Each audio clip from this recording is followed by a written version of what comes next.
Guys doing? We have some sad news to announce. You guys know Yo Gotti, okay?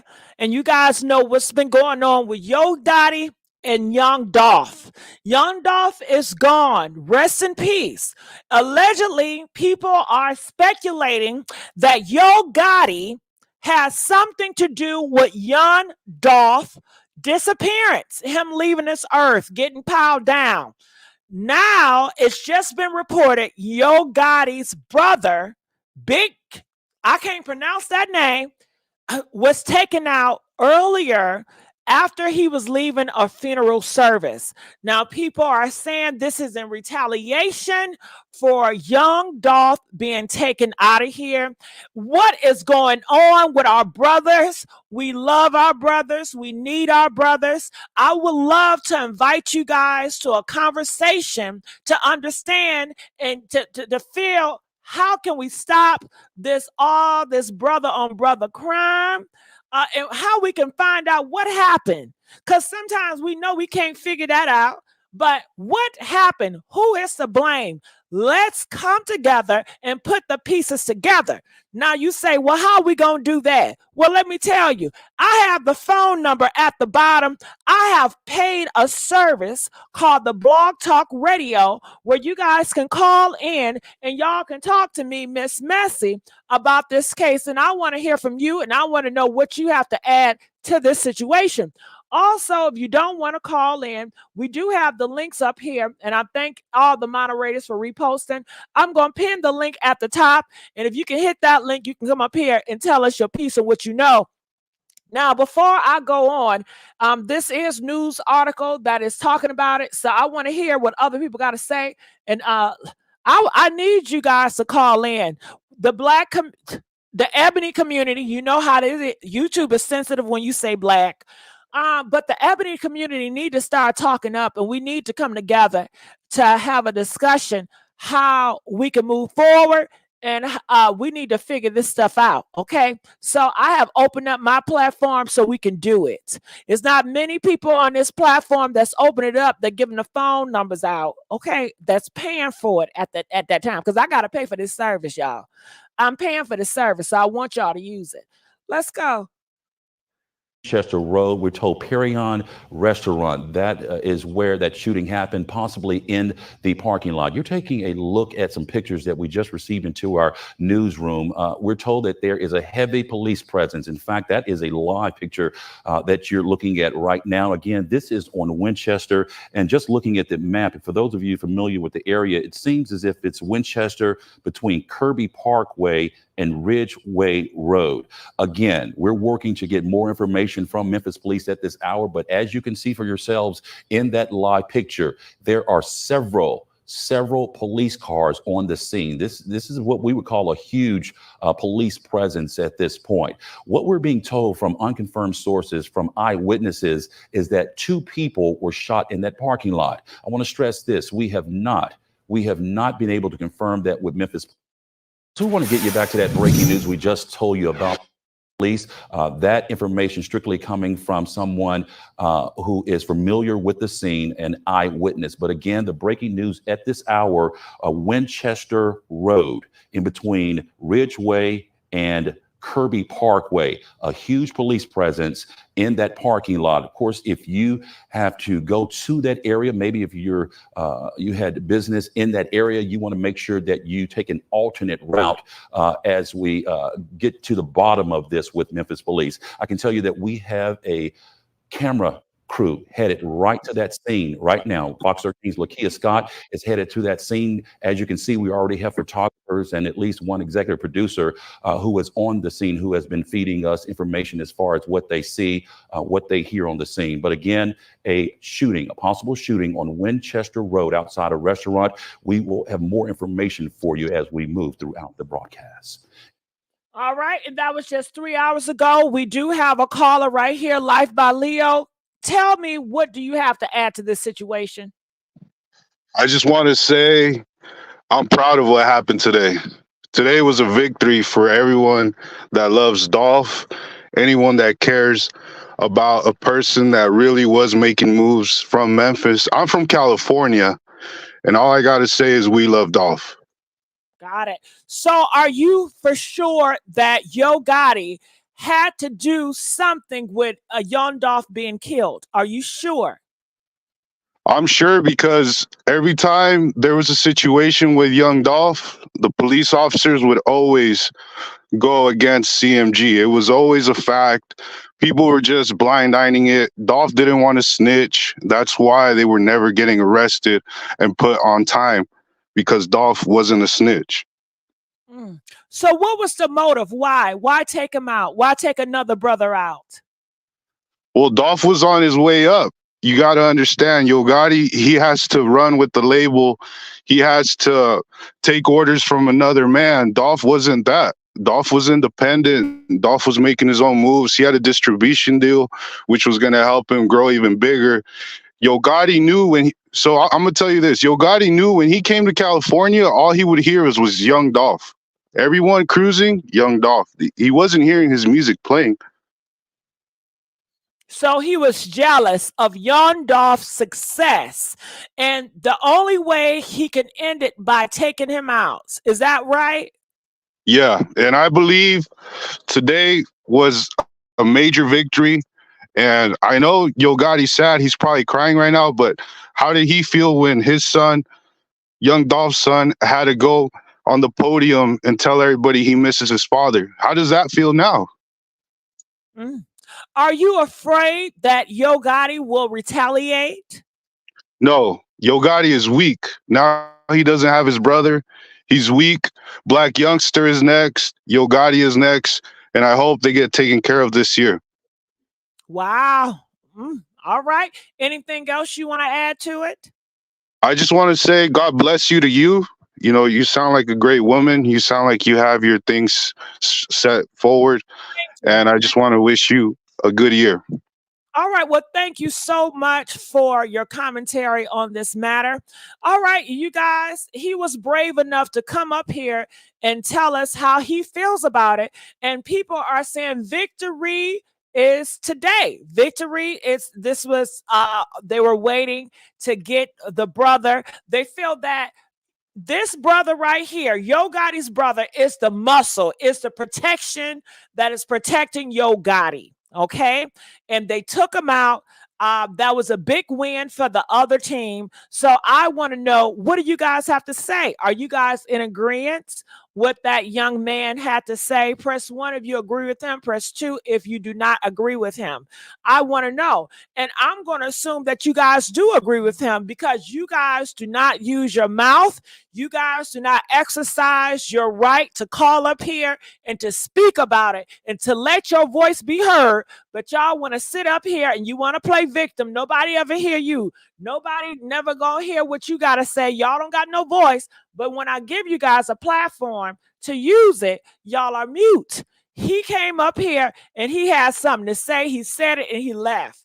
So if you guys don't have nothing to say behind that, I'm assuming that you guys are with him too. Okay? I'm assuming that you guys are.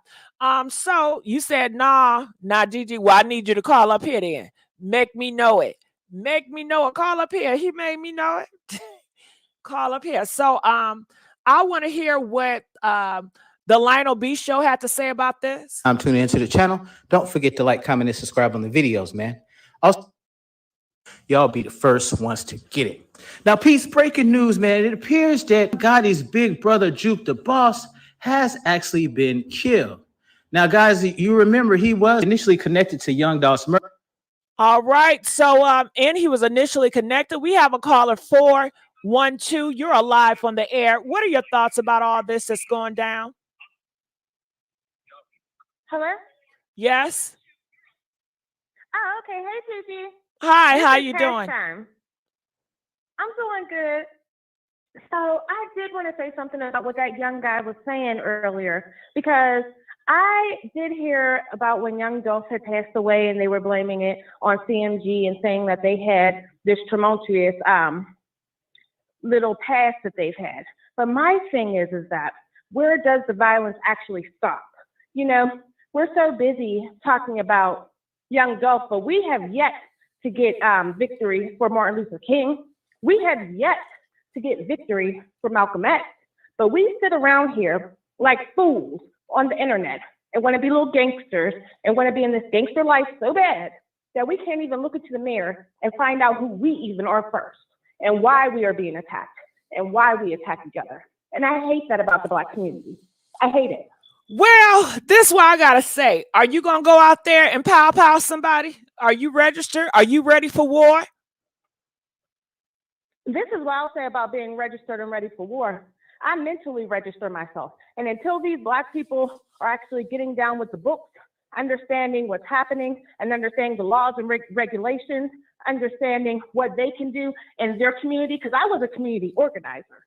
I actually literally was out here in the trenches.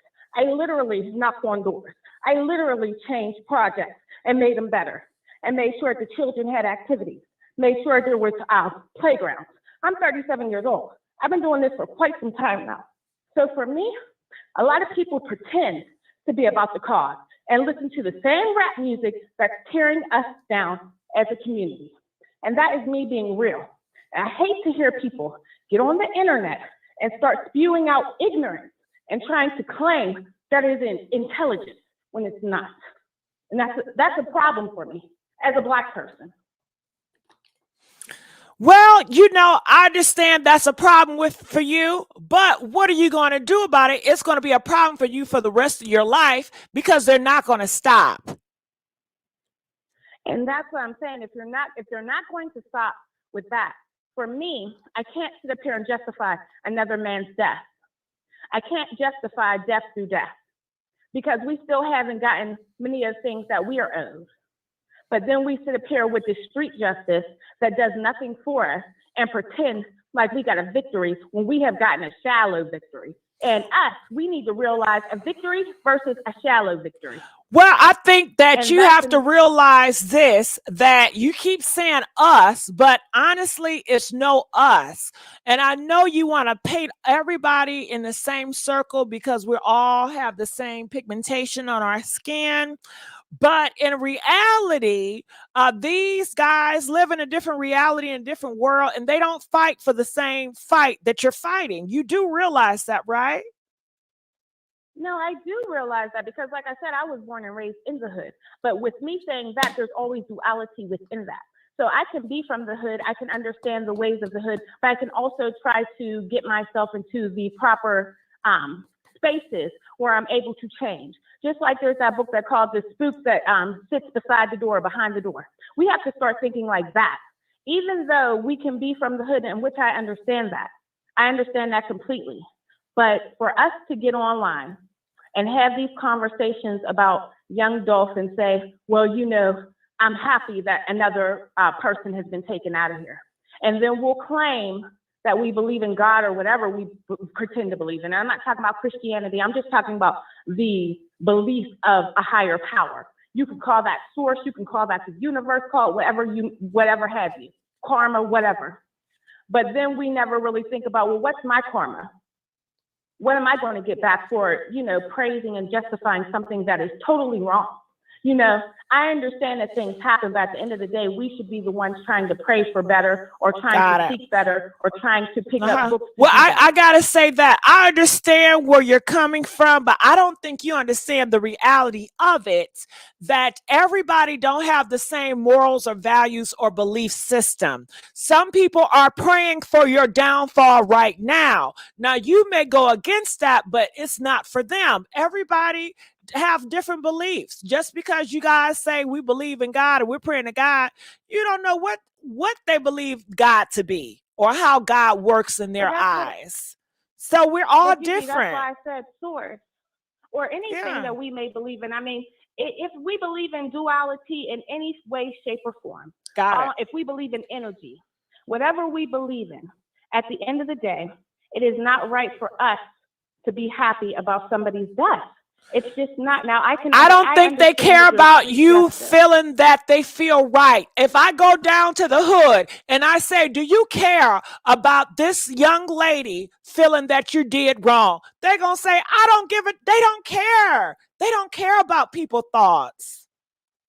Well, I know that they don't care about people's stuff, but then once again, then we have to talk about the upbringing and the raising of these people. I mean, I'm just being honest about it. Now, I can go and be devil's advocate also, and I can say, you know what, I understand what it is. You live by the sword, you die by the sword. That's what happens out here in these streets.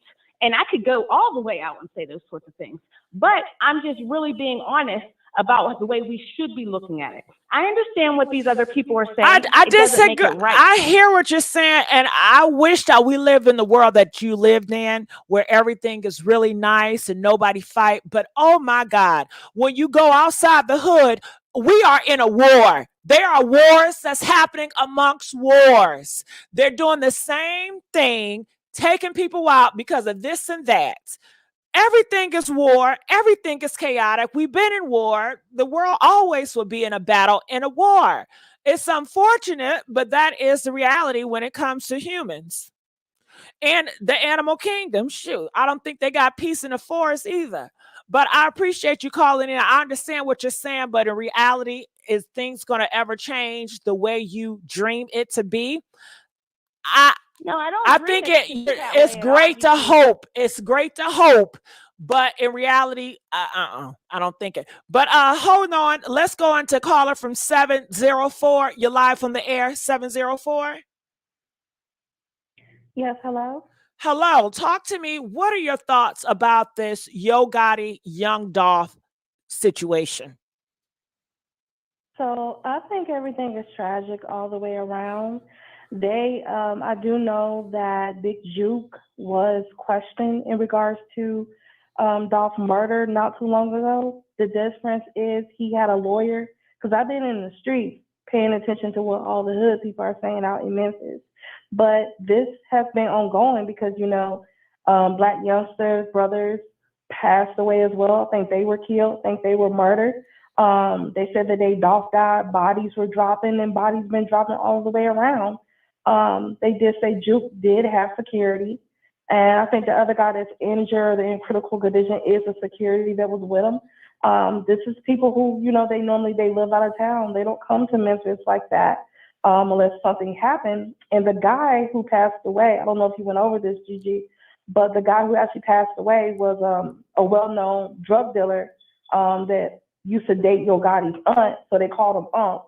So they used to move heavyweight back in the day through Memphis. So he was going to the funeral to pay his respect, and they called him lacking at the repast, and that's how that happened. And they're saying that Juke is the one that put 40K on Dolph's head. I don't know if that's to be true. That's allegedly, but that's what the street is saying. And they said it's been a war back and forth since Dolph died. Well, honey, I'm glad you come here and you call with the juice, because that's exactly what we want. And I'll tell you something else about the street and just about the world, period. It really don't even matter what's true or fact. It's about what people believe. If people believe it to be true, then it's true. Because we would never find out if Big Juke actually put 40K on Young Dolph head. But if that's what people going around saying that to be true, and that's the motivation for it, then people gonna believe it and gonna run with it. You know how it is. It's about what people believe in. That has power.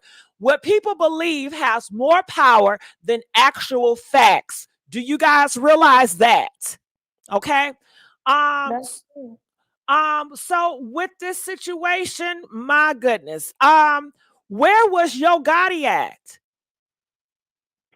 Probably out of town somewhere with Angela, which people are trying to say Angela needs to get away because this is real life things. Back in my day, I'm a little older, not too old, but I used to run around with the dope boys back in the day. I don't do that anymore. I grew out of that.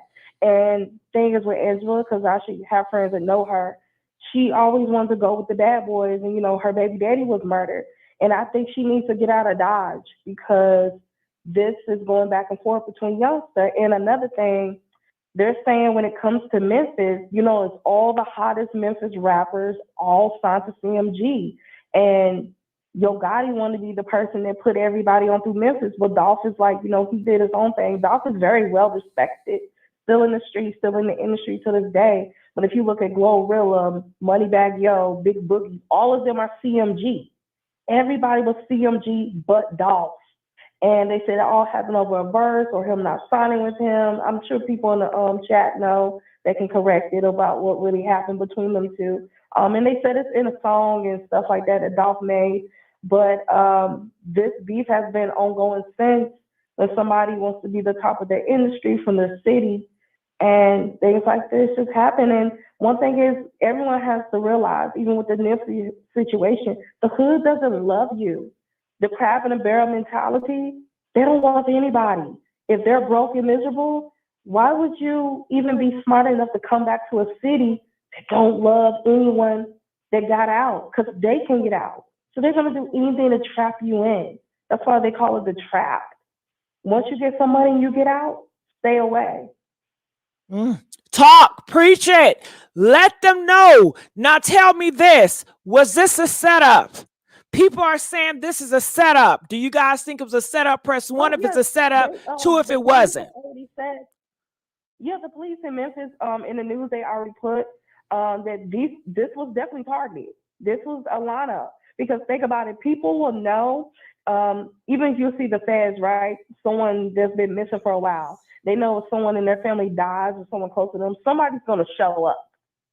And so this is definitely targeted. He was definitely lined up, and the police are saying that too. Wow. Now, do you think it was somebody in his own set that set him up, or was it somebody at the funeral that seen him and made a text, say, dog, he's here at the funeral? I mean, it easily could have been someone that was sitting inside, because they know who was going to be there. You got to think, the person who died is well known in Memphis from carrying weight. So all the dope boys and trap boys are going to show up. Enemies and, friends and foes, they all going to show up. They know who's going to be there. They know who's around who. They know that. They know. The streets know. Before the cops and feds know, the streets always know. Are you happy that Big Juke is gone?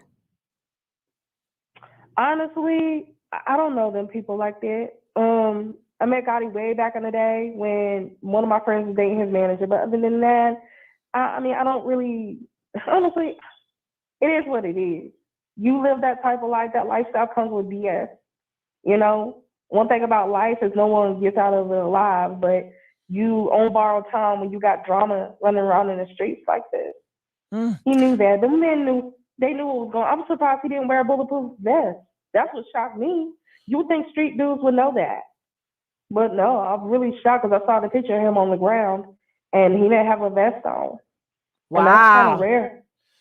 Wow. So tell me this, that was absolutely crazy for him to go back to that city, knowing that it's hot, knowing that he has enemies. His enemies must have made him think, or allowed him to think, that it was choice, that he had a choice to come there and leave there.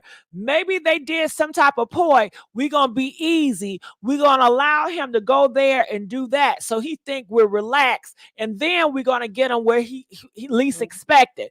Now, I want to know this. Who took out... Who took out the person at the funeral? Do you think they had a domino effect? Like, let's take out this person. I don't know how that happened. That man was 63 years old. So I don't know exactly how that happened. That could have been just life. Nah, people still living. Don't say that. Now, people still living past 63 now, okay? Black people still living past 63. But I'm just saying, could it be a possibility? Let's look at another possibility. Could it be a possibility that say, okay, if I take this person out, I know they're going to come to this funeral. It's a possibility they're going to come if I take this person out and we can get him then. Okay? Because let me tell you about these criminals. They are very intelligent and they are getting better and better because their whole program when it comes to criminals is trying to undermine the system, trying to undermine anything. They practice it day in and day out, okay? They always on alert. If you're not watching them, they watching you. You understand? So they watching, because clearly he wasn't watching them. They was watching him. And that's the problem. See, I have a friend, Gigi. They work in like the grave industry, and they get paid very well. And they would tell me how there'll be rivalry gangs, right? And they know if there's a gang around, let's say they have doing a funeral for a gang member, they will move to the other side of the funeral yard because they can always expect someone shooting or something. Usually they'll do it at the funeral or the graveyard. They did it at the repast. I think the repast is when everybody's eating, so they're probably slack, they're chilling, they just ate, they're coming out of a restaurant, they walk into the car and do, and allegedly it was 40 rounds. So, now, JP, are you there? What are your thoughts about all this? Hello, Gigi. How are you? Good. How are you? Good, doing good. Let's just say, those of us in Memphis. Now, I'll make a disclaimer. I don't have any information on what's going on because I try to stay away from it. Let's just say it like that. But what I will say is the crabs in the bucket. I'm a touch on that topic. Right, as long as what she said is just as well as what she said. It's a very sad thing to see here in Memphis because it's all revolving around Dolph.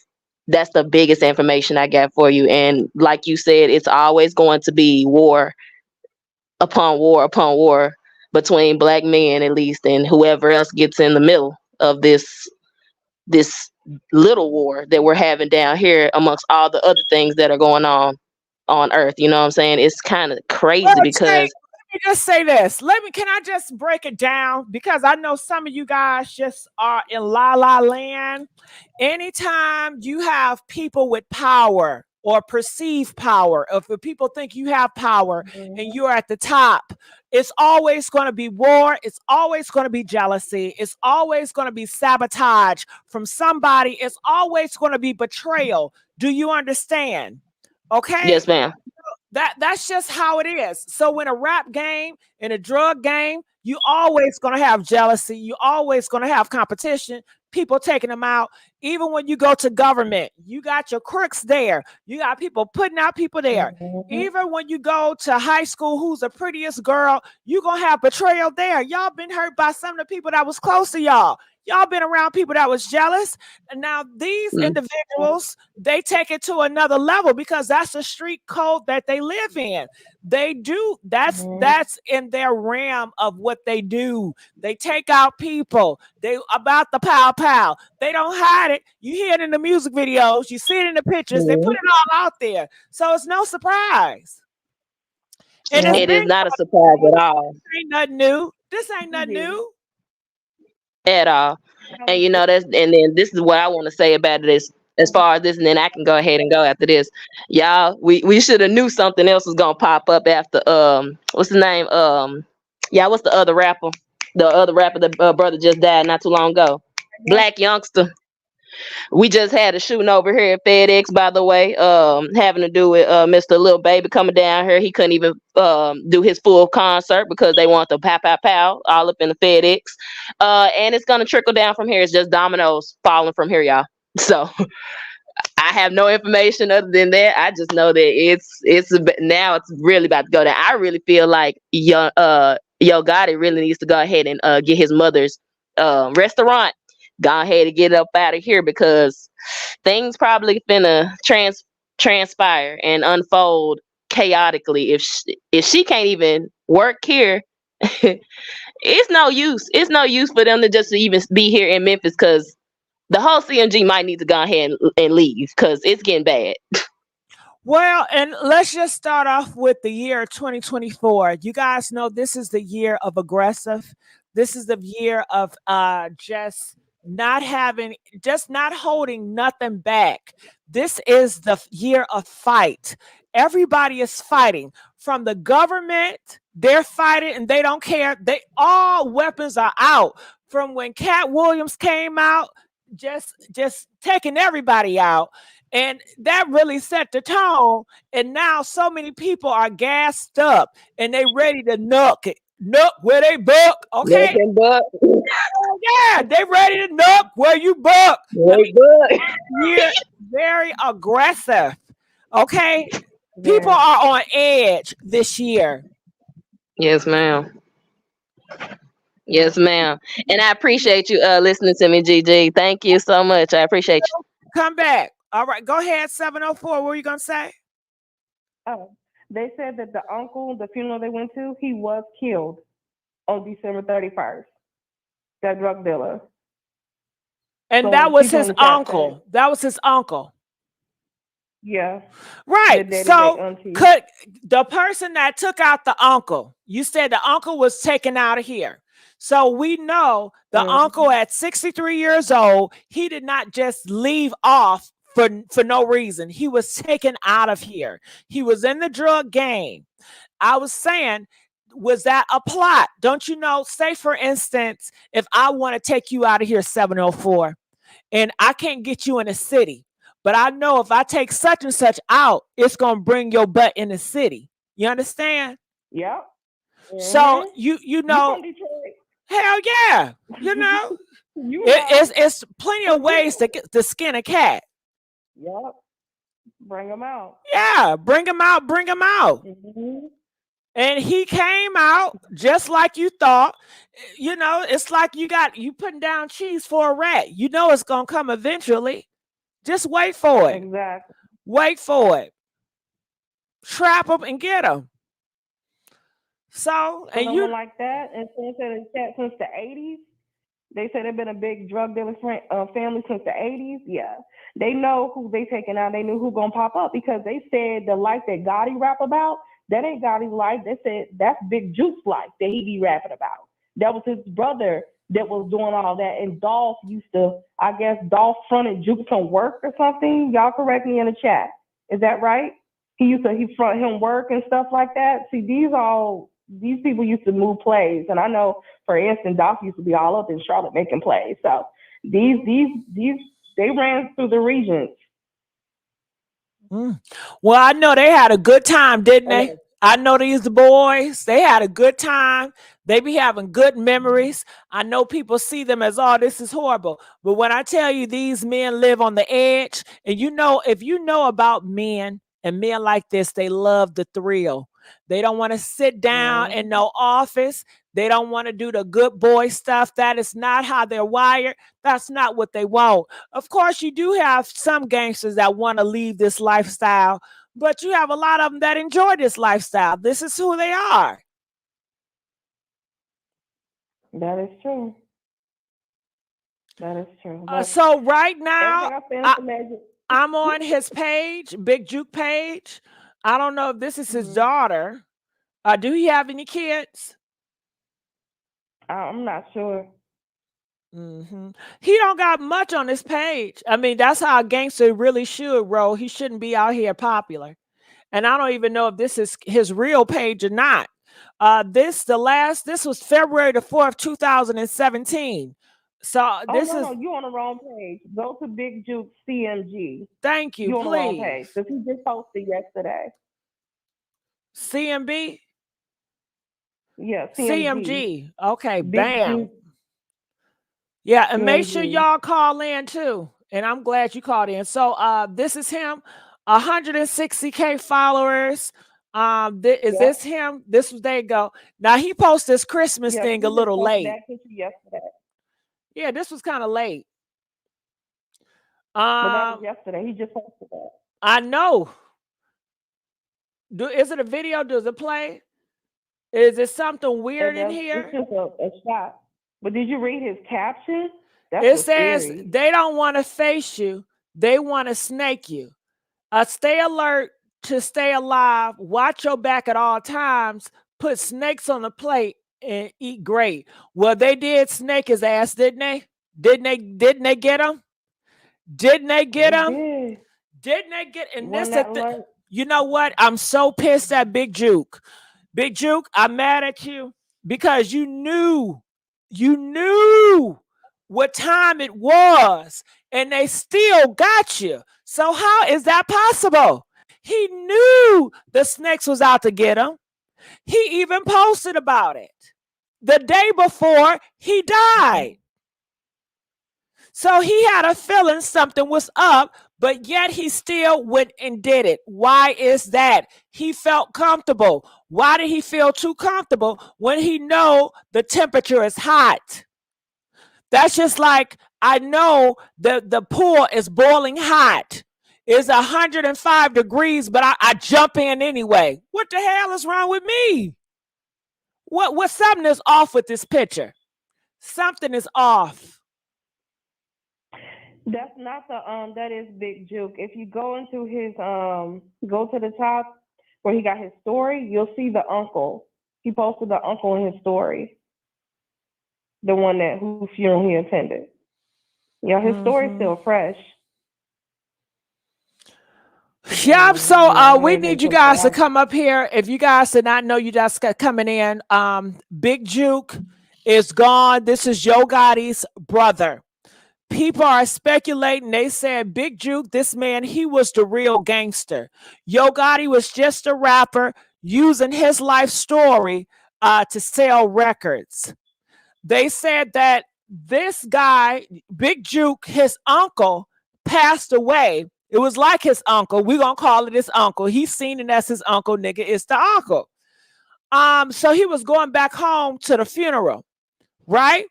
And the day before they took him out, he already put on his caption, they trying to kill him. They want to face you. And they don't want to face you. They want to snake you. So they don't want to have a conversation to him about what's going on. They just want to do it, you know? So did he have conversations with guys and he felt that he had made conversations with y'all so much where he thought that y'all thought that he didn't do it? Is that what it sound like? That it sound like, let me say something, 704. Say, for instance, I did some bullshit to you, right? I took your cousin out and you like, nah, I know you did it, but you don't got no proof. And I'm talking to you and it's like, you know how that goes. It's like a hazy. It's like, okay, I think you understand, but I'm still not sure, but you don't want to talk to me about it. Why you don't want to talk to me about it? You don't want to talk. So I guess maybe the other ops was like, nigga, say no more. Say no more. I don't want to talk about it. You know how niggas get, right? If they don't want to talk about it, they don't want to talk about it. Ain't nothing else to say. What they say no more. Say less. Say less. Say less. Say less. Okay. So he said they don't want to face you. The only time to face is what, to talk or to have a shootout like a cowboy style. No, they're gonna do the snake move. They figure you did Young Dolph's snake move. Did they, when they took out Young Dolph, did they do him a snake way? Huh? Because think about it, none of these guys in Memphis, even Dolph was moving the wrong way. You driving a camel through a city that you know where you got enemies and stuff. You all were just driving through here when you got out this pot. None of these guys were moving the correct way in this place. None of them. Dolph should have got off that plane, went to sell his turkey giveaway, and went right back to the airport. He never should have been anywhere getting any cookies or any of that. I understand you want to show love to the people around you and where you from, but that place don't give a damn about you. Excuse me for the curse. Yeah, they ain't trying to hear that. But sometimes men, their ego get in the way. Do you understand that? Yep. Do you understand with a man, their ego, they want to flex to say, yeah, everybody getting taken out, but I did that. I can come at people, even though they know it's dangerous. But come on, we're talking about men that love danger. Are you serious right now? Are we serious right now? We're talking about a game that love danger, that love to live on the edge, that love the thrills. So their ego get in the way and they feel comfortable and they feel like they're big dog, they untouchable. And just when they don't see it, but they see it because he saw it. He put up here less than 24 hours and he died. They don't want to face you. They want to snake you. Stay alert. To stay alive, watch your back at all times. Put snakes on the plate and eat great. Now, did you know what this sound like? It sound like he was already dead. It sounds like some stuff. Don't you know how somebody can already be dead and they just come out here and say it, but they're already a goner? You know what I'm saying? Because it's like you're already dead. It's like something you would tell somebody once you already dead, because they already got him. It seemed like a great message he would say after he's been dead at that funeral.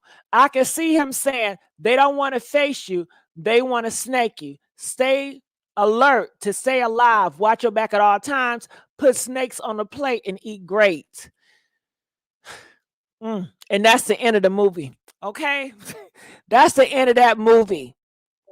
Yeah, he manifested with his mouth. He did, Nadine. He did. He did. Everything he said, and you said it gets deeper. Snakes on a plate, meaning like the people trying to hurt you, you trying to get them first, but they got you. But let's talk about the plate, because didn't you say this was his last supper? Was this his last supper? Press 1 if this was his last supper. Don't at the repast, don't you eat? Don't you eat at the repast?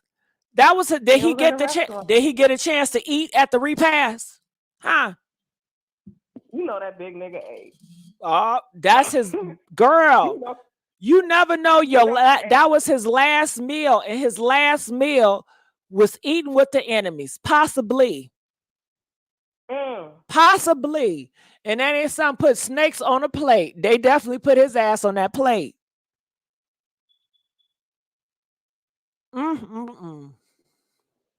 Snakes on a plate, not the plane. The plate, y'all. It says the plate. All right, stay right there. Calling from 951. What are your take on this? 95. Hi, Gigi. How you doing? Hi. I'm good. How are you doing? Good. Hi, Gigi. Okay. So, can I speak or wait? Go ahead. Do I go? Okay. So, this is what I think about it. I'm a young Dolph fan, and this is how I feel about it. I know not that long ago, I don't know exactly how many months it's been, but I know it wasn't a whole year, but they took Big Jook, they picked him up and interrogated him not that long ago about the young Dolph case, right? I would say that was like 6 months ago. Everybody had been saying that Big Jook had put a bag on Dolph's head, and you know him and his brother was involved in this, and that. Like that's been the talk for the past 2 years. Like that's been the talk, you know.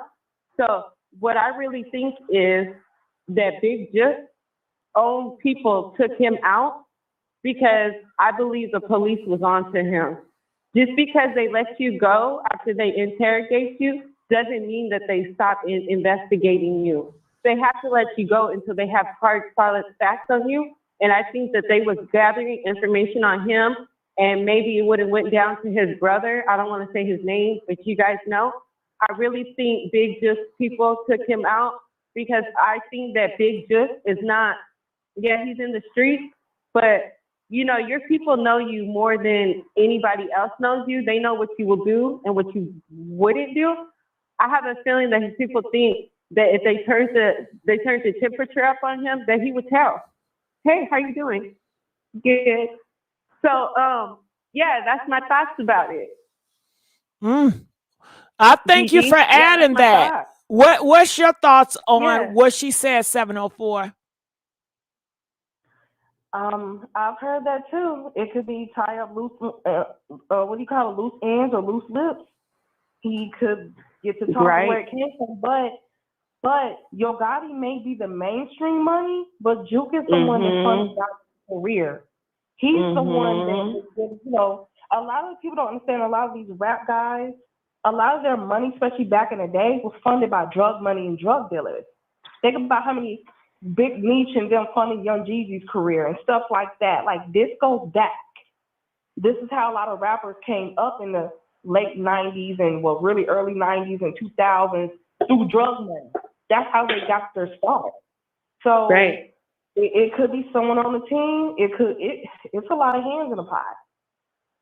And another thing I was gonna say is, if you guys really follow the case, that Govan man that's locked up with the other gentleman for Young Dolph, do you know Big Jook and him were like best friends? Did you guys know that? They have pictures on social media. That's what I'm saying. I got the one, the one that's locked up, that Govan, I really think, because they've been saying from the beginning that he was an informant, I really think he's in there running his mouth, and that's the reason that they picked Big Jook up. And I believe that man's in there running his mouth, and that's how they know who to go talk to and whatever. I really believe his friend was gonna rat on him. I really believe Govan was gonna eventually rat on Big Jook. And then Big Jook was gonna rat on somebody else that was a higher up. That's how I feel. question. That's really how I feel. Yeah. Is that the one whose daughter got killed that was found by Lou? Yeah, the they one killed his daughter. in Texas. Yeah. Her in Houston, I believe. Yeah, that's her, the young girl. Yep, that's Govan's daughter. And I believe her name was Destiny or something like that. I believe she got taken out behind her daddy, and she knew what her daddy had done. Because, you know, if they can't get you, they'll get the person next to you that's close to you, you know? Of course. I believe that's why Govan's daughter got taken out. And can I just say something, you guys? You know, look at the screen. Do y'all see what I see? Do y'all see what I see? Do y'all see this? This is Big Juke as a kid. Did he ever had a chance? He was groomed and raised in the hood. This all he knows is the streets. He never had a chance. Look who his uncle was. Foundation too strong. That's what he says. Now he's gone. He gone. And you know, it's so heartbreaking for me when I see like a young person and then they grow up old and they're not here anymore. You know, that this is a real person. And I know in the street game, they don't see people as real people. They are pawns. They are chess pieces in this game. But, you know, I'm not in that game. So I see a human. You understand? Yes. All right. Well, stay right. Go ahead. Stay right Okay. there. Stay right there. You both of you guys. Calling from 836. You're live on the air. 836. Are you there? 836. 836. All right. I'm going to put you on hold. Okay. You were just talking now. Are you there? 836. I heard a voice. You mean 832? Yeah, I'm sorry. You right. Hello? 832. You right. Look, I'm on one. I'm sorry. 832. Check this out. I hear everything what y'all saying, but y'all know how the streets operate. When something go down like that, y'all know what it is. So you know where that heat coming from. So can you please tell us, for those that do not know, for those of us that's ignorant, tell us, break it down. I can't break it down. I just said it. If you don't know what I'm talking about, you ain't from the streets. What I just broke down is what happened on that end. That's what took place in the streets. You take somebody out, you're gonna see what's gonna happen. So that's what it is. So everything what the lady's talking about, that ain't got nothing to do with it. When you take somebody else, you know, at the end of the day, when you look at it like this, you live by the swan, you're going to die by it. So that's what it is. You do something to somebody else, you don't think they got loved ones looking out for them after they die. So that's what happened. Well, tell me this. Was this the only man that Big Juke had taken out, or did he have more bodies? So this is the only one. Oh, he hung up. I guess I sound like an informant, y'all. Did I sound like an informant? He hung up on my ass. Okay. Basically, Hold up. you gonna take one of theirs. Coco Brown, are you there? What are your thoughts about this, Coco Brown? Hey Gigi, how you doing? I'm good. How about yourself? I've been doing good. I was actually listening to the ladies that you actually have on the platform right now, and a lot of the stuff they saying they right. I think when Dolph did that turkey drive, he should have left right away, right after that. He shouldn't have been in Memphis at all, you know, for that matter. And I just think with this whole thing that's going on, a lot of it does have a lot of retaliation to do with what happened with Dolph, because not too long ago, I think it was a couple of months back, remember his baby mama was she went on social media and she said she needs some answers. You know, nothing has been done. I mean, it's almost like they're just kind of turning a deaf ear with the whole thing. So a lot of times when it's like that, the streets will handle it their way, you know, especially if they feel like the authorities aren't going to do anything. You're absolutely right. Just to say more about that, just to let you guys know, these are gangsters. These are men, and they take disrespect very seriously, and they are hurting. They are still hurt that young Dolph is gone. So they're Right. not gonna lay down and just pray about it and just let God handle it. Okay, they're gonna take it in their own ways, and they're gonna figure it out. And I guess they figured it out. Yeah, because a lot of times, Gigi, if people can't get to you, they will get to somebody close to you. They kind of link Gavon with Dolph's death. They couldn't get to him after he got out, so that's why they got his daughter. You know, I mean that's just how people are. You know. And I want to say something about that, Coco Brown, because I know I got a lot of sisters and brothers up in here. If you guys are dealing, I'm going to put you on pause real quick because there's something in your background, Coco Brown. But I'll go on mute. I'll go on mute. Who? No, it's not you. I said, Coco, I got her. It's cool. You good. But everybody is saying if they can't get to point A, they're going to go for point B, somebody close. So I think this is a great message for my sisters and brothers out there. If you are dealing with a brother that's in that game, know by you doing that, you are putting a higher, greater risk on your life. Do you understand that? If you are a brother and you got friends with another brother that's in that lifestyle, know that you are putting yourself at a higher risk to get taken out. Realize that. Okay. Go back, Coco Brown. I just wanted to say that. I just wanted to say it. Oh, okay. People don't realize that. They feel like I didn't do it. It don't got nothing to do with me, so why I'm a part of it.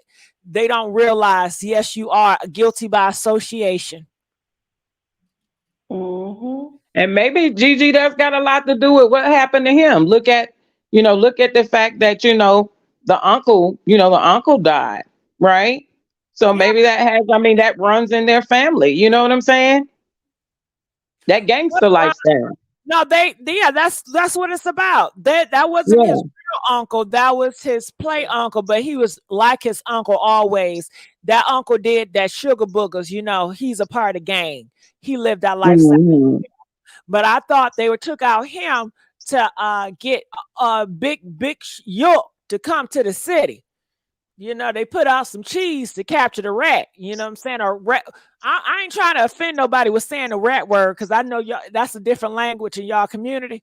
Yeah. They probably cussing my screen out. It ain't no dang rat. Okay, you know what I meant. Shit. Put the worm for the fish. How about that? Okay. But they said his security, Gigi, the security guy he had with him, they said he died. Hold on. How many people were taken out now? It was Juke, and then I think he had a security guy with him. So they took out the security guy and Juke? And they took him to the hospital. Security guy, they took him to the hospital. I think he was in critical condition or something like that. But then I heard a report stating that he died. They're saying that he passed. Yeah, they said he passed. his security guy or his friend or who, but yeah, they said he passed. Tell me this. They got finished eating. They going outside and in the parking lot. Was it from the front or the back? Where? I don't know that part. They showed the vehicle, but they have it's a video out, Gigi, of the vehicle driving off. It's a truck. It's a white truck. It was a white truck. Right. Okay, so it was a car. So the car speed up and they didn't even get out the car then. So it was more They so. did say the gun. He had a switch on the handgun. Exactly. That's what they said. They said he got hit with a switch 10 times. Right. So Gigi, okay, so I got the story from an actual woman in Memphis that is a private investigator that reports on young Dolph. So allegedly, they came inside the funeral. They sat on the back row. There was 5 of them dressed in all black. Right. It wasn't at the repast. It was at the event center. Yeah. Okay. Mm-hmm. So this was the actual funeral services right here. So they came in, they sat on the last row. When him and his mother was walking out, that's when it happened. When they followed them, they had a switch, like she said, they fired and they got away because it was so many people, you know what I mean? But they did it at the event. So let me get this right. They did it at the funeral, right? So they not do at the repast. He did not get a chance to eat no chicken. No. Okay, he didn't have no Last Supper, y'all. He didn't get a chance to eat.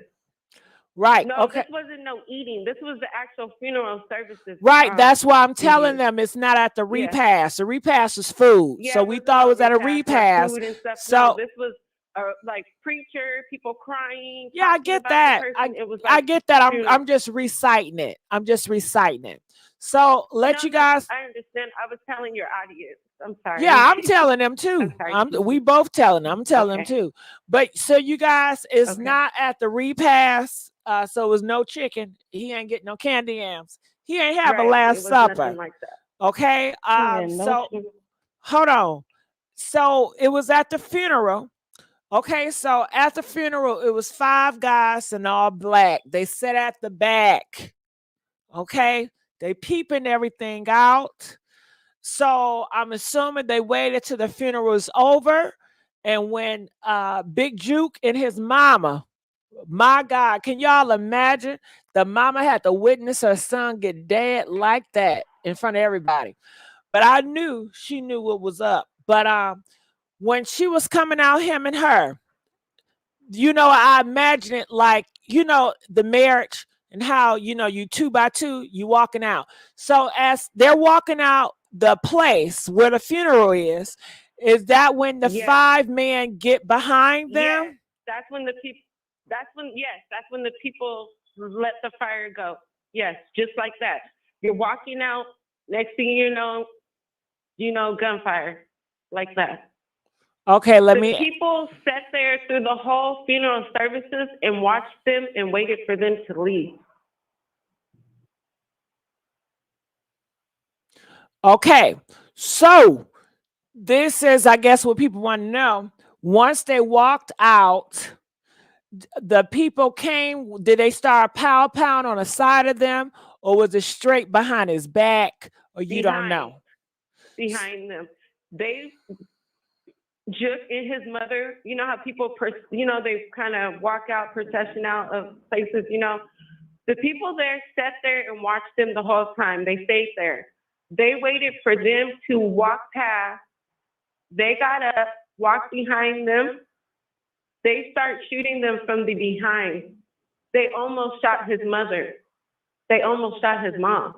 But they didn't. People did not care. They didn't care. Well, they did care because they could have shot. They could have took the mom out, but they didn't. They were being nice. No, they didn't want to. But I'm saying if she would have got hit, she would have got hit. That's I'm sure. Saying, yeah, like, it was a mistake. It was not intentional. Because he's walking. Like somebody come out walking with their mom, they'll be like, "Nah, wait until their mother walks away. No, they didn't care because the mother was still next to her son when he was getting shot. Mm-hmm. But when his body was near the car, like down there under it, under that black trunk. They was walking. You know how you're walking out, you're walking in the parking lot. They followed them all the way in the parking lot. He got shot in the parking lot. They didn't. Yeah, well, I'm glad you, hold on. In the inside, wait for them. Right. Yes. Okay, I'm gonna put you on hold real quick. Well, I'm glad you clarified that and asked those questions. Oh no, I'm sorry. 951. I want you, but I'm just gonna pause you every time I talk so we won't over talk each other. But I'm glad 704 said that, because my intention, I thought she was saying as they were walking outside of the event where the funeral took place, the five guys walked exactly behind and started to pow them as they were exiting the building. But no, that would not happen. They kept walking behind until they got to the parking lot, till they got to the car, because you tell me that you saw Big Juke body almost under the car. So they did have enough. They said, we're not going to do it right here. We're going to do it when he's more separated. And my thing is, damn, Big Juke, you ain't see these five men? I mean, your spirit person didn't tell you discernment, danger around, danger around. I mean, you know what time it is. I mean, you even said it on your book. If you guys did not know, for y'all just coming up in here, we on Big Juke Instagram, and he knew they was coming after him. Oh yeah. Look at this. This is what Big Juke said yesterday, honey. 1 day ago, he says they want to face you. They don't want to face you. They want to snake you. Stay alert to stay alive. Watch your back at all times. Put snakes on a plate and eat great. So I want to know, do you guys think that Big Juke, he felt that energy of five those men? I don't know about y'all, but when a nigga staring at me, I can feel that energy. Okay, did they have the Covina mask on or something? Did they have shades on? Because you know how these men to Offset love to wear them damn shades. So maybe he couldn't feel them because they had on some goddamn sunglasses and shit. But 591, let's get these likes up, y'all. Oh damn, we done lost 51. She done gone now. I was 591. Come back up here. Call back up here. I guess she said, hey, if I ain't talking, I gotta go. 704, you there? Yeah, I'm still here. I'm reading up on the uncle. The uncle has been getting followed by the feds since the early 90s. And the uncle is the guy that is dead. The uncle is the guy that funeral it was, correct? So we won't get confused. Mm-hmm. Okay, so you guys know, Big Juke, he went to see his uncle funeral because he was burying his uncle. Now they said this is not his biological uncle, this is his street uncle, but nonetheless it's his uncle. Calling from 111, you're live on the air. Yeah, can you hear me? I can hear you. We want to know, what are your thoughts about all this? Live from Memphis, man. Hey, we don't appreciate all your little jokes about the chicken and all that, man. You making a joke out of this like it's a big game or something. And I know you trying to get some publicity off a tragic situation right now, and you being a little too funny, man. I mean, this is a serious situation. Somebody done lost their life. You on here playing games, talking about chicken and they didn't eat and all that. Well, it's commentary. A guy came up here earlier today on here, and they're saying, have you seen what they're saying in the comment section? Okay. All right. Calling from 708. You're live on the air. 708. 708. All right, so 708 not there. Now 704, continue on. What you were saying? I was online. I'm sitting here. There's a whole YouTube video about was on, and also an Instagram about who this family was. Someone did say to Google them when I was reading somewhere. And yeah, the information is out here about basically the guy who died was a big kingpin. They call him a kingpin. He wasn't Got a it. drug dealer, he was a kingpin. So he lived that street life. Okay. Yeah. So what do you make of that? You say that to say, what do you make of it? I feel like this. The girl who came up here and started talking about the community and all that stuff. If you want better role models for boys as women, if we choose to lay down with men, we got to choose better men. Yeah, but you know what? That's not even this platform right now. We are doing commentary, gossiping about what happened and who did who. This is straight up Black people on the porch gossiping about what happened. Okay, this ain't no situation where we trying to do political or we trying to, oh my God, be so sensitive about this shit. Okay. Caller from 910, you're live on the air. 910. Yes. Yes. What are your thoughts Hello. about everything that's going on? There's some people that young Dolph, was looking out for. Young Dolph took care of a lot of people. He was housing a lot of people was displaced, when he got taken out. And somebody got an answer for this. All right. So are you happy that Big Juke is dead? I'm never happy that nobody's dead, but that's just how things happen. Got it.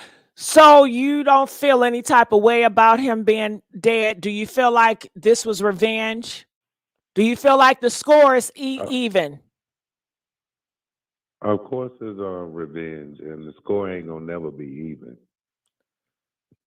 Oh, okay. But somebody got an answer. A lot of people done became homeless once young Dolph got killed.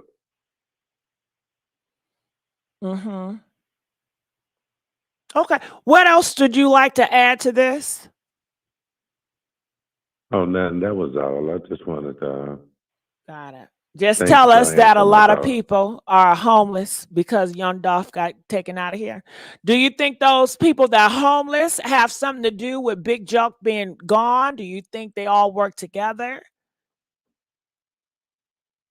No, I don't think the people that's homeless got something to do with it. But who knows? Who family members has been displaced? Because young Dolph was, real good to the community. Do you think that Big Joke has something to do with young Dolph, or do you think they got it wrong? Big Joke didn't have nothing to do with it. Oh, yeah, they all got something. Yeah, of course they got something to do with young Dolph. Young Dolph didn't want to sign with them. So they held that against him. So do you think Big Juke, all the success he has, he would really take out another brother because he don't want to sign with him? Is that how you feel? Yeah, really it ain't Big Juke's success. It's young Gotti's success. It's all his little brother's success. So do you feel like they still want young Gotti, or they're fine with Big Juke? Of course they want young Gotti. They coming out to young Gotti. Big Juke is not enough. They can't just say, you know what, we got your brother. Now let's put the guns down and just have a good time. No, they want the ace in the hole. And the ace in the hole is young Gotti. Now, once they get young Gotti, is it going to be over? It'll be a lot of satisfaction. But it won't be over. It'll be pretty much over once, young Gotti get touched. All right. 704, what are your thoughts about what he said? It's going to be a cycle. And like he stated, until Gotti's gone, they're not gonna stop. Juke might be the one to put over their head, but they feel like Gotti's the one to call the shots. Okay. Well, that's what it is. Oh, and you know his mom got that restaurant. Wasn't a restaurant shot? I don't know last which year, mom the are year you which mom are you referring to? Your Gotti's mom. Your Gotti mom has a restaurant in Memphis, and you all correct me in the chat or on the line. Wasn't the restaurant shot up? And I think the other girl said that she need to go ahead and shut that restaurant down. Because if they don't care if the mom was walking out the funeral, they don't care. Well, Brittany says it's giving sacrifice. She said, you know what? This has sacrifice written all over it. So, Brittany Q, do you feel that Yo Gotti is going to come up after this? Do you think that he's going to reign powerful in the music industry after this? Is that what you're saying, Brittany? Okay, I can't pronounce the name, but you know who you are. What are your thoughts about all this? Arthurine. Yeah. Oh, only thing I got to say is that he allegedly put a hit on young Dolph, and the chicken's just coming home to roost. Wow. Wow. So Big Joke is behind it. He was the one that took out young Dolph. He wasn't the one that took him out, but they say he put a hit on him. For $40,000. Did you hear that?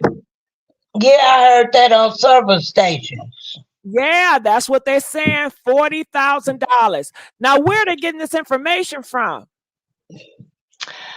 Somewhere down there in Memphis, honey. I don't know. But the old saints say, and he just dissed him on Dolph Day. What? Who dissed who? Who dissed who? Jook just dissed Dolph on Dolph Day. Jook? Sent a diss. What? Hold on. What? Hold on. What? Now you're saying Big Juke, he was dissing Big Dolph on Dolph Day, knowing that people feel like he the one took him out. Now, why would he do some stuff like that? Why? Well, like I said, the chickens came home to roost, and the old saying say you reap what you sow. Now did he disrespect him on his Instagram so I can go look at it, or where did he disrespect him at? I seen it on YouTube, but I guess it is on his Instagram. Oh, okay. Because what's his birthday? Do you know the day he disrespect Big Dolph? It was on Dolph Day, whatever day that was. What day is it, girl? I don't know what day. I don't know. I just be going through YouTube looking at different videos. Girl, me too. We both in the same boat. I tell you so much. But how do you feel? Listen, I'm 61 years old. But the way they killed that, I'm not a rap person, but the way they killed that boy, and I liked it, the fact that the way he helped his community and was helping the poor people, giving them turkeys and giving the kids toys for Christmas. I love it. Just was a low down dirty shame. Yeah. Yes. Now, this is what I want to ask you. Now, you know, they said they done took this boy out of here in front of his mama, girl. His mama was locked. Well, they said they was trying to get his mama too. No, not the mama. That's what I heard on Talk with Tamara. Why would they want to take out the mom? Listen, when you in that game, they don't care. They get. I was told that they was at his kingpin uncle's funeral. So somebody must have put out the word that they said they wanted Gotti too. But Gotti paid his respect, took pictures and whatever, and he left.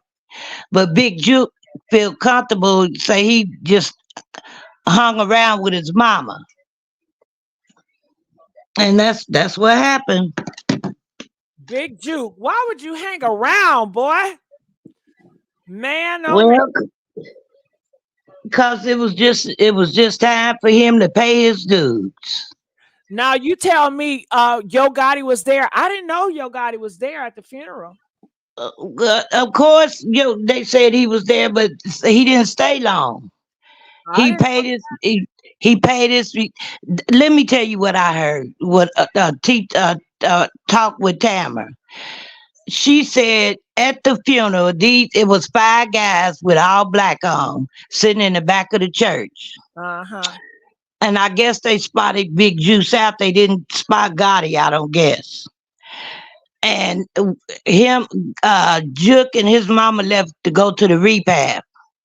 And these guys followed him to the repast. I heard they didn't get the chance to get to the repast. They was parked in the parking lot of the place where the repast was at. That's where they hit him up at.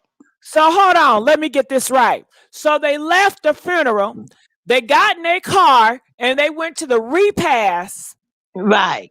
And then once they got out the car at the repast, then they pulled up and then they took him down? Jook and another guy was sitting in his truck. They hit him up in his truck. And after they hit him up, they took off, and they say people pulled him out the truck trying to work on him. Wow. But they say they say they hit him with a switch, and that was it. So they tore him up with a switch. They hit him with a switch. And where was the mama at while Big Juke was in the truck? And was he on the driver's side or the passenger side? He was on the driver's side. And they said his mama was standing over him while the paramedics was trying to work on him. But shit, he was dead. Yeah, but when it actually happened, you said that they got him, tat him when he was in a driver's side and he was in a truck, right? They pulled up when he was in his truck. When he was in his truck sitting down, is that when he got taken out? So where was the mama at then? Was she in the back seat of the truck? No, I guess she had got out and ran in. I don't know. You got to look at Tamara. Talk with Tamara. That's where I heard it at. Right. And her one of her relatives was at the funeral, and they called and told her that over the phone when she was on live. Oh. Said it was 5 guys with all black on. And the funniest thing is they knew Juke was there. They said they sit in the back of the church and watch, and they left out. And when him and his mama come out, they followed them to the repast, and that's where they got him at. Now, see, if they would have had security, they probably wouldn't have got a chance to kill him. Yeah. Because they couldn't have got up on him like that. They got him up real quick, didn't they? Real close, child. Well, stay right there. They accomplished their mission. They sure did. They were calculated. And then I don't know who the other guy was, but they say he in critical condition. No, they said he dead, girl. He dead. Oh, he done died? He done died. Yes, he did. He done died. Okay, well, they said it was a total of 3 of them. 3 that died? No, it was a total of 3 got shot. But a Big Juke died, and the one was in critical condition. You say he died, but they ain't mentioned nothing about the 3rd one. Well, I didn't even know a 3rd one's in the play. I didn't even know a 3rd one was at play. Well, they said it was a total of 3 of them that got shot. All right, well, stay right there. Caller 941. What are your thoughts on this matter? Yes. What my thoughts on the matter is, I think that they get back a motherfucker. I think that is just how I go. You play in the streets, you lay in the streets. So, Big Juke, you really feel that he put $40K on young Dolph to disappear? Now, where is everybody getting this information from? The streets. Okay, so it's just the street. If that's what the street says, that's what it goes. So do you feel sorry for Big Juke? Nah, I don't feel sorry for Big Juke. I feel sorry for the kids, but I don't feel sorry for Big Juke. How many kids do he have? I don't know how many kids he got, but I know he got kids he's taking care of. Them niggas was big money niggas, so I'm quite natural. They were taking care of families. They took care of a lot of people, like Dolph did. So them the ones gotta suffer. Mm-hmm. Other than then, shit, that's how I go.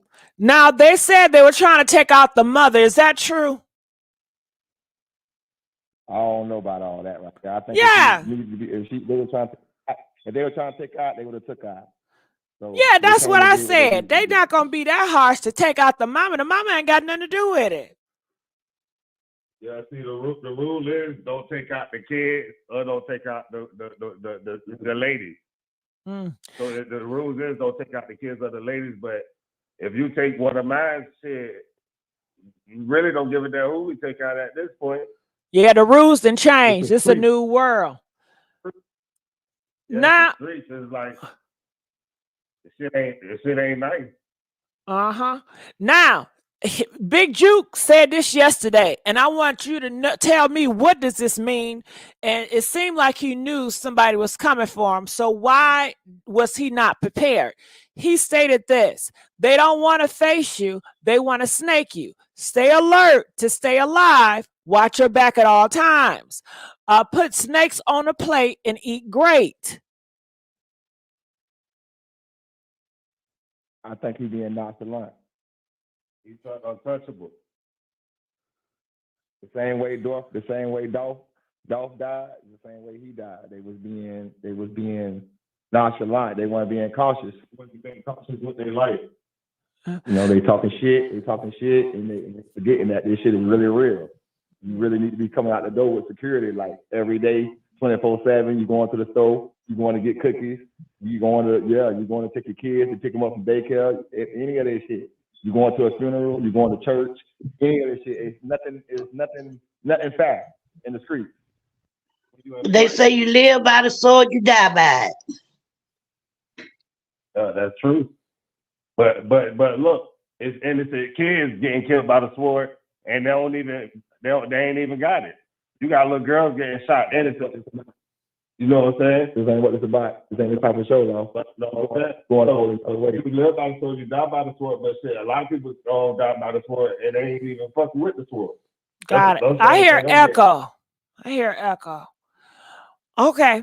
All right, 941. Appreciate you.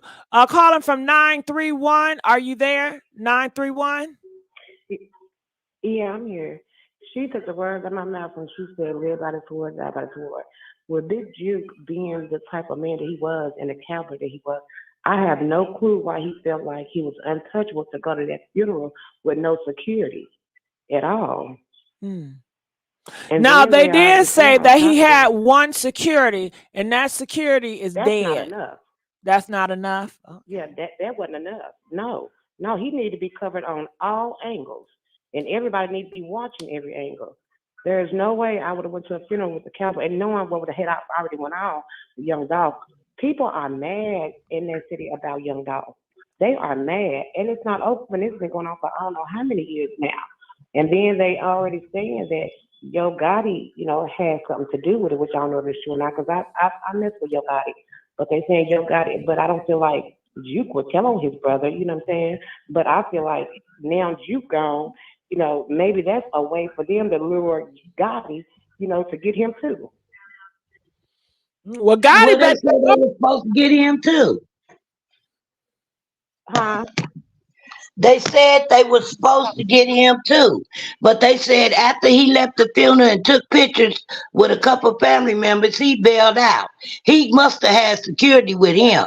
You know what? Anytime you a celebrity person like that, you should hire the military security, because when them hitters come up and see them armed people around with shotguns, rifles or whatever, the military, they not gonna try, because they gonna feel like No. before you take them out, they gonna take you out. That's right. Mm-hmm. And here's And at the another end of the thing. day, Oh, go ahead, Sue. I'm sorry. I just wanted to add this real quick. oh no, go ahead. You got to think. You just said bringing them out and getting to Gotti. Big Jook got to get married. They from Memphis. Yeah, that's what I was saying. And Yo Gotti is coming, but see, Yo Gotti not stupid at the end of the day. He making sure he got that security that he needs. And why Juke felt like, I mean, sometimes when you in that game, you feel like you covered, but you're not. But there's no way that one is going to be able to protect Juke. He know how they coming. These people are mad. Mm-hmm. And then on top of that, just like you just said, he made a statement just a few days ago about the snakes and this and that, and then got caught with his drawers down. Right. Mm-hmm. There was also Gigi, a comedian named Comedian Grove Hero. He said that Juke blackballed him after he worked with Young Dolph. Did a whole interview about it. Wow. Mm-hmm. So why would Juke want to blackball somebody for working with Young Dolph? Why did he hate Young Dolph so bad? Why? They all hated Young Dolph. Why? That youngster, and I'm looking for him. I'm looking for him to get him next, cause he all the crap he been talking. Yeah, but see, Gotti thought that was his city. To me, that was his city. When he first came, I remember Yo Gotti when I was young, when he wasn't even, just on, he was underground, but he felt like that was his city. And so then you got Dolph coming up, I'm saying, and Dolph hollering, that's my city, I'm saying, Yo Gotti, I guess they couldn't, see eye to eye with that. But then people say they weren't really messing with Gotti like that because Gotti wasn't really putting on for the city like and helping the city like he's supposed to, which Dolph was. Right. Say Dolph was buying people cars and paying their rent, giving them turkeys, Christmas toys, and everything. He was even though he made money selling drugs and doing this, and until he got to rapping and making real big money, he was still contributing to his community. Mm-hmm. Which they say Gotti don't do.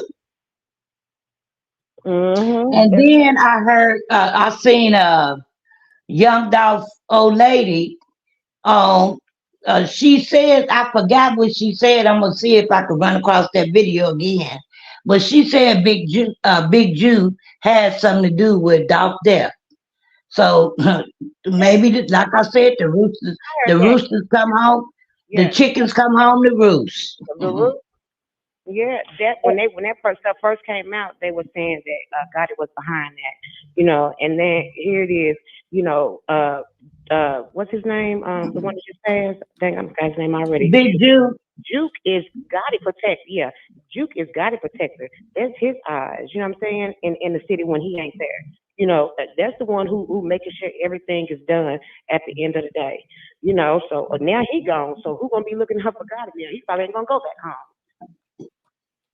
Well, he'll probably go, but he gonna be very, very, very undercover.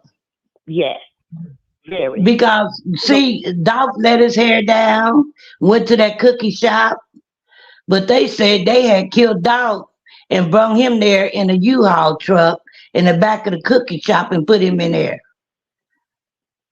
And then them boys came up in front of the cook. They was just cover up. They said Dolph was already dead when they put him in there. Wow. Now I'm wondering what that Cookie Raven girl got to say about Big Juke being gone.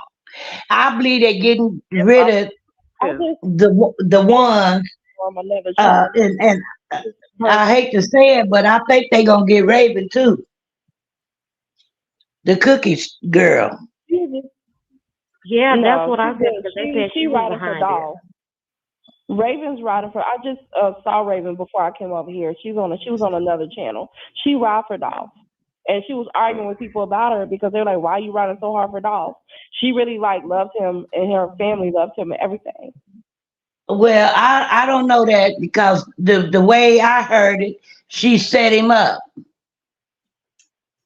No, she didn't. She's in the paperwork because she was there, but no, she didn't. She loved Dolph. I don't know. I don't know. She sound kind of, the times I heard her on different interviews, she sounded really shady to me. It could have been really scary too, because you do also got to watch how you talk. You know, when you got people of that caliber, you know, that's. Well, the day he died, they say when she was talking to the news people. Now, if I had a cookie shop and you came in my cookie shop, you a celebrity. You can't. I'm gonna make sure you be protected while you're there.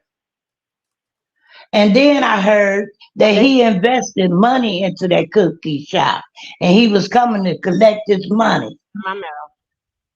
Yeah, you took the words out of my mouth. But I don't think that she'll mess it up because, from my understanding, ain't the cookie shop closed now? So I don't really think she had. No, they don't open up a brand new one with all the money they collected on the GoFundMe thing, and I know they had insurance. And then the rent lady said they was behind on the rent in there any damn way, so they was struggling for pennies. Well, I mean, he I got. don't care what nobody say. I will say this. If all three don't believe in that girl, I don't know her, but I know how my callers sound. If you feel like something shady about her, it could be a possibility. Couldn't it be a possibility where, okay, she don't got much money, she got a cookie shop? Couldn't them ops, couldn't they come to her and say, listen, when he coming? When he coming? Well, you need to do this and that. You need to have him on this day, or you need to tell us when he coming, and we're going to set it up, and we got you. Because a lot of stuff happened like that under the radar. And now maybe she just trying to hurry up and get on young Dolph team because she knows it's getting hot, and they taking Well, it's a lot of people don't like Raven. They done been all on YouTube cussing her out and every damn thing. Why they don't like Raven? It's a lot of them people down there in Memphis don't care for Raven or the cookie shop, and they told all kind of lies. Her daddy, her mammy, the stories was all twisted up. One told one story on one channel, the other one got on another channel, told another damn story. So it's something about Raven, and I pray to God it come out. Well, I don't know how true it is. She ain't squeaky clean. She ain't squeaky clean. I heard Juke was in one of the cars when Dolph got shot. You know, when everything. Exactly, I heard that too. He want the witness. It happening. But they said they had killed Dolph somewhere else. You telling me that Juke was in the car watching young Dolph as he got killed? Is that what you're saying? Yeah. No way. No way. Yeah, that's what I heard. That he was in one of the cars, sitting back, you know, watching everything go down. Did it? The car, you know, when it went down, watching everything. He was in Big Juke was in another car watching this all unfold. Yeah. Wow. Let me add this. Before we even go to him getting shot at the cookie shop, he got shot here in Charlotte. He got shot out in LA.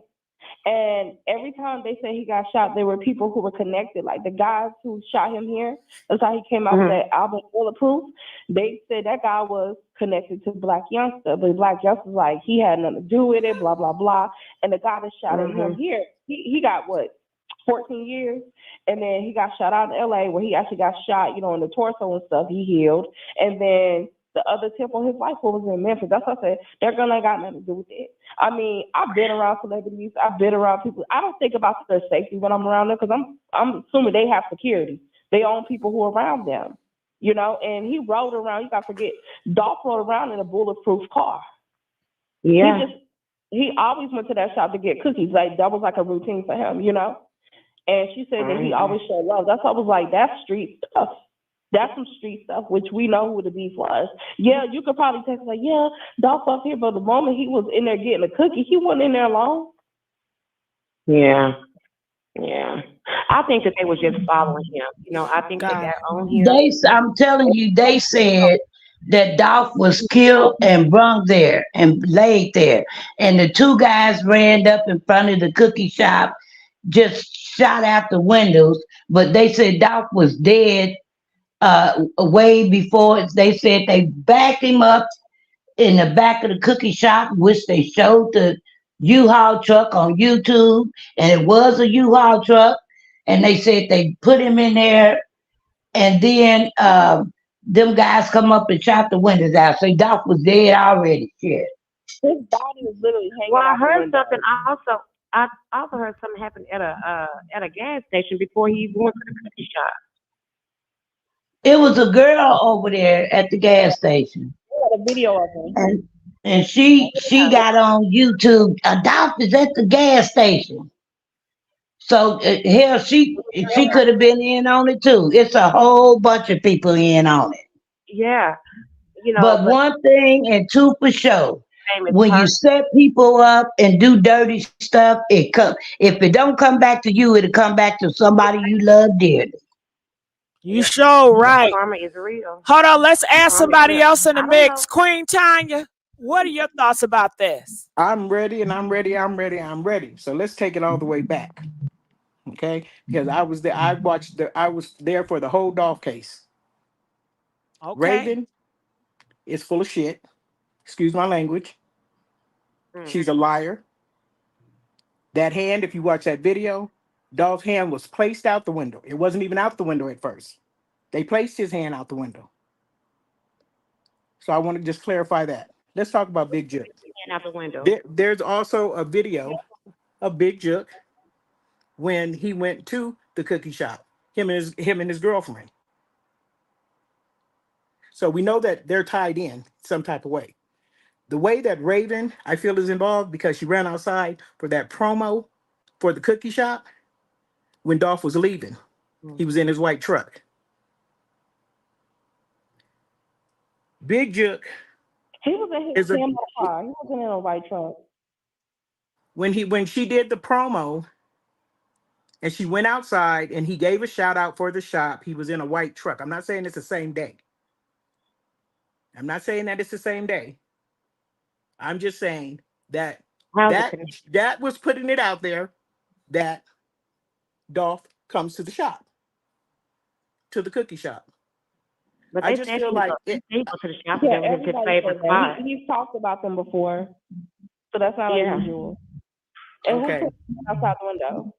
Okay, because if you watch the video, at first when the girl that was filming, his hand was not even out the window. That's why they started laughing. They placed his hand outside the window. The whole scene doesn't even look right. It was staged. It was staged. It was staged. That whole scene was staged. Nobody's going to be walking all through a crime scene. But let me just go back to Big Jook, because this is a question that I have. They said that one person was airlifted. So at what point when did they airlift this person to the hospital in critical condition? Because I didn't see a plan. Once they got to the hospital, they said. And they couldn't do nothing for him at that hospital. So they had to care flight him to another. So how many ambulances did you see? One. Oh, okay, so they put everybody in one ambulance? That's what I. Went in a Well, they didn't put Big Juke in there because he was already dead on the ground. Right. Okay, and so at what point doesn't the coroner come to get his body? I mean, but they can put him in that vehicle if he's already deceased. Doesn't the homicide unit come and everybody just did? If he was deceased at the scene, at what point doesn't homicide come out and they do all of that? Because I didn't see no yellow tape. I didn't see any of that. Well, I seen the yellow tape. They did put up yellow tape. Okay. Yeah. So that was just my question, okay? Because I seen one ambulance. I seen them putting somebody in the ambulance on the gurney. So if he was already deceased at the scene, that's not how that it goes. That was the second guy. Because Big Juke was already dead. Correct. When he was laying on the ground. Correct. So at what point does not the what is that? The coroner come and get that body if he was already deceased. Right. It looked like they would have let him lay there till they gathered up all. To me, Memphis Police Department is shady as hell. Very shady. Very shady. Now, see, what they did when Dolph died, they did totally different when Big Juke died. So that let me know they say some of Memphis polices, On that payroll. Gotti is paying some of them. Yeah, there you Correct. go. He's on the payroll. Yes, ma'am. Okay. So I did hear the other young lady speak about the uncle, Las Vegas Earl, who was a kingpin. What Right, has to be that was understood, me.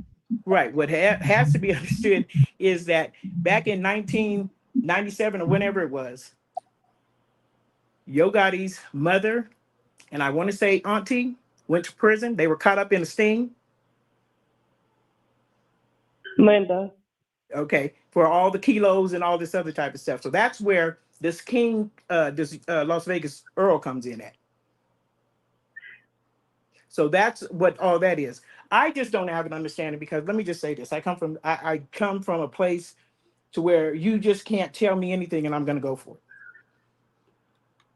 You have these people that are of high standards. You know what type of life you live, and at what point don't you protect yourself?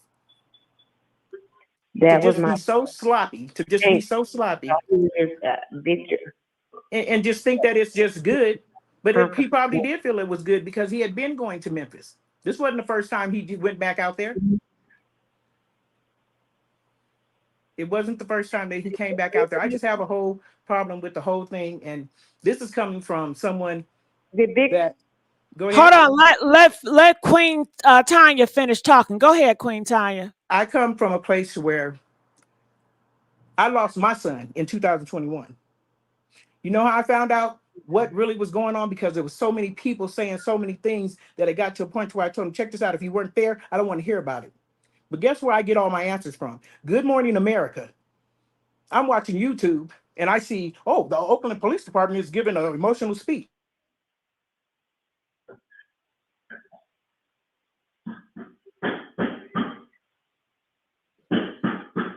Is that a gunshot? Tanya, are you there? Tanya! Tanya! Girl, they got her. Like a door banging or something. Girl, it ain't safe. It ain't safe.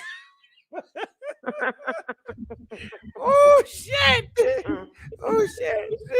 Well, just like they say, just like you got a birthday, you got a death date. And that was, today was his day. Okay. Smith, are you there? Miss Smith? Yes, I'm here. What are your thoughts about everything? I feel like how Dolph got caught off guard. They waited until Juke felt comfortable in Yo Gotti them.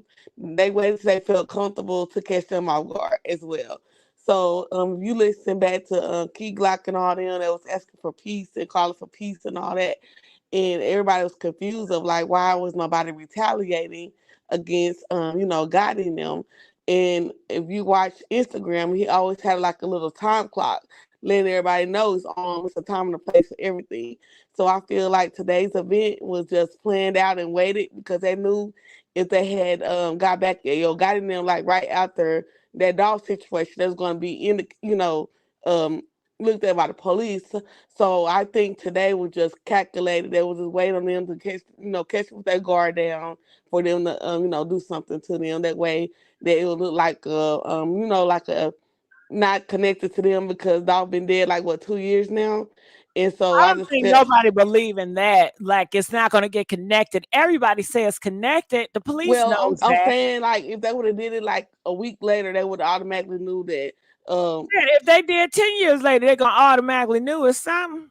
Well, yeah, that's true. But I just think that they let them walk around long enough to let them feel comfortable enough to let their guards down. Like that's what I feel like how Dolph got comfortable.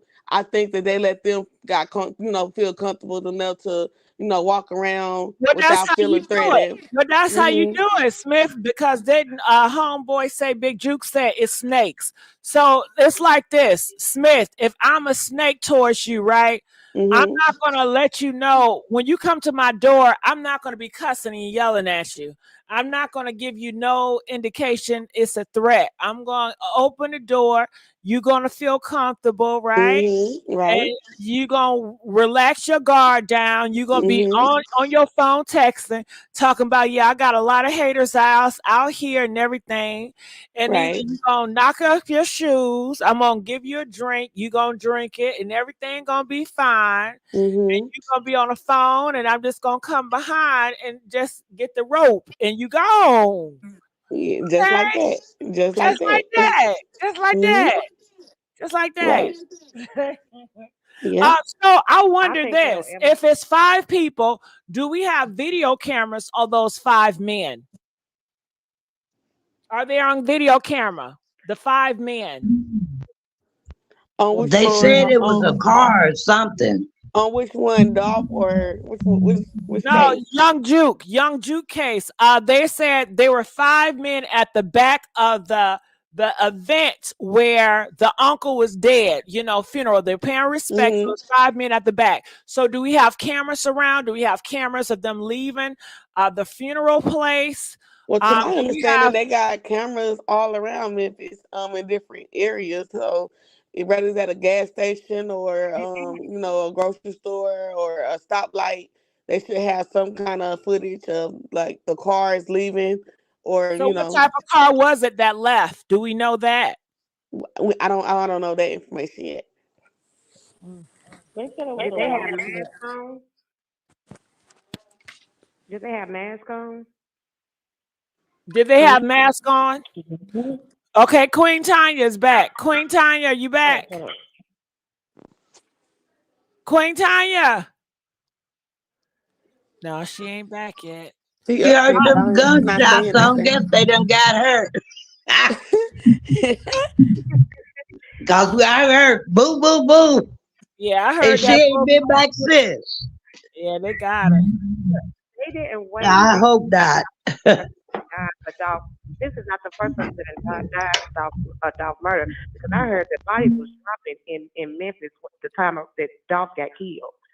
So this ain't the Mhm. first person. Yeah, They said like to piggyback off what you were saying, what Tanya was saying. because this is gonna keep going on and on. Where they gonna keep shooting at each other. Now here it is, Juke and got shot. So they gonna want they get back for Juke. So this is gonna keep on and on until somebody come and mediate. Well, I What think time they out? really Who? want Gotti. I think they really want Gotti so they can. And Gotti got so much security, and Gotti kind of moved different than everybody else, and he got security. So I feel like they couldn't get Gotti, so they got him.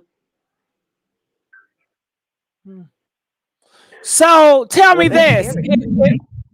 who are they gonna go after? I think they're not gonna stop until they get Gotti. That's what I think. Uh, Yeah, uh yeah. the background sound. Yeah. Arthurine, fix your background sound. Ain't nothing in my background. It's something going on with that mic. It's you. Because when I pause you, it stops. You see that? You guys, when I put her on mute, I don't hear it no more. But when I unmute her, I hear it. Mm-hmm. Yeah. Well, It's my you. TV is on mute. Only thing I got going is my ceiling fan. Now it's better when you talk. When you talk, it's fine. But anybody else talk, it's horrible. Well, I could say they wanted Gotti. Gotti could count his lucky stars, but he got a day coming too. Yeah, they're not gonna stop until they get Also, Gotti. I feel. yeah, yeah. I think at this point, Gotti is scared. He's scared. Juke, to me, that was his protector. That was the one who called all the shots for Gotti when he wasn't. Mm-hmm. So and Yeah, then him and Black Youngster. Yeah. hard to trust people out there in the streets. Yes, it's hard to trust people out there in the streets, and it's some people don't even trust their own family members. You know what I'm saying? But he trusted Juke. Because you best believe Juke knew if Gotti hired to hit for Young Dolph or whatever, Juke was gonna keep that secret. But did them boys ever get the time for for Dolph murder yet? Because they were trying to tie Juke into that. Didn't he go to jail for that? He got questioned, but they say he had a lawyer. Oh, yeah. Mm-hmm. Arthurine, do you know about that? Okay, I guess You keep putting me on mute, so I just let it stay mute. no. The But reason I put on mute if you're not saying anything because I hear all that background. That's why. well, I ain't nothing on but my ceiling fan. But I think that something went down in the courts, and Go Vance, the one they say Go Vance, I think Big Juke and Go Vance had a lot to do with it, and he Juke must have turned on Go Vance since he was locked up, and he might have put a hit on him in jail. So you don't never know how that stuff done went. But I really don't think it's got nothing to do with PRE. No, because when you hire a hit, first of all, they pay you, So look, if I'm gonna hire this hit, here go your money, I'm gonna pay you, right? So you know what comes with that. So you're gonna need attorney fees, lawyers, and all that. Don't come to Big Juke because I done already paid you. If you wanted more money, you should have added attorney fees in if you wasn't coupled with the money or whatever. But to me, I did hear something about they were trying to turn on Juke. But see, they wanted Juke because they knew that they felt like Gotti was behind it. You know what I'm saying? But them boys couldn't tell on Yo Gotti because they didn't have the dealings with Yo Gotti. They had the dealings with Juke. Gotti wasn't going to be messing like that and put his hands in there because he got too much to lose. Mm-hmm. So, that was his brother's keeper. Okay, we do have another caller. We got a few more callers. All right. So calling from 832. You're live on the air, 832. 832. Are you there? All right. Calling from 901. Are you there? 901. Is this Memphis? Memphis? Yes, ma'am, I'm here. Yes. If you could turn your radio down so I won't hear no echo, but we want to know, what are your thoughts about this? You are in Memphis. Tell us. I just know it's just a PSA for all Black people. We as a race of people need to know this one thing. Can you turn the radio in your background off so we can hear you and won't be any distractions, please? Can we turn the background on? Yes, ma'am. Thank you. I just like all melanated people to know either you living or you surviving. When you living, rules are required. But when you survive, anything goes. So no one should be confused about those two words. Anything goes whenever we out here surviving. And as Black people, we all out here surviving. It's just unfortunate, death is a part of our culture. But on the other hand, you got some Black people out here living, and they feel contrary to everything that is chaos. Okay. All right. So do you what are your thoughts about this Big Juke thing? Did you hear about the 5 guys that was sitting in the back waiting to execute Big Juke? Yes, man. I heard about it, but you just don't have any thoughts about it. You just want people just to come together. Yeah, I just know that this ain't. When you in the streets, there are no rules. Evil, Satan controls the streets. There are no rules because everything's about survival. I mean, you can't tell an animal how to survive. So when we as human beings, when we choose the streets, got it. The only thing we can do is adapt and survive. Got it. Okay. All right. Well, I So, thank you so much. We're gonna let you go. Queen Tanya, you back? Are you all I'm right, back. girl? Yes, I know I'm back. I think that you Girl, I had was so worried about you. you had muted me. So I I think you was had so muted me. worried about you, girl. No, I thought they let didn't me, get your ass. girl, I'm fine. I'm not worried about none of these people. I seen somebody in the chat said that something sounds scary about Yeah, Queen Tanya. Girl, let I me tell was you something. praying I'm they from didn't yeah. sacrifice you because you know they're going around I'm from the sacrifice. street. Yeah. I You don't want know, you to be sacrificed. no, I'm not worried about no sacrifice. I don't believe in none of that type of stuff. That's You know, good. Me neither. the only thing that I can say is that from what I'm seeing on the news is that he was shot in his car.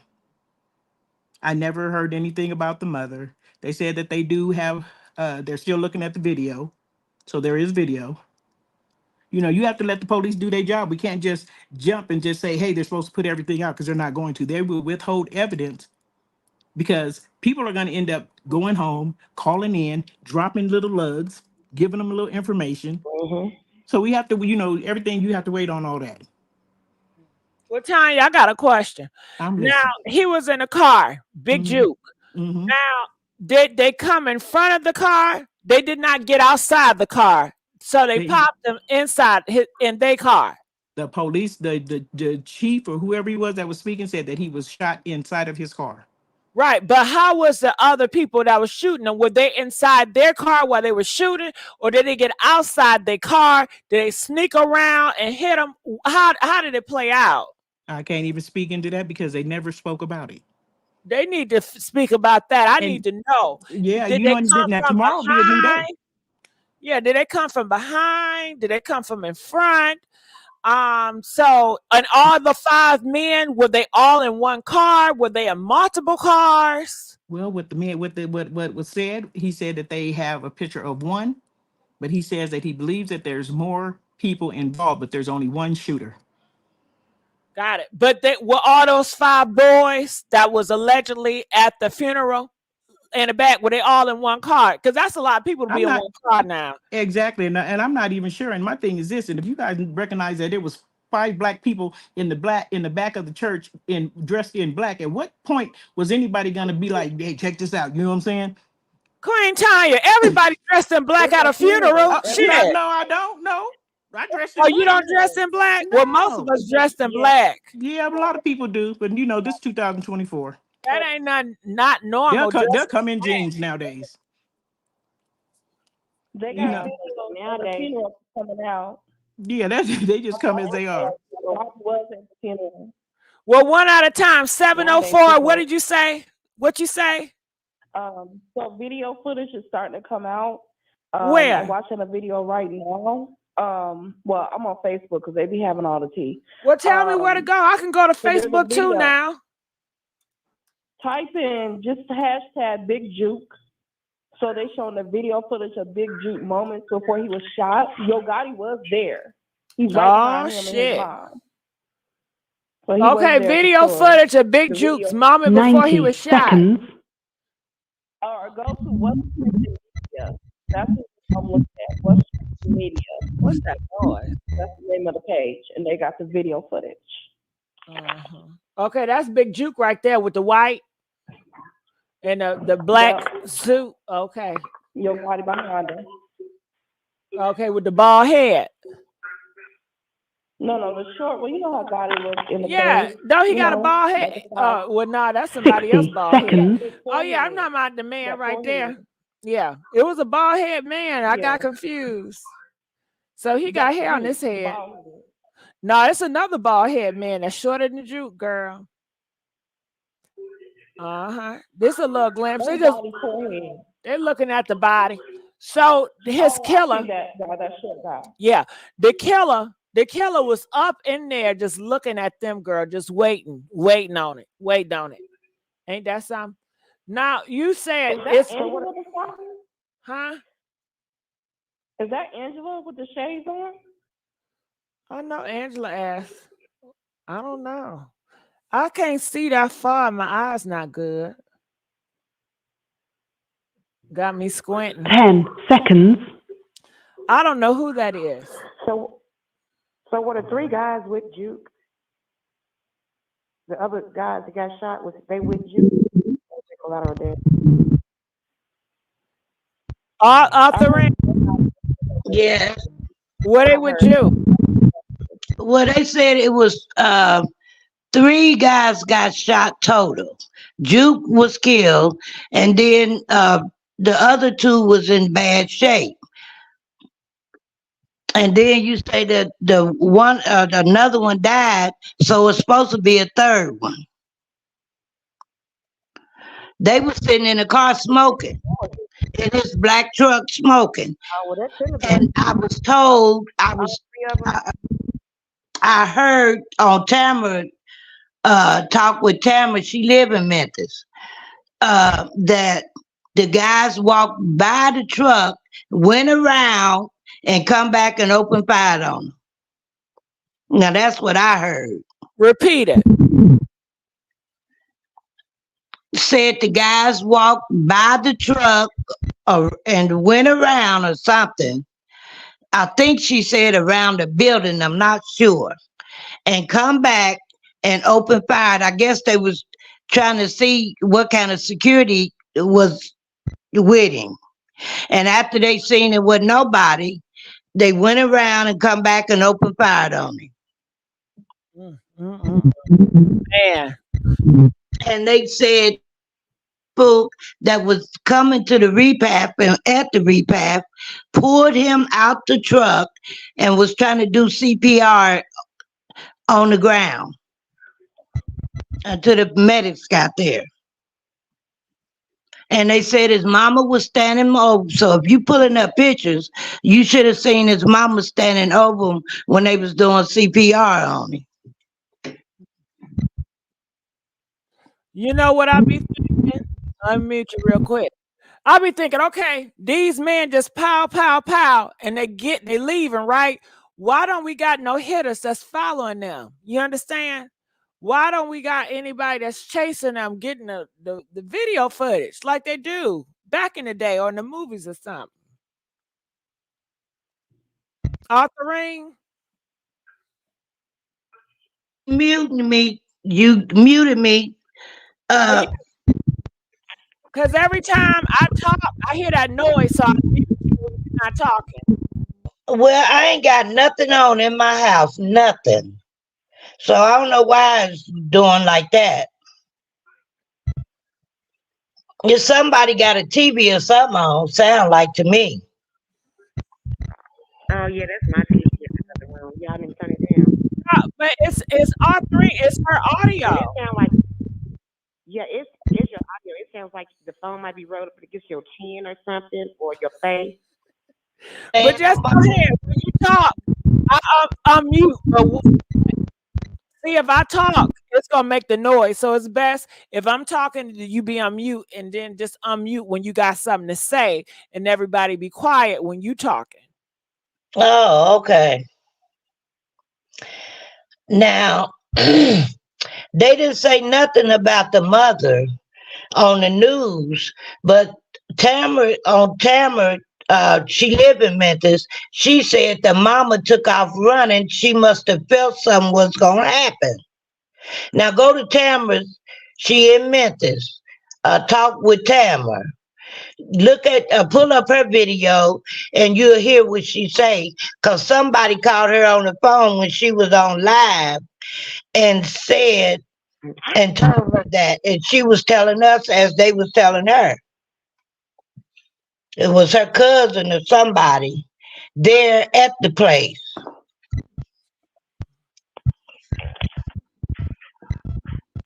Well, I wanted to see you guys have on that, because if they did, they could be caught real fast. Yeah, I do see someone in black standing over him. Their nails are white, and they're bending down, touching him. That could be his mom. Could be. Man, oh man. Okay, hold on. I do it. Okay. Well, y'all, ain't this something? Anything else y'all gotta say?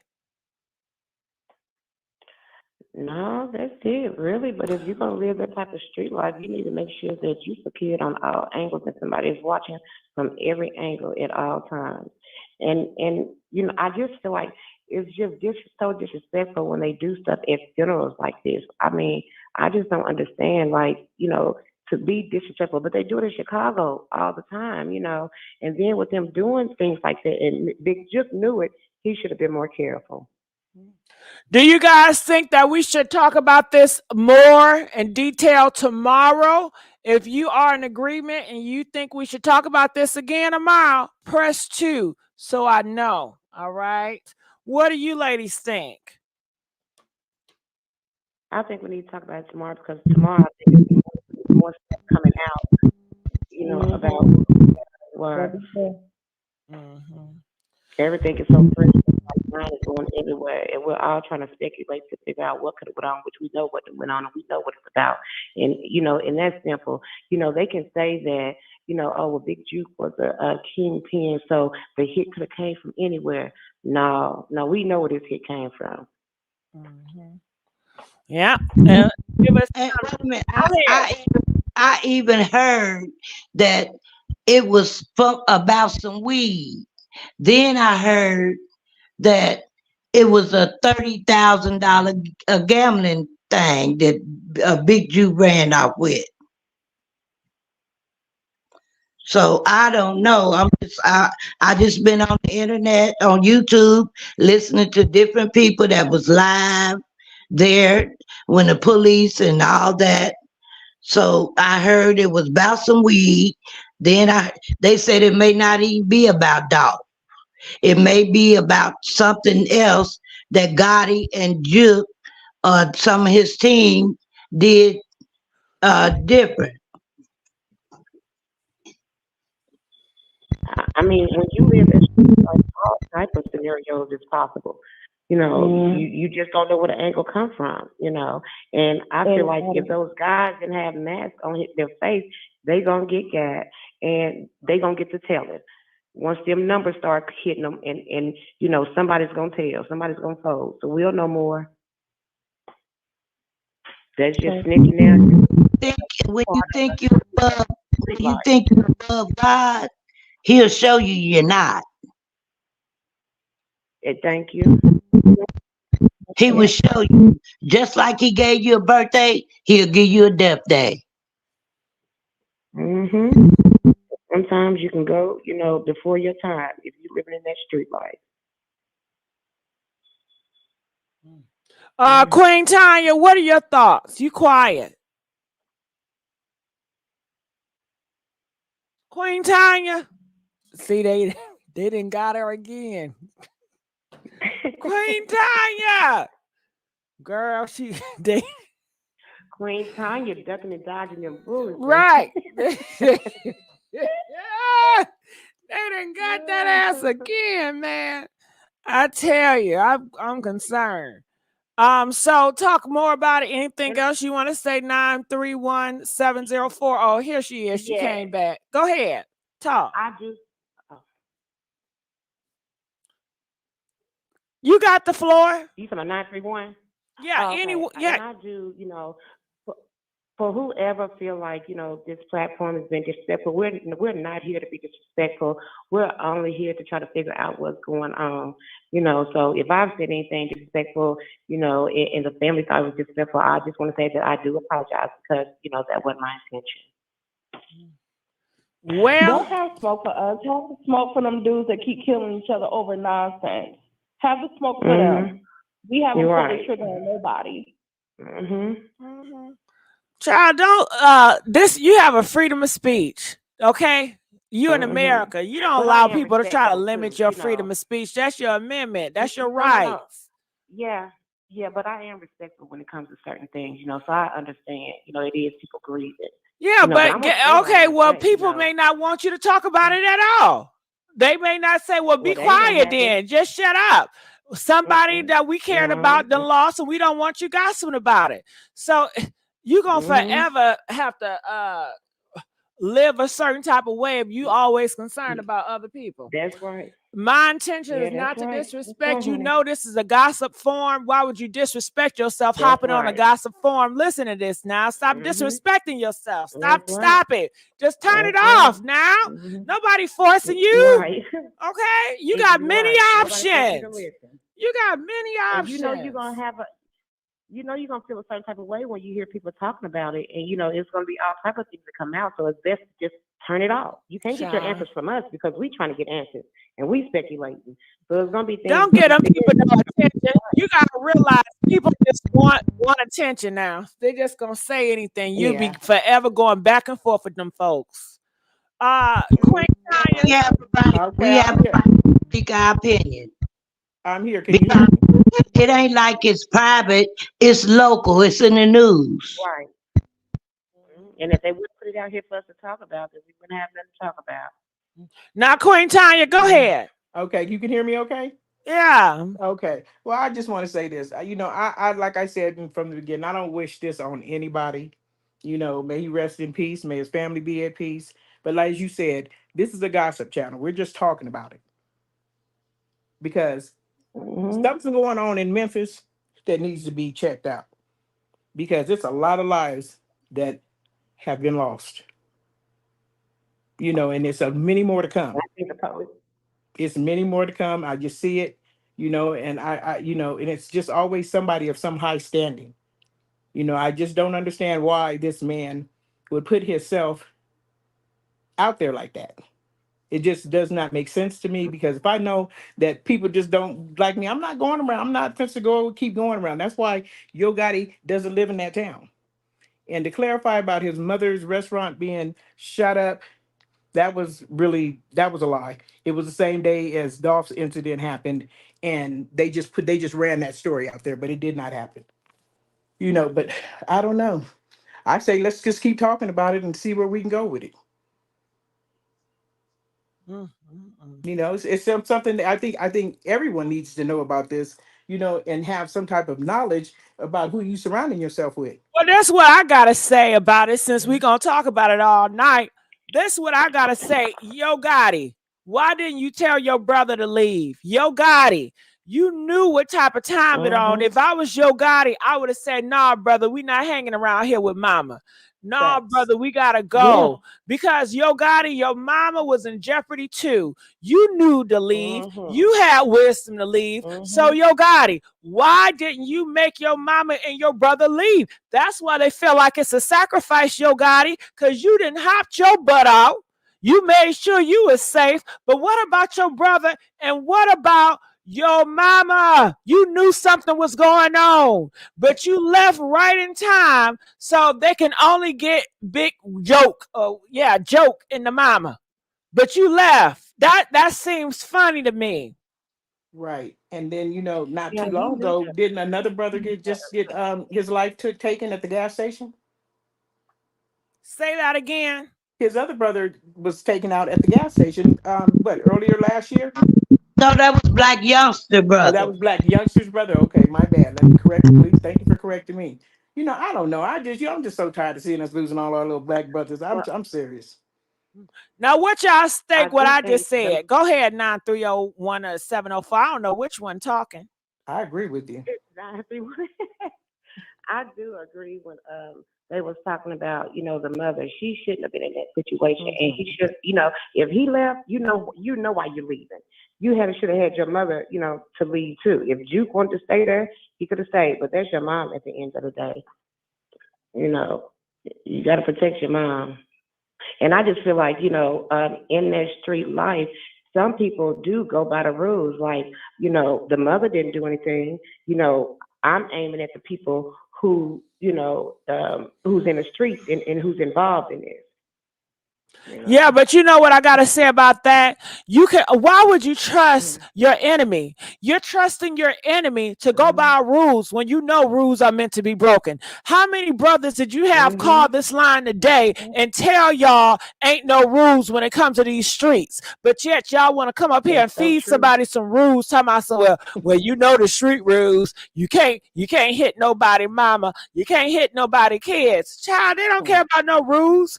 Yeah, you keep thinking that. No, if I was your enemy, I'd say, yeah, keep thinking that. Man, if I can say this real quick.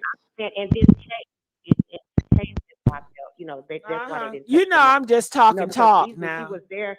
I know, but she was accessible, you know. But that is true. It is. Well, these days, the mafia will kill your whole family. All right, when Arthur reads, I need everybody to be quiet so that noise. Okay, if I can just say this real quick, can you hear me? Okay, I just want to say this. As a mother who has lost a child, at this point in my life, I have no answers. So guess what? Anybody can get it. I don't even care. I want them to sit up at 3 o'clock in the morning and cry like I cry. That's where I'm at in my life. I don't wish it on nobody. My son, he's not going to die in vain. So if you don't give me the answers, I'm going to get the answers, which I have answers. But it's in my timing. It's not in yours. And that's just what's going on here. I'm not going to come get you when you think I'm coming to get you. I'm going to come and get you when you least expect it. And he got comfortable. And he went to that little repast, that funeral. And he All thought right, he was safe. Arthurine got something to say. When y'all hear that noise, just everybody be quiet and let Arthurine speak. Go ahead. You live by the sword, you die by. Oh, that's all she had to say at this time. Okay, Virgil. How you doing, Virgil? Hey, I'm doing well, man. Look, let me tell y'all something. These young black folks, man, ain't no the streets. Come on now, everybody know this in retaliation for Dolph, and I blame everybody up there that got money, young got it. Why you gonna put your brother? Come on now, ain't no streets. I'm from Atlanta, Georgia. You know what I'm saying? I know Thug personally. I know his family personally. Look, I left the game a long time ago. Went to the military. I tell folks, if you live by the sword, you gonna die by the sword. You know what I'm saying? So mamas, aunties, because when I was in the streets, nothing was off limits. That means kids, grandmama, granddaddy, aunties. If we couldn't get to you, we gonna get to somebody that's around you. So, it's just sad. You know what I mean? Just sad. Now let's talk about it, Virgil. Let's talk about it. Now everybody keep on saying you die by the sword, you live by the sword. I would think these brothers know that already. I would think these brothers have accepted that. But you gotta think about it. When you got a little money, and I'm just gonna be honest, when you dealing with niggas, that ain't really had nothing in life, and when they get a little something, it changed the whole perspective and the whole narrative. See, for me, I had to go to the military because my mom already told me either you gonna end up in jail or being dead. So all these folks that want to be gangsters, fake bloods and Crips and everything, I did 21 years in the Marine Corps. So I got 3 tours in Iraq and 3 tours in Afghanistan. What we doing right now, it's a war zone. So Well, you live. brother, this is why I gotta say, sorry to cut you off. And I don't live by the thug life. I'm not a gangster, nothing like that. And I'm not promoting the thug and the gangsters. However, they say you fighting American war. It's the same thing as the gangs when they fighting their war. Y'all all fighting wars. Well, I will. What's the difference? Well, there is a difference with this so-called gang wars, the Bloods and Crips, Mexican mafia, and stuff like that. That's totally different. At least we know our enemies. In the gangs, you don't know your enemy. You don't, because your enemy could be sitting right next to you, your homeboy or your homegirl or the setup. At least I know when I was in Iraq and Afghanistan getting shot at, bombed at, knifed and everything, at least I knew who was trying to kill me. Here, it's a totally different. So I never thought about it like that. And everybody says, thank you for your service, including me. Thank you for your service. I appreciate it. And I do it all over again if I had to do it again. But this is my thing. This is why I tell young people. And as a African American black man that's educated, that went to the service, we out here robbing and killing our own self. Because let me tell you something, you don't see the white folks out there as bad as we are. You know what I'm saying? Here in Atlanta, it don't got so bad in Atlanta that, I got to carry that heat everywhere I go. And that's sad. Everywhere I go, and I get out at the gas pump, I got it with me. I got my niece with me, I got it with me. I would rather have my piece with me or some kind of artillery than I leave my wallet or keys at home. That's sad. That's the situation we're living in. And it's just so sad, you know what I'm saying? Another young black life lost because of what? Because of what? I mean, because of what? What they beefing over? What they beefing over? They What I, beefing over Nothing. ego. They're And beefing over reputation. territorial. They're beefing over who is the biggest. They're beefing over respect. They beefing any other man beefing over. You well, know, they well, they they both feel that just Mhm. like Russia and that other city, Russia start bombing their city because why did they do that again? what, what, what, Look, I'm trying to sound what, educated and shit. right, right. Well, let me tell everybody hello first. You know what I'm saying? Good morning. Good Um, morning. for one, when you bringing it to the geopolitical stage now, that's night and day. Russia invaded Ukraine, which is a sovereign nation, and we're going to help to provide weapons to Ukraine because we want them to be a democratic system. We don't want them to fall into communism or socialism. So that's a whole different thing. We're talking about street beef. That's true. What Ain't nobody getting no money. please correct me, okay? Look, I love your talking points and I love how you stated that we need more of your voice in the community. So I appreciate you. Go But ahead.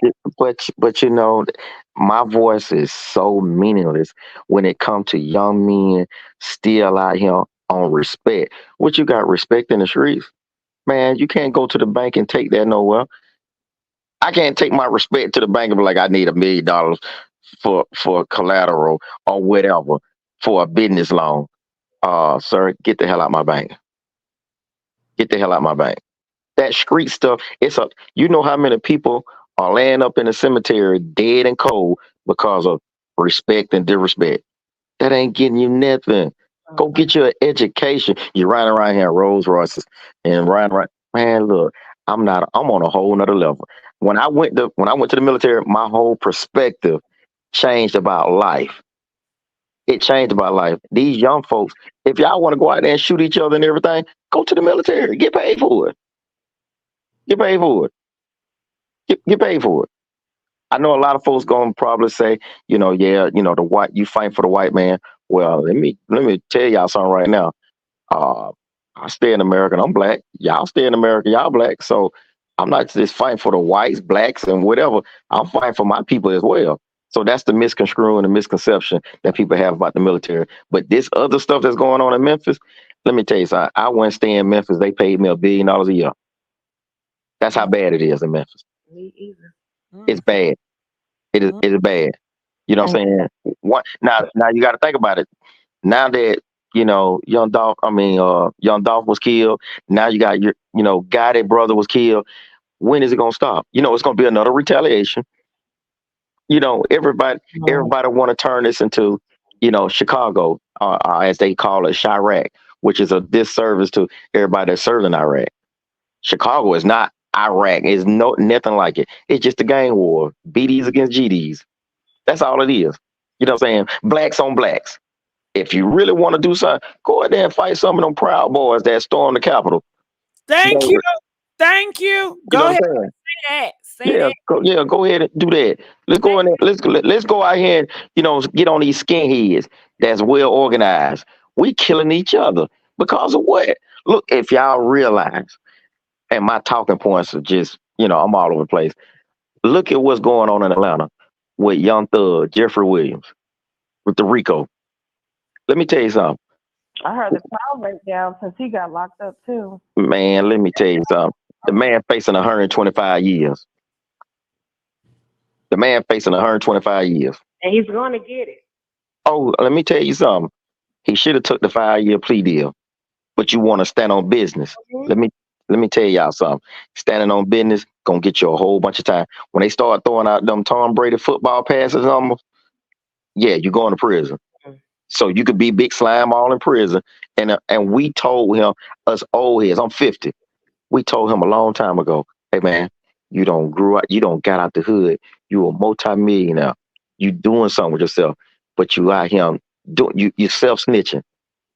You on Instagram throwing up gang sign. Now they don't use all that stuff against you.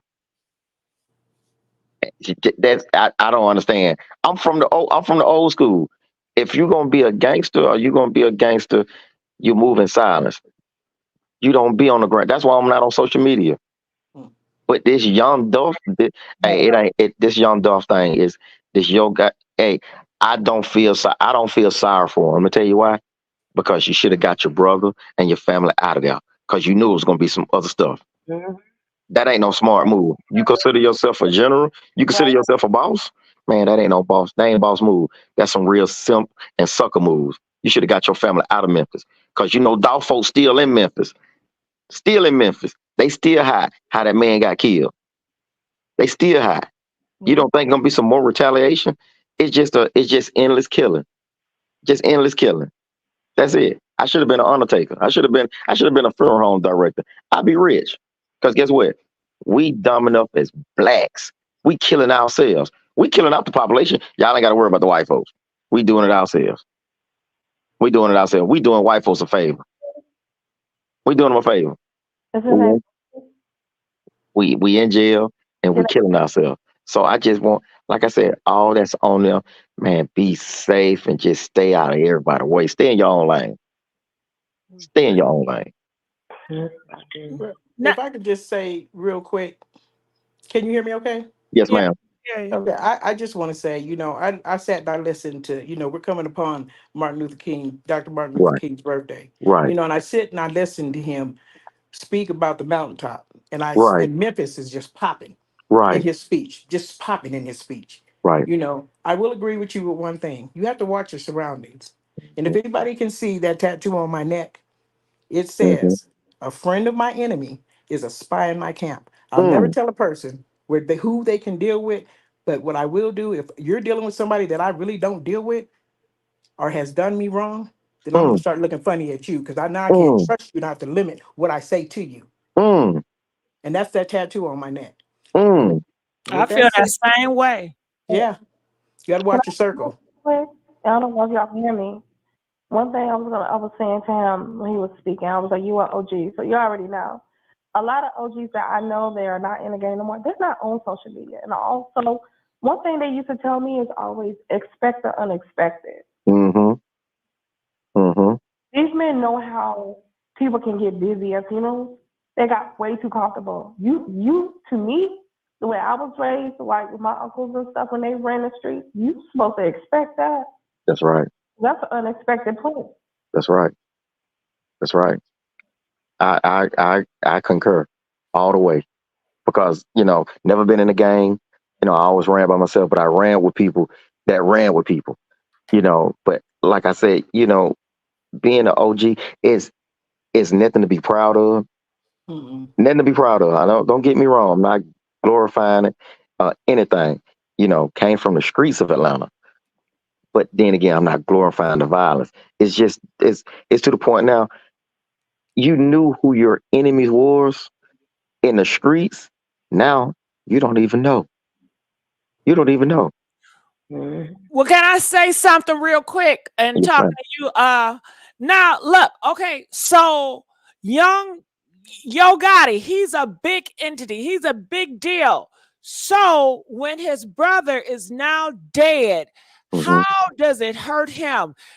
Do he feel like his whole world is crumbling down? Do he feel like, dang, this is my fault? Why? I mean, how is he feeling? How is young Gotti feeling? What is going on through that man's mind? Do he feel guilty about this? Collateral damage. No way. That's his brother. Collateral damage.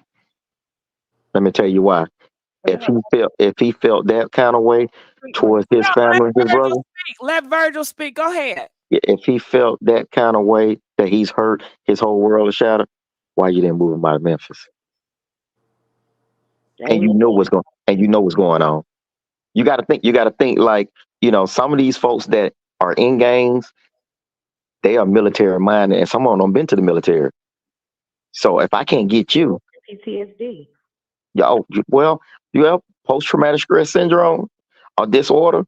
Yeah, to a certain extent, to a certain extent. But if I can't get you, I'm gonna get the next person next to you.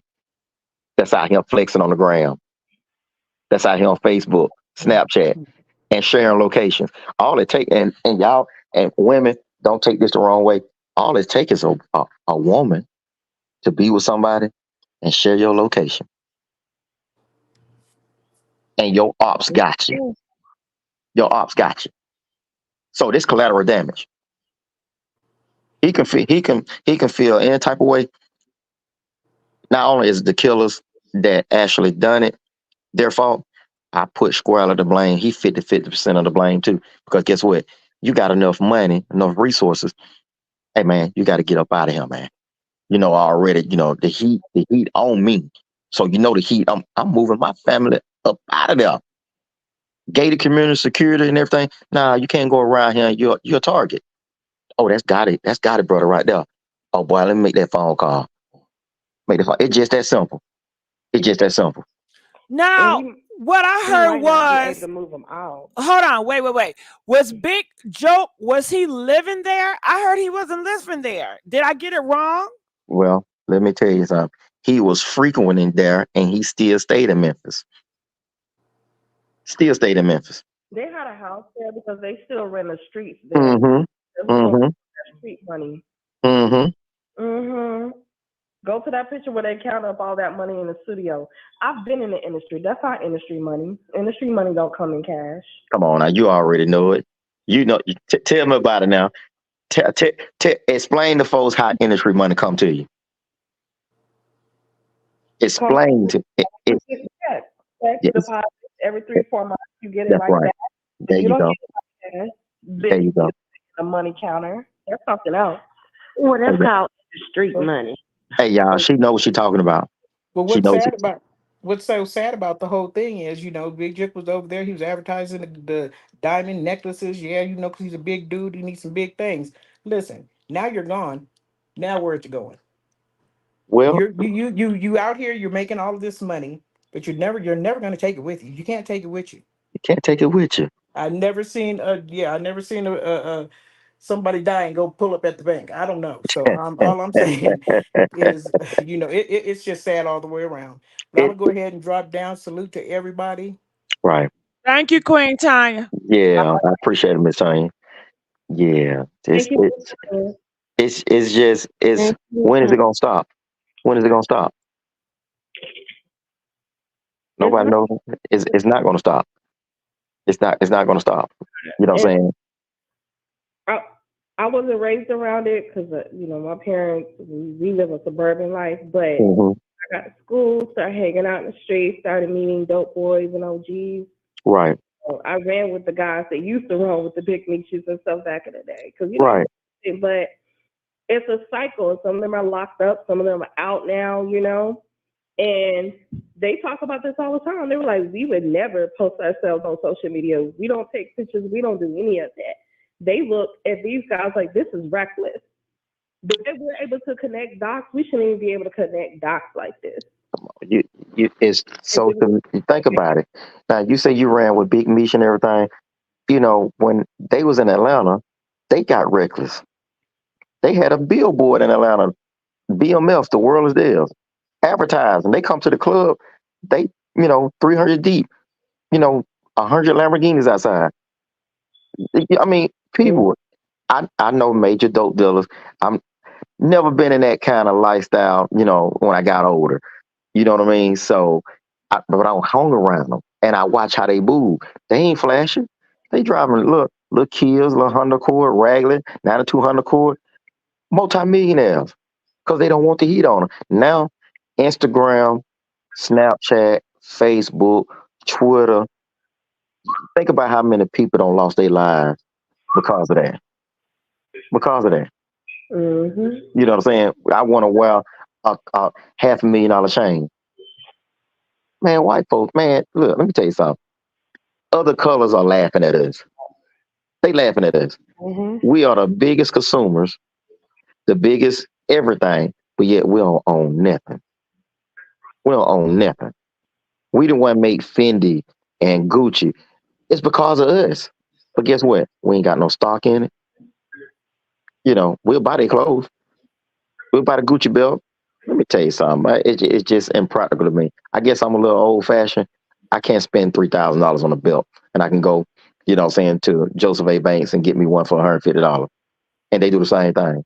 I just don't understand. But this Dolph stuff, this I told a partner of mine a couple of weeks ago, hey man, some stuff gonna happen, because there was some guys that actually I worked with at UPS.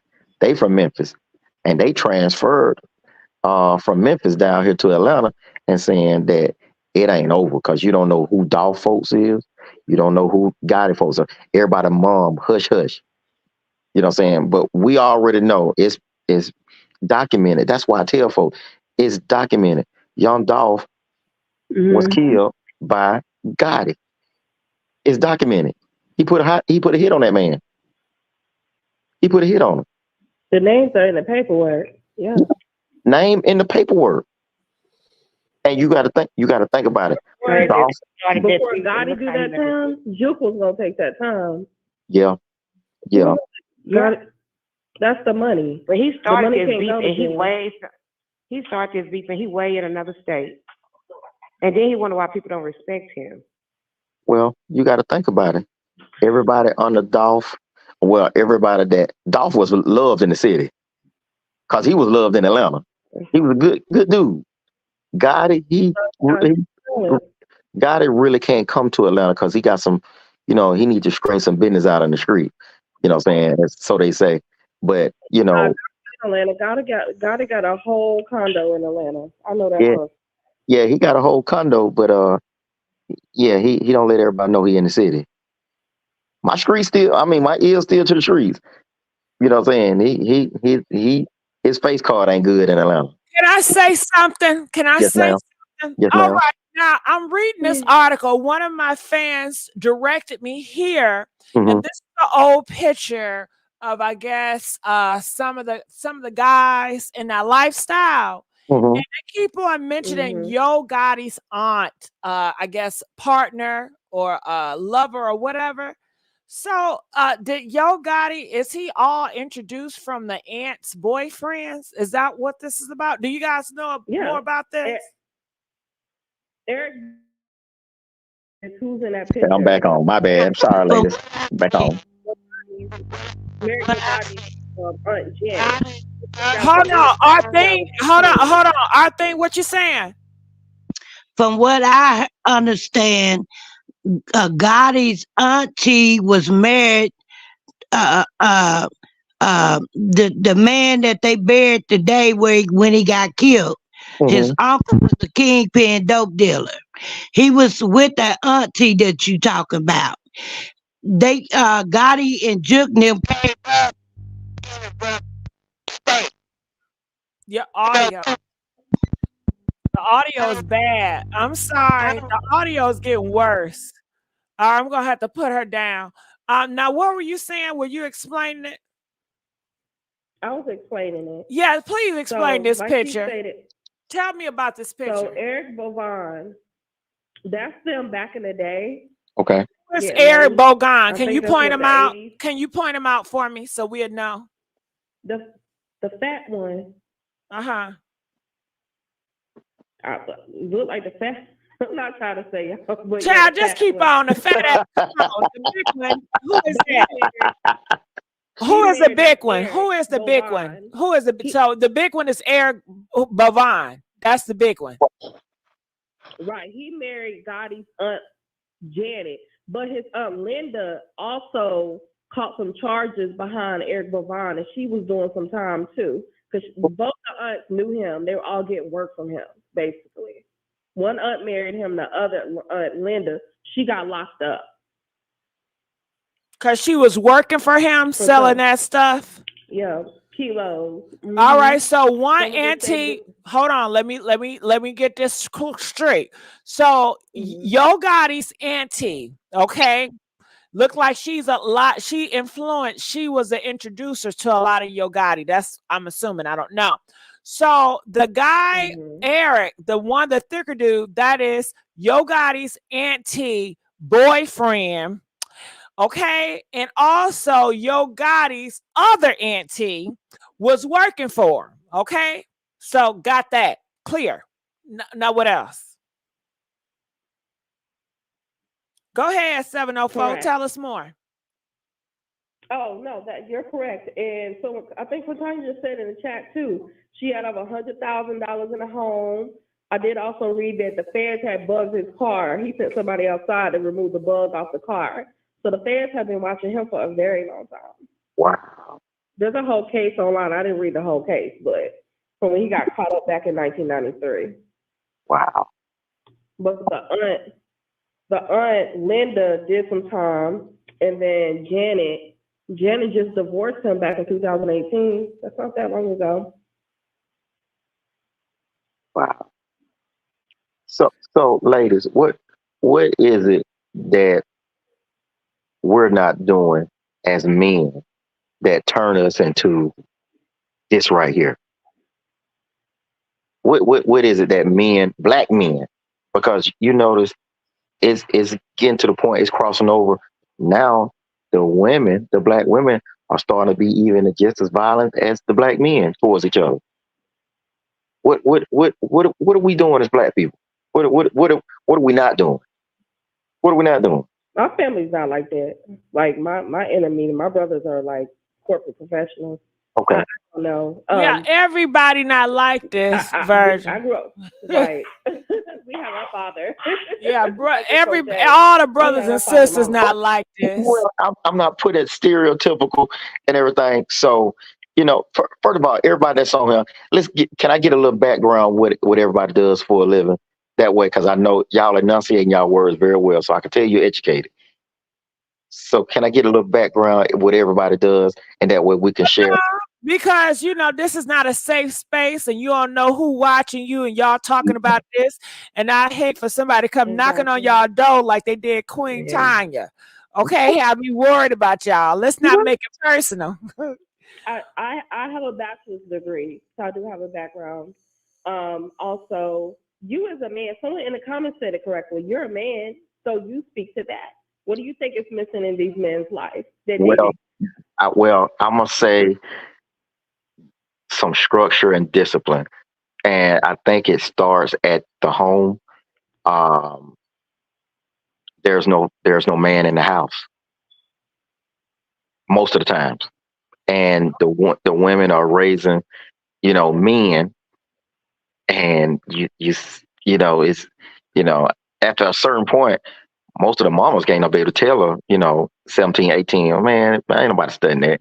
Man, I'm out here thugging. I'm out here to go slide on somebody. I mean, that's the way I see it. And see, me personally, I'm not married, I don't have any kids, because I see my other homeboys, my friends and constituents and associates, and most of them were divorced, and of course, the kids stay with the mother, and they're having a hard time. I'm like, damn, what? You're a good dude. What you not doing? I'm like, well, I'm paying child support. I get them. I'm like, well, they're mad at them. The women. I kind of disagree. I hear what you're saying. I heard that talking part before, but let's take it from these guys in the picture. These guys are in their 60s, and it started with them, correct? So did they have fathers in the home? I'm assuming it was way back in generations. So I'm assuming, yeah, because it started with them. These guys are the ones out here that was putting out sugar boogers, having kids working for them, and they're in their 60s and 70s. Right. So my God. And also I would like, hold on, wait. It comes with the sugar boogers. So how did they get the sugar boogers? The sugar boogers didn't just plant themselves in the black community. They had to get it from somewhere. So how did they get it, and how did it get in the hoods? Okay. How? The government. Okay, so it's more components here to play. Okay, but Queen Tanya is come back. Okay, but go ahead. Keep talking, Virgin. I just wanted to throw that out. Go ahead. Well, I've seen it because when I went in the military at 90, um, that was during, the time when the crack epidemic was booming in Atlanta. Booger academic. Let's not say Right. that C word. Okay. Yeah, let's just say the the product was coming in. That's And nice. I like that. when I got into the military, I actually seen how it was ran. And, a lot of people expose it that the military and the law enforcement communities put it in our communities as an experiment. And when I went through flight school and stuff like that, I was around older heads that had been in Vietnam. And, it was like, yeah, we used to bring it over from Vietnam and, we would drop it off at a certain area and it'd be gone. Nobody, sign off anything. And I never thought about it until, as I got older and got more mature. Yeah, it was the US government is the biggest dope dealer in the world. I tell folks that. Here, that's true. And like here, like to me, I just feel like, like here they call, it's the projects, the project. To me, it was a project Mm-hmm. for the black people. Mm-hmm. And dumped all this cocaine, all these guns here, and then you live it up in the poverty. And let's just say a lot of these kids don't want to join, but they have no choice. That's true. Because if you're from that part of the hood, then they're going to label you that anyway. That's true. That's true. You're affiliated with it. If you live in an all bloods neighborhood from California, you're therefore, by default, you're blood. Yeah, they want protection, They want protection. And unfortunately, the society is degrading to the point now that you don't know what it is. You don't know what it is. But I've seen what the government was done from Reagan to Nixon to JFK to Eisenhower on down to Franklin D. Roosevelt, the so-called great white savior. I mean, you got to think about it. All of us that was put here on this good green earth, especially in the black community, they don't tear all the projects down in Atlanta. And these three guys right here, that kingpins, who are you selling it to? Majority. And then a lot of these people back in the day, you had mothers that worked hard, and a lot of them was in middle class. Right. Well, middle class is gone now. You know that, don't you? You either impoverished or you pretty much on, the middle class is gone. Yeah. Middle class is gone. So I just don't understand. Look at these guys. Flaunt their wealth. We didn't do that. We didn't do that when I was in the streets. We didn't do that. We was, you don't want to be seen. You don't want a word of mouth and everything. Like, yeah, Virgil got it. You didn't want that. You only dealt with certain amount of people. I had 3 people that I usually dealt with that was solid. And they hey, this how you move. Don't go out there and get you no Mercedes Benz. This is the thing about it. When a black man start to make a little money, and y'all not gonna believe it, but the first thing we go do, it ain't go buy no car or anything like that. We go outside our race and go get a white woman. That let them know we don't made it. We go and get some other ethnicity instead of a black woman. But that's that same black woman that was holding you down when you didn't have nothing. You was eating Roman noodles. But we'll cash out to the side. We'll go out and get us a white woman. You know what I'm saying? Because that's a status quo. We don't made it when you get a white woman. Thank God. I know. I don't want to get too far away from the topic, but JoJo Jones said the product in the black community was a silent weapon for a silent war. And I would want to agree with that. And I've never heard it been put like that. So JoJo Jones, I just want to say thank you for dropping that, because that right there, that's a quote. That right there, that's something right there. That I gotta screenshot that and just frame that and get paid off of this quote right here.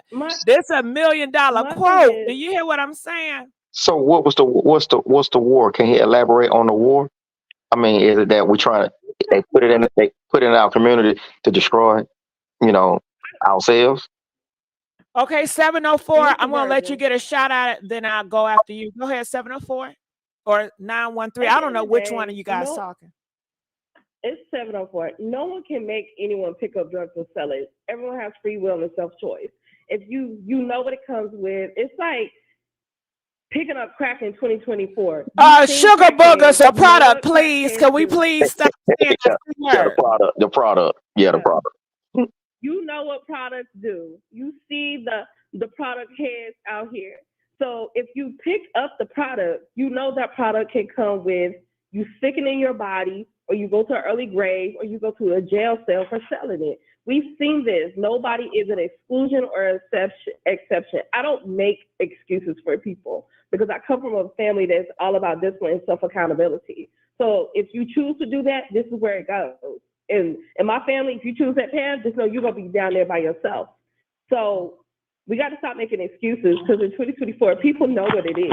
You pick it up, you live like that, you know where it's going. That's just the point blank. Got it. So period of it. when I saw this quote, the product in a bad community was a silent weapon for a silent war. To me, how it resonated, it was like, we know these group of people, they're hungry, they're poor, they don't have much, and we see the effects of it. We see a lot of wars from product wars. It is product war. If it was not no product, it would be no such thing as product wars. So they're very smart and calculated, and they can see how they do experiments on humans just like they do experiments on rats. Okay. So they try to test things out, and they see the cause and the effect of it. Okay. So that's just what it is. And I get exactly what they're saying, that was a silent weapon for a silent war, because the weapon is to take them out of here. They take themselves out of here. They don't got to do it. They do it for themselves. And it's, well, I don't know how silent it is, but I don't know if they're talking about the fact that, hold on, I don't know if they're talking about the fact that, when you take that stuff and you overdose, that a silent war, because I took it like, now I'm seeing it in different forms now, because I guess this, quote can mean a lot of things for a lot of people. It's just like any book. You can read a book, you can get inspired in different ways than I can. You can look at a painting, you can see something that I don't, I can see something that you don't, and that's just what it is. So now, because at first I saw it as, you got product here, and you got the blue team versus the red team, and they on corners trying to say, this is my corner, and they taking people out because they want more territorial to sell more product. So I saw that war, but now it could be a war as if, people are taking it, and you have people that was going to do great with their family. They get hooked on the product, and they end up losing their family from the product, and they end up leaving this earth from the product. So that can be also war too. It can be multiple wars within this product, So yeah, it makes you want to think. So thank you for that dropper. That's what I thought about. But also look at the music industry. With just take for example, Gotti and Dolph. They glorified, saying that, hey, I can go and get the product at any time. I'm selling product at any time. I got this, I got that. So it's not just the government, but they gave it to us, and hey, we're gonna do the experimentation, and we took it, and you see where it is now. It's glorifying. Most of the rap music, hip hop is glorifying the product, glorifying, womanizing. It's glorifying it. And the young people are so susceptible to social media. Oh, I want to live that lifestyle. So guess what? I'm gonna have to go do what I gotta do. I'm gonna have to go do what I gotta do. So people idolize Dolph, idolize Gotti, idolize Thug, Jay-Z, and everything. They got to that status by glorifying violence, selling the product, womanizing, you know, and just unscrupulous stuff. You don't see nobody talking about, hey, I went to school, I did this. This is not like the 80s and the 90s or the early 80s. You know, you really in the hip hop industry, you didn't hear about nobody killing nobody. You hear about it now. That's all you hear. That's all you hear. And it's just unfortunate that this saga is going is this is going to keep happening. It's going to be somebody from Dolph team to get killed again. Somebody from Gotti team to going to get killed. This is not over with. This is not over with. And social, like you said, social media, the internet, it's forever. It's forever. Mhm. You Now, know, Virgil, now when you talk about, and I'm not trying to take up for no gangsters or nothing like that, but when you're talking about these rappers and all they do is glorify the product, but that's where they come from. That's what they have done. So don't they rap about what they know about? So and you talk about, well, I guess you want Will Smith rappers. And usually if somebody is going to school, they're not trying to be a rapper because I don't know if you can get your degree in rapping. well, I'll give you even a step forward. Look at Plies. Plies has Plies has a degree in engineering. You know what I'm saying? A lot of folks don't know that. It's a lot of folks that, you know, that rap, you know, that got advanced degrees. You know what I'm saying? Special ed, you know, a lot of, you know, rappers. But now it's got to the point now that, you know, it's all about who I can go out there and, you know, I can slide on. I can shoot up your block and everything. It's just young brothers and sisters, man. Now, somebody said something that goes with you, Virgil. They said that is false because most of it be made up. So I'm assuming they're That's talking about like Rick Ross, like they say that he really don't live that lifestyle, but it's just made up to push a narrative or to sell records. Right, right, right, right. Rick Ross stays in Evander Holyfield's old house in Atlanta. Yeah, to me, you know who lives that lifestyle. Though. Right. You know who live that lifestyle. I will say this. Young Thug, he lived that lifestyle. He lived that lifestyle. Jay-Z, yeah, I don't know. You know what I'm saying? You know, NBA young boy, all these young folks. I know these people because, you know, my brother's, you know, is younger than me. So he listened to that stuff and I'm like, man, what is he saying? I don't understand what he's saying.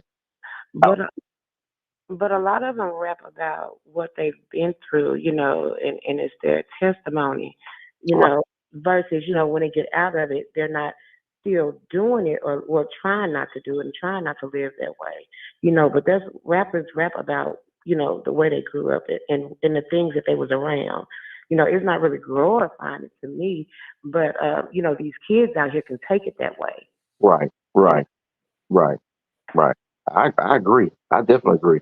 But you think about with NWA, they were gangster rap. You know, they started gangster rap, but they was rapping about what was going on to them in LA, getting stopped by the police and stuff like that. And it went from there. Women, money. Right, right. What you like you said, what they grew up around. The same stuff they do today. It's not, and nothing has changed but the beat. That's what y'all don't understand. And someone in the comments said it. They've been killing rappers since the 90s. This is nothing new. It's nothing History new under the repeats sun. itself, that's for sure. Yeah. It's true. If you don't stand for something, you'll fall for anything. That is true. That is true. And it's just unfortunate that, you know, his brother had to get killed on a humbug. On a humbug. I mean, for what? For what? Well, I don't really think it was a humbug. I don't think it was a humbug because he knew what he did, and you living that life. You living that life. You don't surprise. You don't. You know, they saying that he was behind dog murder. You know, so again, live by the sword, die by the sword. And I just don't know how he just felt so comfortable walking around the city as if he was young dog. And you ain't took somebody that meant everything to a lot of these people, and he was feeding these people. You know, people are mad behind that. You know, Dolph was loved. I'm gonna tell you that. Dolph is well loved. And you don't think it's gonna be some folks from his side that's still gonna, if I get a chance, I'm gonna knock your dome off. And you walking around the city like, you know, like everything all good. Oh no. And I think somebody he had a bag on his head. I'm gonna tell you that right now. Somebody put a bag on his head. Oh yeah. Yeah, he had a bag on it. You know, folks will knock you off for $1,000. 5 guys that we seen, neither one of those 5 guys that was there, neither one of them had the problem. They was called to do a hit. Right. And whoever behind it, there's somebody behind it, but that was a hit. That's unfortunate. It's unfortunate. You walking in the city and you're a target. Man, I've been out the city so fast. But I also have to. But you also got to blame Gotti. Hey man, bruh, young folks said, hey, bruh, I got to get you out of the city. Come on, man. Come on, man. I ain't taking no brain mama, auntie, all the immediate family. Y'all got to get out of Memphis. Y'all got to get to Memphis. That's the first thing. I would have done. I would have took my mom and my immediate family, brothers and sisters. They had to go. But when you really think you're about that life, it's a lot of other folks about that life too. It's a lot of other folks about that life. You ain't the only one. It's a lot of folks out here that really are murderers, serial killers. I mean, really. Take for example, my man, King Von. That man was a serial killer. The man had like 6, 7 bodies. Mm-hmm. Serial killer. Yeah. You know what I'm saying? We don't gotta keep saying the serial killer. Nah, man, the man was a serial killer. Man, I'm like, how many times he gonna look? The first time he said, I said, "Oh." Did you hear that? Oh. The second time, I'm like, "Oh shit, okay now." The third, I said, "Listen, he gonna keep saying it." God, so ladies, I get it. So ladies, what do you think? What do you think gonna be the result of this now? You think it'll be more violence? Yes, you know that goes without question. When you leave this earth, it's gonna be more always. Human are violent creatures. Humans are very violent creatures. Animals are violent creatures. When was it ever a time when the world was not violent? Not that I know of. So true. Way back when, it's always been this way. They've always fought. They've always fought. Over territory and everything. It's always been here. That's what men. So this is what it's gonna be. Yeah. It's not gonna stop. And people in general are inherently violent. It's just we've learned how to train it. You got to train your killer. Society, in a sense. And there's some people, they just don't care about life. They don't value life. No one has ever spoken life into these people, and that's why they move the way they move. Right. Right, because they if just I'm not know protecting my family, if I'm not protecting my family, or someone is being harmed to me, I just don't feel like I could go to sleep at night just killing somebody just because. Okay. Now, when you say that, and this is for everybody, I served in the military. Won't say what I did and what I didn't do, but I flew fighter jet. So does that, make me not have a conscience when you're doing a job? I'm a military brat. No. I'm a military brat, so I get it. Yeah, that's to me that's different. I don't. That's different. But you're still taking lives. Yeah, you still taking innocent civilian lives. A life is a life. Right. They don't. That mama don't see it as different. That mama don't see it as different. And don't get me wrong, I sleep good every night. I don't have no demons. I sleep good every night. But I think it's all about belief. Everybody is different. We all have different morals and values and different belief system. It's just like when those people came with that 9/11, I'm sure their people felt satisfied and they were great. But us, we were hurt by it. You had a reason. That was a valid reason too. Ain't nothing a valid reason to take out innocent people's lives. hold on. Let me back that up. It was a valid reason. Tell me the valid reason. Oh man. Tell me the valid reason for crashing airplanes into. We don't gotta be so descriptive. We know what it is, right? Yeah, but what I mean, what was the valid reason? A belief? What was that? What you say? I'm sorry, my phone messed up. What was the valid reason for 9/11? What was the valid reason? You said No, I'm talking about us going over there fighting for what they did. Oh, you gotta make that clear, child. you gotta make that clear. People like you're saying that it was great for them to do that to America. That's, y'all fighting for our country and for our lives at the end of the day. Well, That job has probably been wiped off a long time ago. Well, the thing about it with with the tragic thing that happened in 9/11, it got us involved in something that caused a lot of people to lose their lives on a false pretense. Because we went over there looking for weapons of mass destruction. We went to Iraq. We didn't go to Saudi Arabia. 19 of the 21 hijackers were Saudis. Yeah. Well, let's not talk too much about everything in there because you guys know it's very sensitive right now. And Right. Virgil, you're great. Right. You're great. I just want to say you're a great speaker. I really appreciate your commentary. Queen Tanya, what are your thoughts? I seen you came back. Are you all right? I'm very much okay. You made an announcement. Did she make an announcement? Y'all, I'm leaving. Y'all.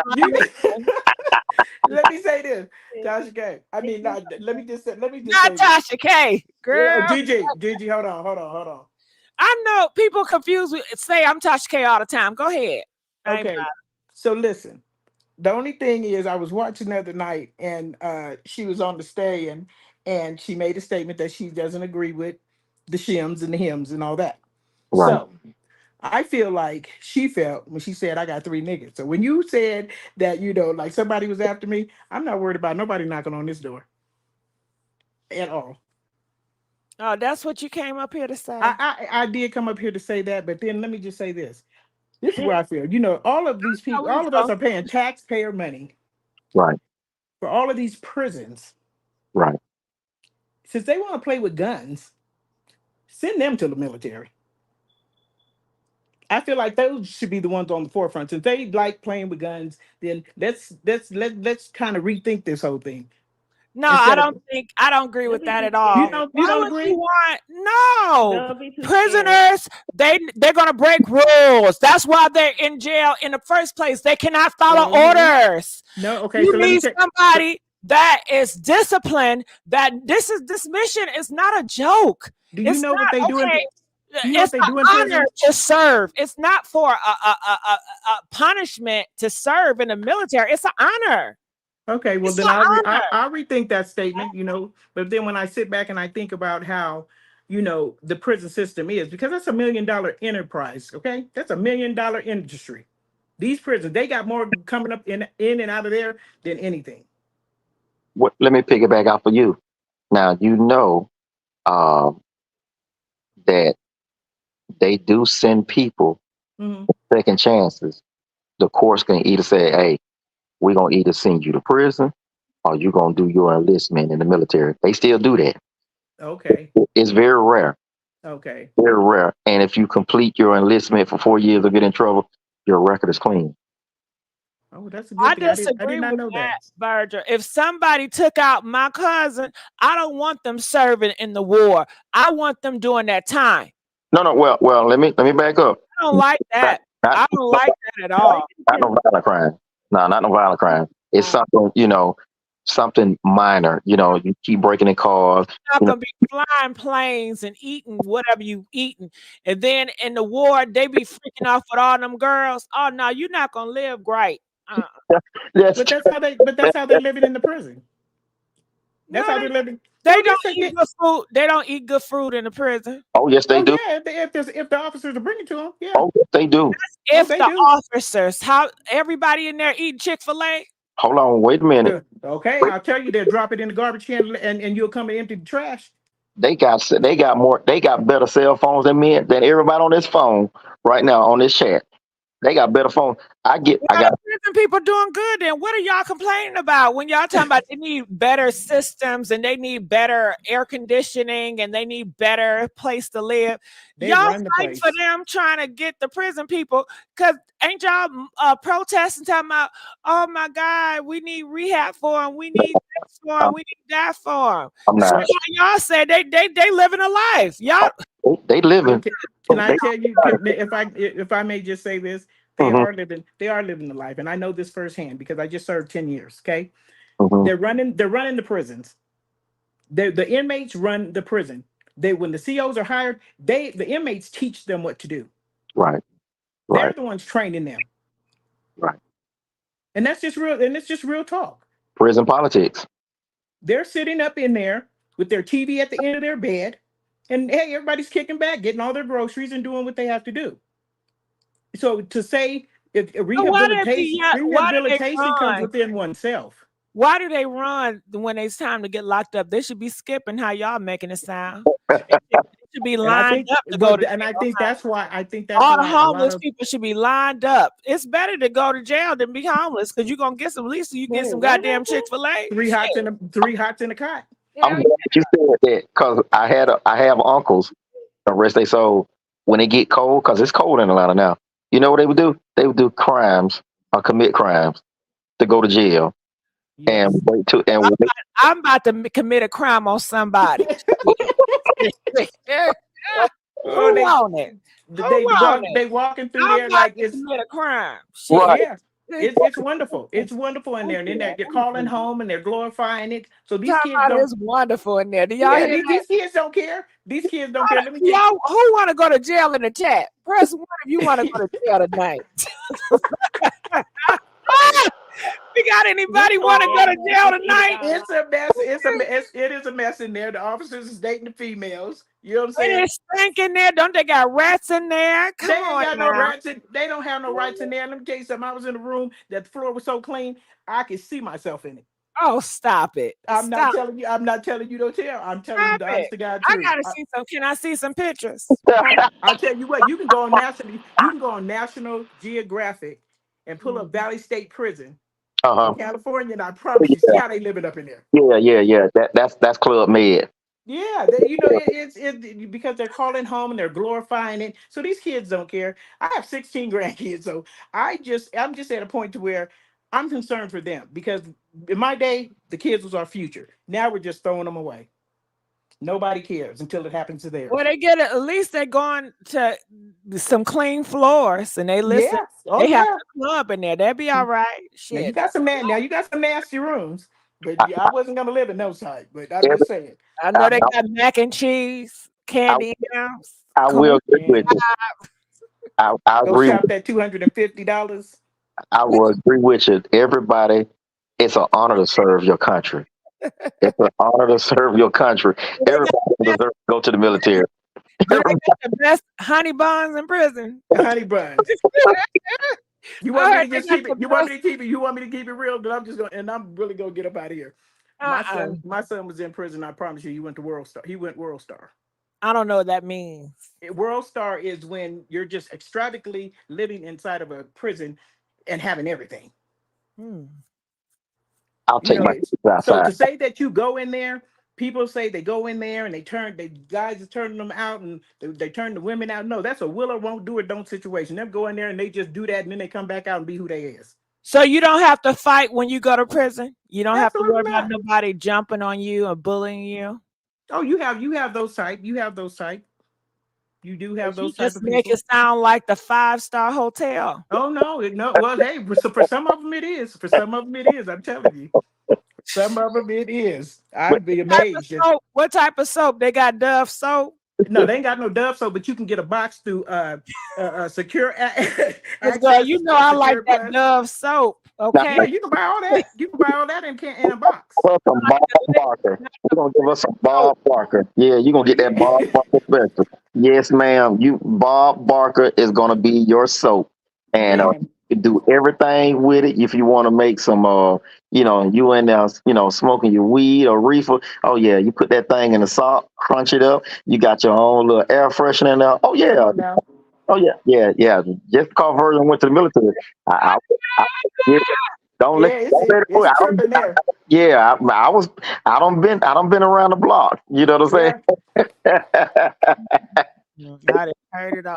Yeah, but yeah. That soap that's made out of lye. Yeah. You know what I'm saying? We gonna get her right though. You know what I'm saying? She wanna experience that 5-star result. Let's get back to the topic. Well, thank you, Okay. Queen Tanya. Yes, All ma'am. right. So getting back to 931-704. You still there? No, they done left too. Yeah, they don't live. You know what I'm saying? Hello, are y'all there? 704. Nope. I guess the thing. Arthane, are you there? Arthurine. Arthane. I guess she didn't go. Hey, everybody don't have AT&T and Sprint. Some folk got Metro and Boost. You there? I can't hear you. Young man. It sounds like them aliens in Miami getting at you. Don't it sound like them aliens in Miami? She in the Matrix. She in the Matrix. Did you hear about them aliens in Miami? Now, which ones? The illegal aliens? Which one you talking about? No, they just had it on the news. They said Obama phone. It's the aliens. They were in Miami. They were spotted. It was all over the news. Well, before we get back on topic, I will say this, and I'm no conspiracy theorist, but I have seen things while flying airplanes that my mind just can't register it. So that's all I'm gonna say. What have you seen? I mean, you're gonna make me ask a question. What have you seen? I have seen unidentified flying objects with my own eyes, and you know what? What did it look like? What color? Um, I'll give you a scenario. I retired in 2011. My next to last mission, we was heading back to the carrier, and it was a flight of 4, and somebody came on the radio and was like, "Hey, you know, call sign. Hey, Joker, did you see? Look on your 3 o'clock." I look on my 3 o'clock, and there's this glowing old orb that's following us. Now, at the time, we're doing about 700 miles an hour. We're getting it, and it went up, went down, and it just made moves that it defied physics, and you don't report that stuff. You don't report because they'll take you off the flight status. They'll label you as some kind of cuckoo or you crazy and everything. But I've seen things that Well, they do say once you go over there, something happened with y'all mind. You sure your mind wasn't playing tricks on you? well, if I'm flying a $89 million airplanes, they got to be right some kind of way. Okay. They got to be right some kind of you got to be right some kind of way. They just ain't no stick, boo boo the fool up in there. But I do believe that there are other things that we can't explain through nature, unidentified flying objects and stuff like that. I do believe it because I have seen it with my own eyes. And it gives you goosebumps that you know that there are other people or other things or other beings out here with more technology than you that that defies physics. It defies physics. So I believe what you said. I'm gonna look up that aliens in Florida because that's where most of the sightings are off the coast of Florida. Believe it or not. Mm-hmm. Yeah, well, Arthurine, I tried to add her in there, but every time I add her, it's this noise. So yeah, I can't add her. Okay. But I just want to say I enjoyed everybody. Virgil, I really appreciate you. I hope I can hear from you tomorrow because I'm going to do this topic again tomorrow. So make sure you guys have subscribed here at the Messy Sweet Spot. I'm your host, Miss Messy, and tomorrow we will dig more into this situation and we will find out what really happened, who's involved, and why, and what is going to happen next. And I want to know How is Yo Gotti responding to this? He has to say something. What is the funeral going to be like? Because you know we got to see the funeral. So we have a long journey that's ahead to see what will happen. We want to know. All right. Well, Virgil, any last comments? I want to say thank you for inviting me. Let me, share my opinion. I respect everybody.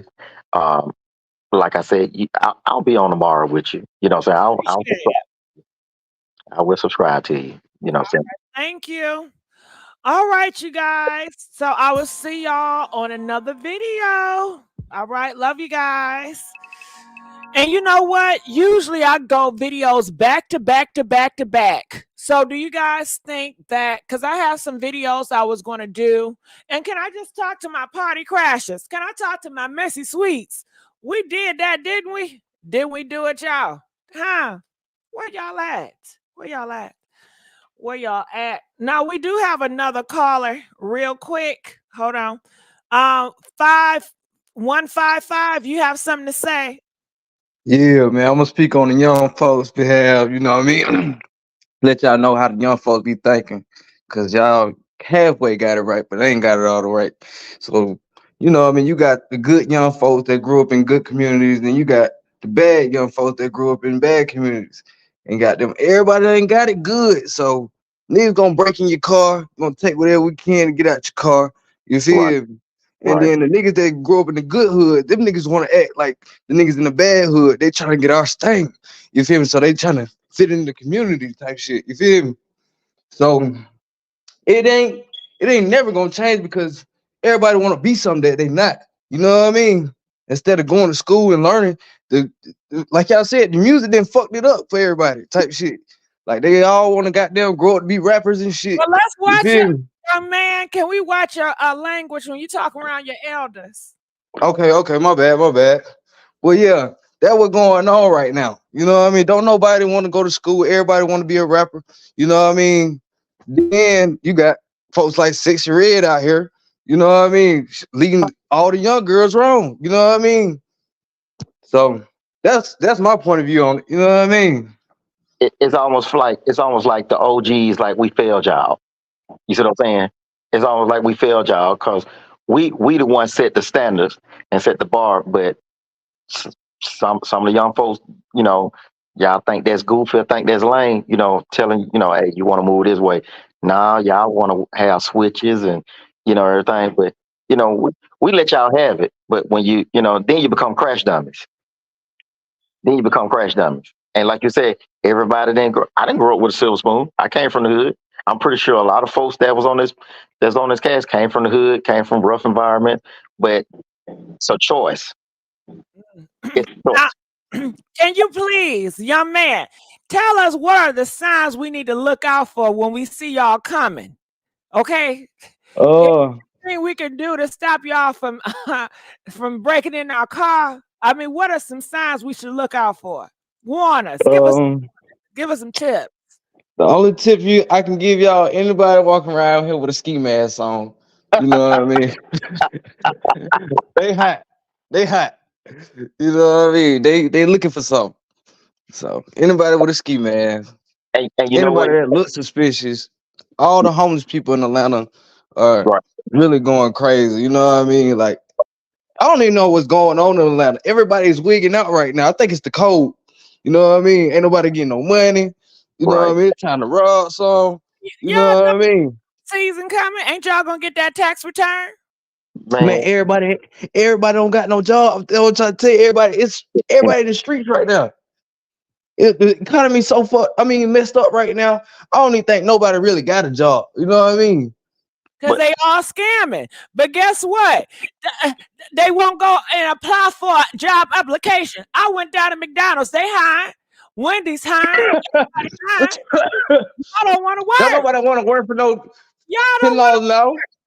What? Ain't nobody working for no $10 an hour.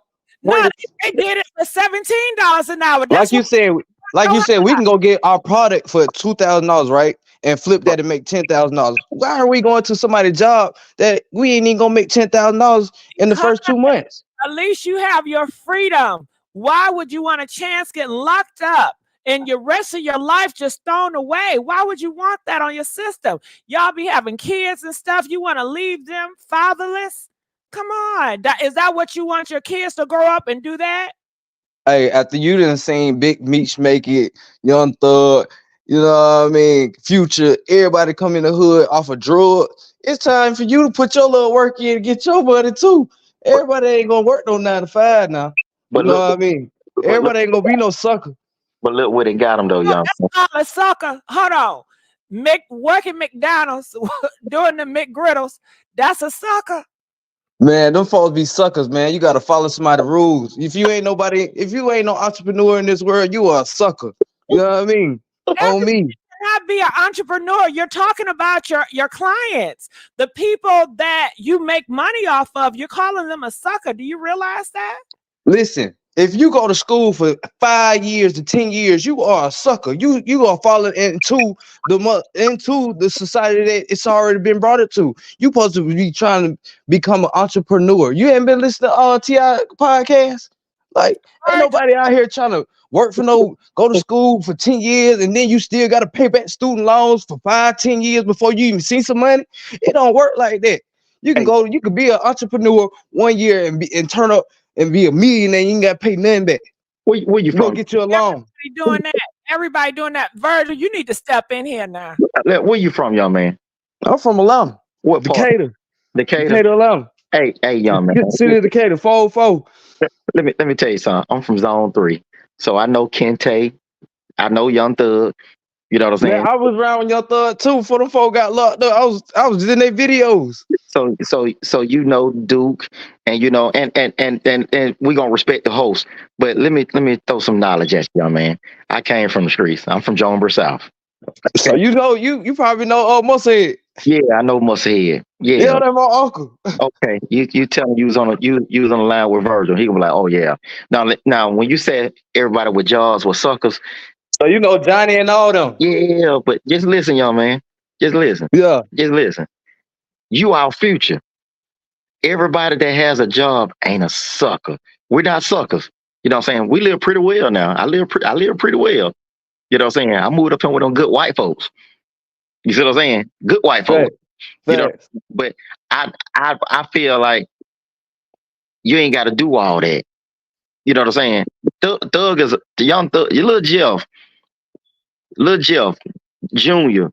You know what I'm saying? Dub Greg, all the whole family, Mama Dub. He's an anomaly because guess what? He was a multi-millionaire. He a multi-millionaire, but you're still hanging on Cleveland. And now he got a RICO charge on him. After everybody don't told him, hey man, you need to watch your surroundings. So all of us, even the young ladies that was on here, even our host, she's not a sucker because you know why? She's putting out content to try to save the young generation. The young generation. Now you said, well, I'm gonna take that back. I ain't gonna say everybody that got a job ain't no sucker because I got me a job. So you know what I mean. At the end of the day, so you man, but I'm saying though, like, bro, if you ain't no entrepreneur, you ain't really doing nothing with your life, bro. You going to a 9 to 5, bro. You feel me? Like you following in society rules. Like you can't beat in society rules. Like you know what I mean? What the thing trying about to make a living out here. Everybody gonna have to follow some kind of rules. I don't care if you Elon Musk, Bill Gates, or whoever. You could be the richest man or woman on the earth. You still got to follow by rules. And the thing about it, we leaving God out. We leaving God out because we can't do anything without God. So you know that's the thing about it. You our generation. You know what I'm saying? I don't want to see y'all here with no ski mans. You know what I'm saying? Pulling up on somebody. And that's another thing. Our generation I don't think nobody in our generation religion. Everybody around here E5. You know what I mean? Like it's just crazy. You know what I mean? Everybody believe in sacrifice now. They're gonna sacrifice somebody. Whatever your beliefs are, I just don't want you to go out there and be no crash dummy because it sound all good. You go out there and get you some product, you know, and flipping and everything, but you taking. Oh, it ain't even just gotta be illegal. You can get you some T-shirts. You know what I mean? Yeah. Like that's exactly what we were just saying. Like Gucci, you know what I mean? Gucci is $100,000 brand, $1 billion brand. Nike, you know what I mean? Like But guess why? Why they a big multi-billion-dollar brand? Because they stayed consistent with what they was dropping in their product. Because of us. Because of us. Blacks are the biggest consumers, and the biggest spenders of all these brands, but we don't own anything. Anything. So why are you thinking everything? Educate yourself. Get you some stocks and bonds and IRAs and some certified deposits. You see what I'm saying? Some CDs. You know what I'm saying? It'll open up you still young. By the time you get my age, you should be sitting pretty. And that way you'll be able to host a podcast just like this. You know, be on video and speaking to the other young people that was in your position. That way well, he can start a podcast tonight. You don't need to do nothing for that. You can do that tonight. But what I'm saying is you doing a favor because we're reaching out. You know what I'm saying? If we don't do nothing but just reach one person, I don't want to see him going out there with a ski mask because he ain't on that level. I don't want to see him doing that. You know what I'm saying? Because he might run into a person like me that's ready for the ski mask. Oh shit! You see what I'm saying? And we want to stop. We want to stop that because now everybody carried that thing with them. Everybody. You can't go. Hey, man, everybody got them. Everybody ain't got no switch though. Yeah. You know what I mean? Everybody ain't carrying around no $2,000 AR that go in their book bag. You know what I mean? And we not paying no $2,000 for it. We stealing them out of people's cars. You feel me? So we got y'all guns. Right. And 155. Have you ever had like a situation where you thought you was gonna be a goner, or you felt like, man, I messed up? Oh man, I've been in plenty of situations like that. You know what I mean? And guess what? Is it the Guess what? Just by me. What you say? Oh no, go ahead. What were you gonna say? Yeah, I've been in plenty shootout situations, and I came up out of there just by the grace of God. You understand me? Like, you know what I mean? God been on my side. You feel me? So, hey man, come on over to UPS, man. Got a job for you. He ain't doing that. Why not? Why? Are you gonna do it? 155. I already got a job right now. I'm good. You know what I mean? So ain't nothing wrong with 2 jobs. Ain't nothing wrong with 2 jobs to keep not only to keep you busy, keep you without a trouble. Facts. Man. So that didn't scare you to stop, that lifestyle. Oh, I'm not out here thugging like that. You know what I mean? The reason I got shot is because niggas out here don't know how to fight. So we ain't fight no more. They ain't fight no more. They busting you know what I mean? Yeah, they ain't niggas out here don't know how to fight. So when I put these hands on their ass, it's over with. They got it. You know what I mean? You gotta think about it, host. This is this their generation. This their generation. This ain't our generation. Our generation, you know what I'm saying? We go out there and fight with each other, and then all of a sudden we still friends at the end of the day. Now they come back with guns or they got it on them. You know what I'm saying? Ain't nobody fight no more. You know what time it is. Yo, I know you. I know what time it is.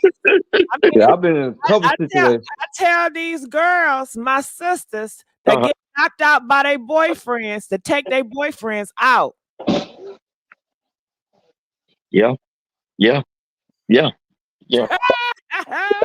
That's old school. Y'all quiet about that one. That's old school. Yeah. That's old school. You know what I'm saying? I was raised that my mom told me that, hey, you keep your hands to yourself, but when a woman put herself in a man position, hey, she don't cross that line. So guess what? I keep my hands to myself. I keep my hands. You know why half of the black men locked up right now? Behind a woman. Why? Behind a woman. Why isn't it behind the man? Because he is the one that putting the hands on the woman. But the woman is the reason. You know what I mean? She either cheated on him or she doing something. You feel me? So that's gonna make a man psychologically lose themselves. You know what I mean? Some self-esteem, some self-discipline. Don't you agree? They need to learn how to control their emotions, because I thought men were supposed to be very logical. Isn't it the logical thing to know if she cheated on me and if I do something to her, I'm going to get... I'm going to tell you why my daddy went to chain gang 5 years. You understand me? He found out my mama was cheating on her with a police officer. My daddy came around here and tried to kill me, my mama, and that nigga. You understand me? Niggas going to lose their mind once they find out you cheating on them. So it ain't, bruh. People ain't got no real conscious thinking. They move off of impulse. half of this world move off of That's impulse. emotion, right? That's emotion, right? Yes, They in their feelings. yes. They in their feelings. And they let me know, hey, oh, they let me know the young man got some sense. He ain't just out here thugging. He ain't out here just thugging. He got some sense. He from the streets. He from the streets, but I'm listening how he talk. He ain't no dummy. You know what I'm saying? So I ain't worried about him. I ain't worried about him. He okay. He okay. He just gonna mature. He's just gonna mature. That's all. It's a learning curve. It's a learning curve. He got a job. You know what I'm saying? Now, young man, that you got a job, make that job into a career. You ain't got to go to college. Go get your trade. Go work on some airplanes. Oh yeah, I'm in school right now too. You know what I mean? So we here to help. We here to help. I finished school in January next year. Congratulations, going to school, getting your education, learning all you can. Oh Congratulations. yeah, facts, man. I can't be working for the white man forever, man. Well, you gonna have to work for somebody. You gonna have to work for somebody. You know what I'm saying?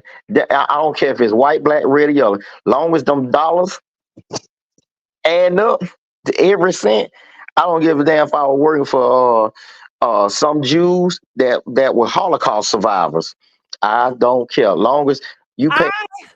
I just hope 155 when you do become a boss that you treat your employees right, because it seemed like you'll take advantage of them.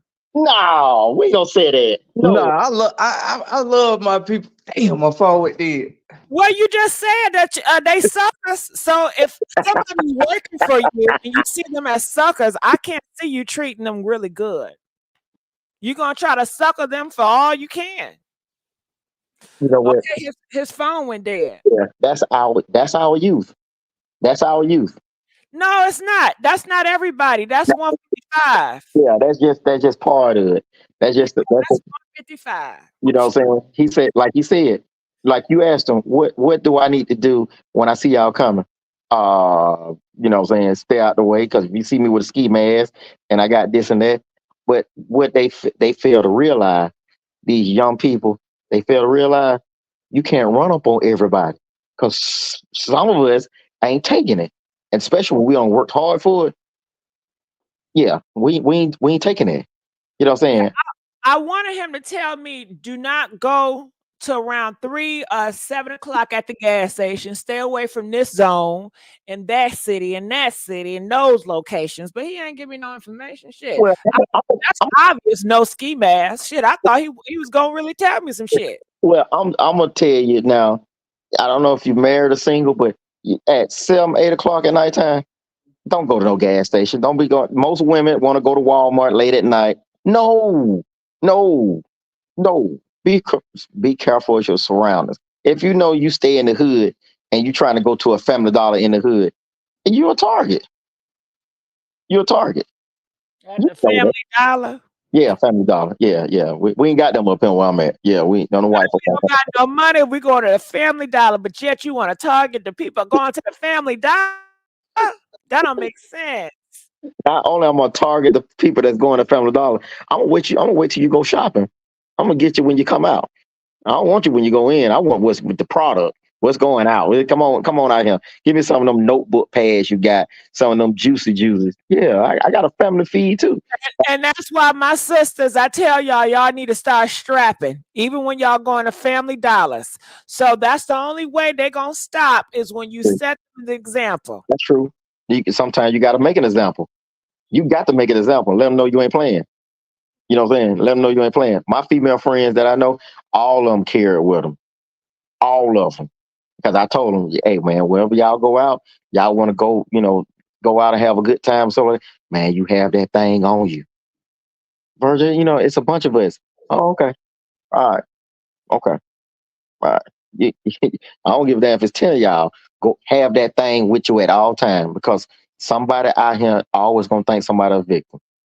Always. It's like a shark in the water. It can be a bunch of y'all, but the shark going to get one. Right. One gonna be slipping. Y'all not all going to the same place. They'll follow you at your home. Somebody gonna give it up. I just hope that everybody just do the right thing. But like I said, this Dolph thing and this Gotti thing, it's so sad. It's just so sad. It's just so sad. It really is. It's just so sad. And when we talk about it later on today, when you get back on here, hopefully they'll be on put some more stuff out and everything. And You know we'll they are. You know they are. You yeah, know YouTube is gonna be on this the whole week. yeah, We gonna talk about this. You already know how it's wired. yeah. And you're gonna probably, you're gonna probably have some fools to get on, what I'm saying, that's in support of this group or that group. I And don't care about them. yeah, yeah. And thing about them, be like, hey man, yeah, y'all, we ain't on that. We just having a discussion. We just having a Yeah, discussion. yeah. I used to do commentary on them boys in Dallas, that gang group. You know them gang group with that Offset, Yeah, that Takeoff. I yeah. forgot that group. That's Mob like ties. good. Mob ties. Yeah, mob ties. Jay Yes, I Prince. did. Jay Yeah, it's Prince. another mob tie situation. Well, now you know that Yo Gotti is affiliated with Jay Prince and you know them folks, the mob ties. Oh wow. Yeah, you gotta think about it. Yo Gotti, he got his artists with Moneybag Yo, Black Gangster, or Gangster Black, whatever the hell his name is. Then you got the new dude, Two Time Finesse. They under Yo Gotti. So, now you're talking about mob ties and all this stuff there. Let me tell you something. If these people really was about that life and everything, some of the stuff that's going on, you would not hear anything about it. You would not hear anything about it. This is a high profile case, but then again, this some street stuff. This street beef. This street beef.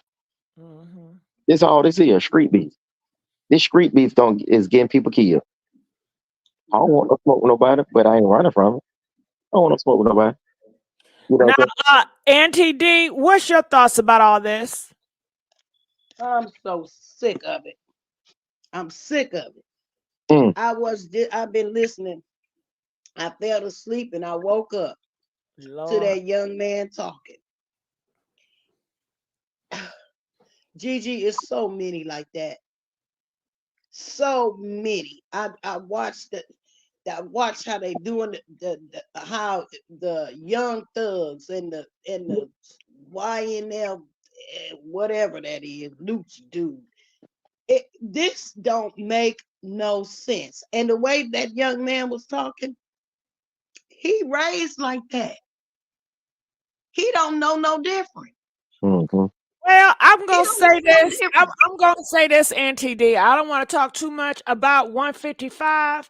I'm appreciated that he came into this space, and I want to keep the space open for individuals like that want to come and tell their side. I never want to close that off. So I don't want to make it like we're dissing him or whatever.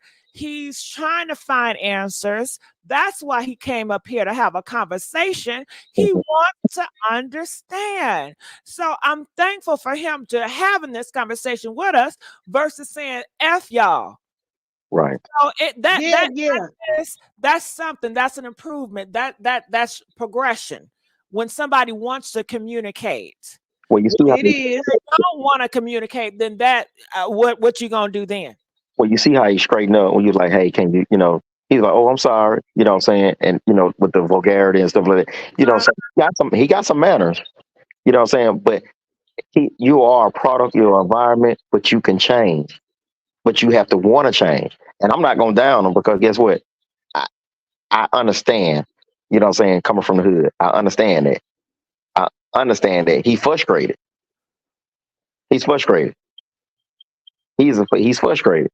But you're in the great state of Georgia, Atlanta, actually in Decatur, where all you have to do is maintain a C average, and you can go to any college you want to. Any college you want to, with the Hope Scholarship and the Hope Grant. And it makes people mad like you're not taking advantage of it because we didn't have that when I was in high school. We didn't have that. We didn't have the internet like they have now. Everything's on the phone. Everything's recorded. Whatever you're doing now, everything's recorded. Everything. So with this young Dolph, the YSL, the YFN Lucci, Mob Ties, the Offset, Think about how within the last 10 years, how many of these high profile people, rappers, have been getting killed. You know, the guy in Texas, the guy executed on the expressway. You know what I'm saying? They ran him down. He got out of his car and they ran him down. Mo 3. Yeah, Mo 3. It seems like, you know, people again, it's crazy. It's crazy. And for us as elders, we're supposed to guide them, but when they don't want to be guided, you don't supposed to give up on them. But then again, you let them have it, because one thing about it, they got enough jail cells for everybody. But the elders ain't got them. You got a child when they're toddlers, not when you don't try to guide them when they 15, 18, It's 13. too late then. Yeah, it's too late then. Yeah, it's too late then. It's too late. So my question is, what do you do when that's all they know? What do you stay do? out their way. You stay out their way, Auntie D. Okay? Yeah. You Yeah. stay out their way. Yeah. Let them have it. Let them have it.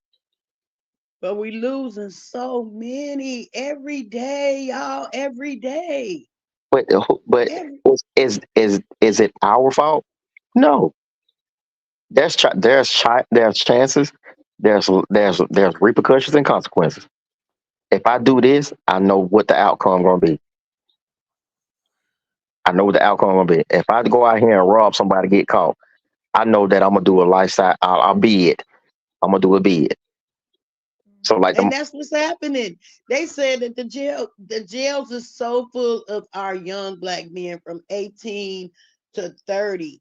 They giving them 10 years. So they doing a whole decade. So when they get out, they whatever age they went in there as, that's what they getting out as. So they already behind. Well, just let me know where they at so I can stay away, okay? I just want to stay away from. I don't want to be in their way. I don't want no problems. but you think about it, even if you don't want no problems, they'll always try to come to you. Always. They do. Always. They do. Because some of them reach out because they don't know no difference. But what do I do to turn it around? They don't know nothing else. I'm gonna use what the moderator said. I stay out of their way. Now, if you reach, I teach. You reach, I teach. Yeah. You know what I'm saying? But I stay out of their way. If I see it, man, like now, it's going on, 4:00 in the morning Atlanta time. I go to a gas station, finna pump some gas, and I'm a man. And I'm pumping gas, got a nice car, and I see a car pull up with 5 guys in it. Automatically, my spidey sense already up. Already. And that could be that's stereotyping. But it's like that. You see a bunch of young folks in the car, you don't know what they own. I try to stay out of their way. Hey, what's going on, young man? Y'all all right? What's up, Dad? You know what I'm saying? That I pick up on keywords. Dad, that's a nice car you got there. Oh, I already know they on the FS. That car, you mess with just go give him the keys. Yes, you can have it. Shit. Well, I'm gonna tell you something, moderator. I'm gonna tell you something. If I'm pumping gas, I'm getting out with it. I'm getting out with it. That's just how it is. You know what I'm saying? I ain't getting no car keys. I got some lead. I got a whole bunch of lead, but I ain't getting no car keys. I ain't getting no car keys. Nah. Unless you got the drop on me. You got the drop on me, man. Go and take the car. I get another one. I have another one tomorrow. But it's just bad. I say that, they're gonna say I want that one too then. Yeah. Well, that's why I pay insurance for. So I guess, some gonna have to give. I just stay out of their way. That's all I do. I stay out of their way. Don't get smart with them either. Because, they've been very nice to me. I got robbed and he was so polite. Wait a minute. He was so polite. I appreciated him. I sure did. I was up there at Chase and I went to go draw some money. And I was in line in front of me and I thought I was safe. It was around 7:00 at night. And then I started to go up, and then a dude came from behind.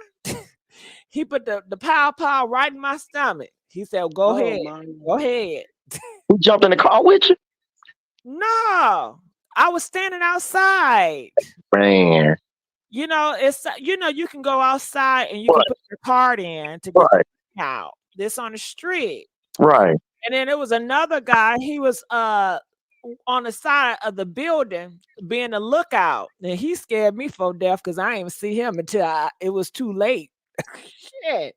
Because he had been goddamn over there in the dark, hiding, peeping and shit. Scared the shit out of me. What the fuck is going on? That's your fault now. I'm blaming you for this. I'm blaming you for this. At 7:00 at night. Come on. Yes, I just got finished coming from college, a college class. Yeah, it's still daytime. It don't matter.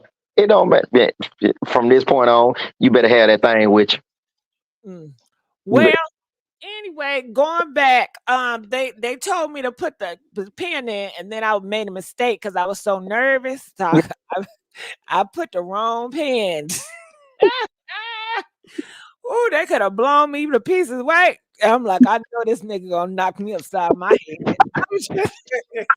I was waiting for him to pop me, right?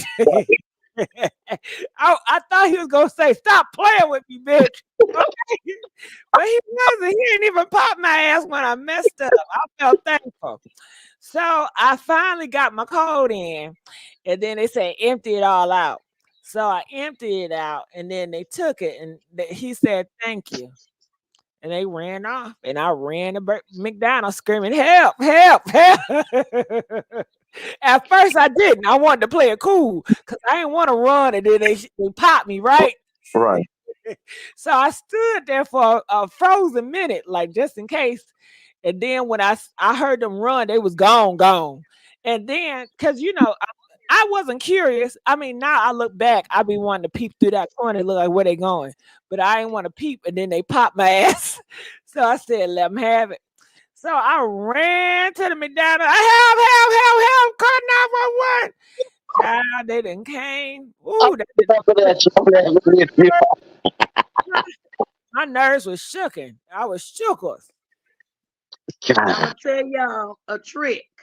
If you ever at an ATM or wherever you may be, you put your PIN number in backwards. It will still give you the money, but it will signal them that you're getting robbed. I don't know if y'all know that. I didn't know that. That's something that I found out a long time ago. If you put that PIN, if your PIN number is 1 2 3 4, if you put 4 3 2 1, it will give you the money, but it let them know that you're being robbed. Right. So that's just I gave y'all some tea. Somebody said that's a myth that doesn't work, and then some people say it does work. So I don't know. It works. Okay. It works. Well, look like Virgil then dropped down. I don't know what happened. His phone went off too, child.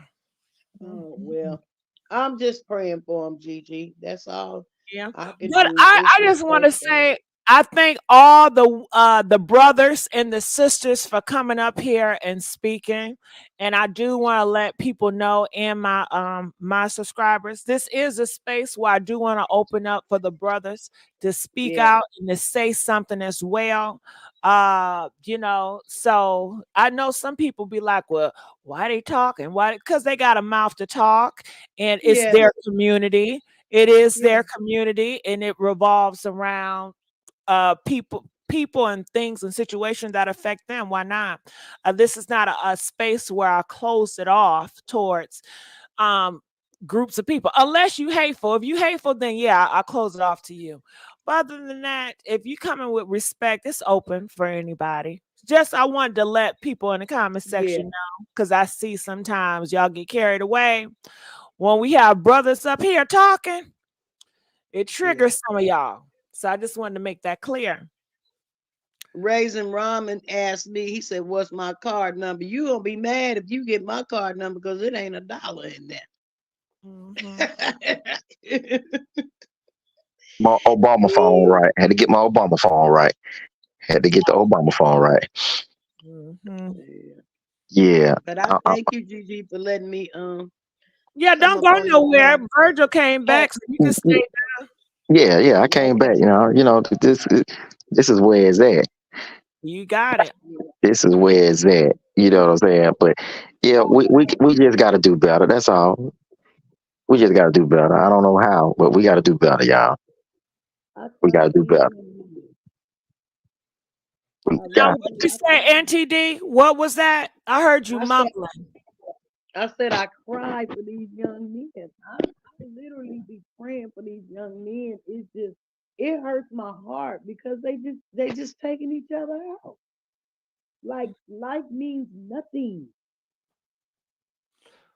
Well, maybe towards them, it probably don't mean as much as you do, NTD. So I think you have to share your love. When the last time you've been, I don't know, shared your love to these young men or try to educate them or teach them something. I'm not sure. I'm just assuming. I know when I was growing up, a lot of people felt like they was not going to make it to C25. So they I lived know. a kind of reckless life.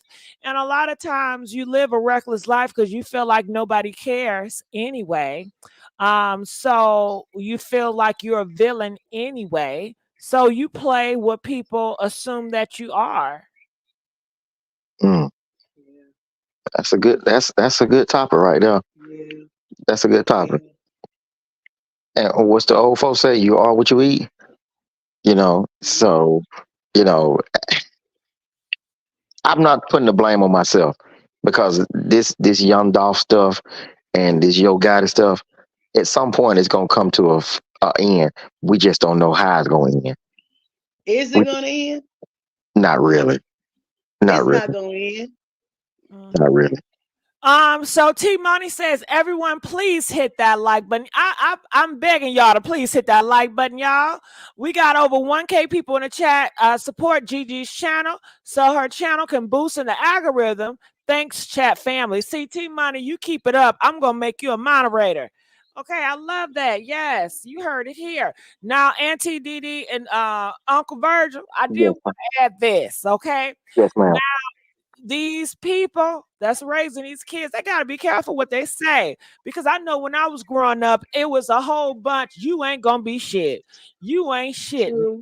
The N word. I'm not gonna Right, say the N word, right. but it was a lot of that. So that plays a part on a kid's mental and how you talk to your child.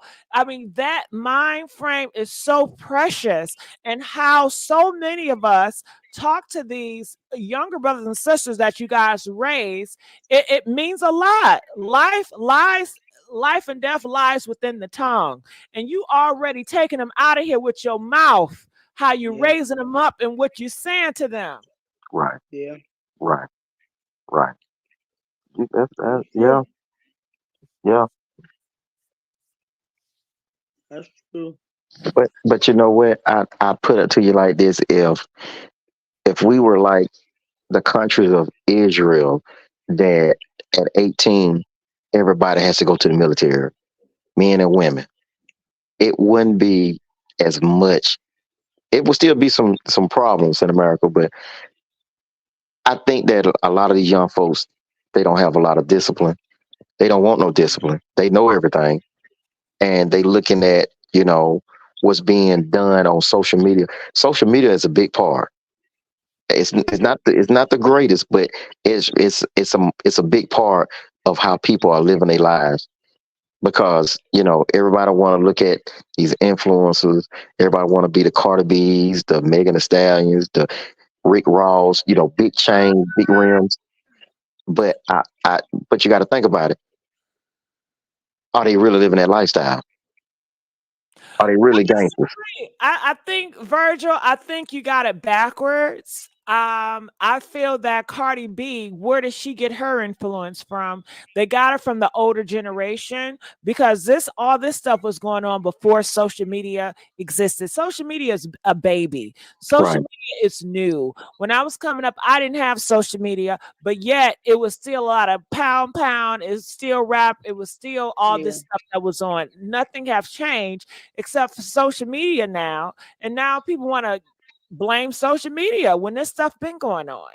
Well, are you going to blame the parents? Are you going to blame? Are you going to blame? Mirroring society is nothing but a mirror to society. That's sad to gotta say. blame the parents. Not because some kids are not raised like that, but the influence that they see even before social media. Because when I kept, like you said, when I was coming up, if boys started acting out, their parents sent them to the military. Mm-hmm. They did back in the day. No, you going to the military, and that's where they would send them, and that would save a lot of them. And they, like you said, they would learn discipline and stuff.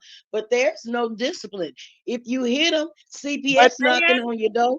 But then Auntie D, I don't know about that because they say y'all sending these people to the military and they coming back with mental, you know what? Their mind is not right. Some of them. So it's always pros and cons to everything. Nothing will ever be perfect. No, nothing is 100%. You know. Well, you know, just with the military per se, the military is not for everybody because you have to have a strong mind, and some people just don't have a strong. It ain't the physical part; it's the mental aspects. It's the mental aspects. You know, just like some folks can't go to college because mentally, you know, they smart as a whip, but they just can't take tests. They can't take tests. They can't sit. And you know, all of us, you know, we're mature people. We didn't know anything about no ADHD, all these acronyms. Hey man, look, your child is bad as hell. That's just what it is. Your child bad as hell. Now they got an acronym for everything. Everything. They don't throw up some acronyms. I was like, man, what is that? What I ain't never heard of that. They diagnosed my son. Well, yeah, I was diagnosed, I think, with PTSD or whatever. And I know my parents, my mom took it serious, but my father and my grandmother was not taking it serious. But I think they should have took it serious because I think it's something. Well, hold on, what is PhD? You mean PTSD? What is that? I don't think I got that. I think I got dyslexic. Yeah. When you said PTSD, yeah, I'm like, well, you know, what is that? Hold on, what is that? PTSD. What they call it? Post-traumatic stress syndrome. Well, that's what they call it now. But back in the day, it was shell shock. Yeah, that was for the people that like was in the military. Right. Well, but my son, you know what diagnosis they gave him? What's that? Oppositional defiance disorder. What the hell is that? Badass. That's what it is.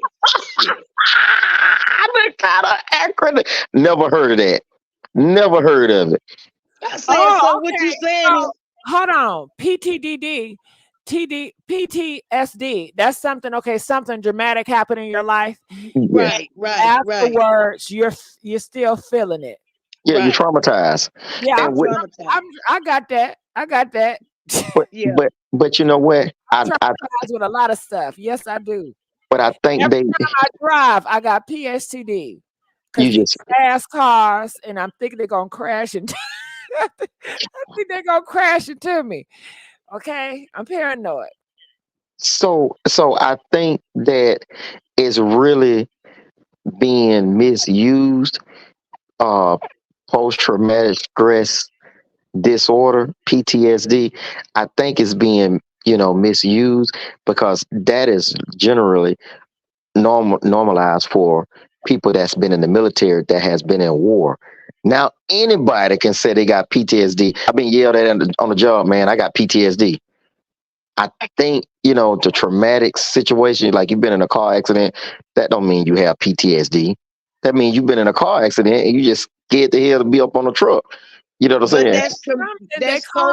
But that's post-traumatic stress syndrome because Yeah, I get because of stressed what out. happened to you, it caused you to be afraid.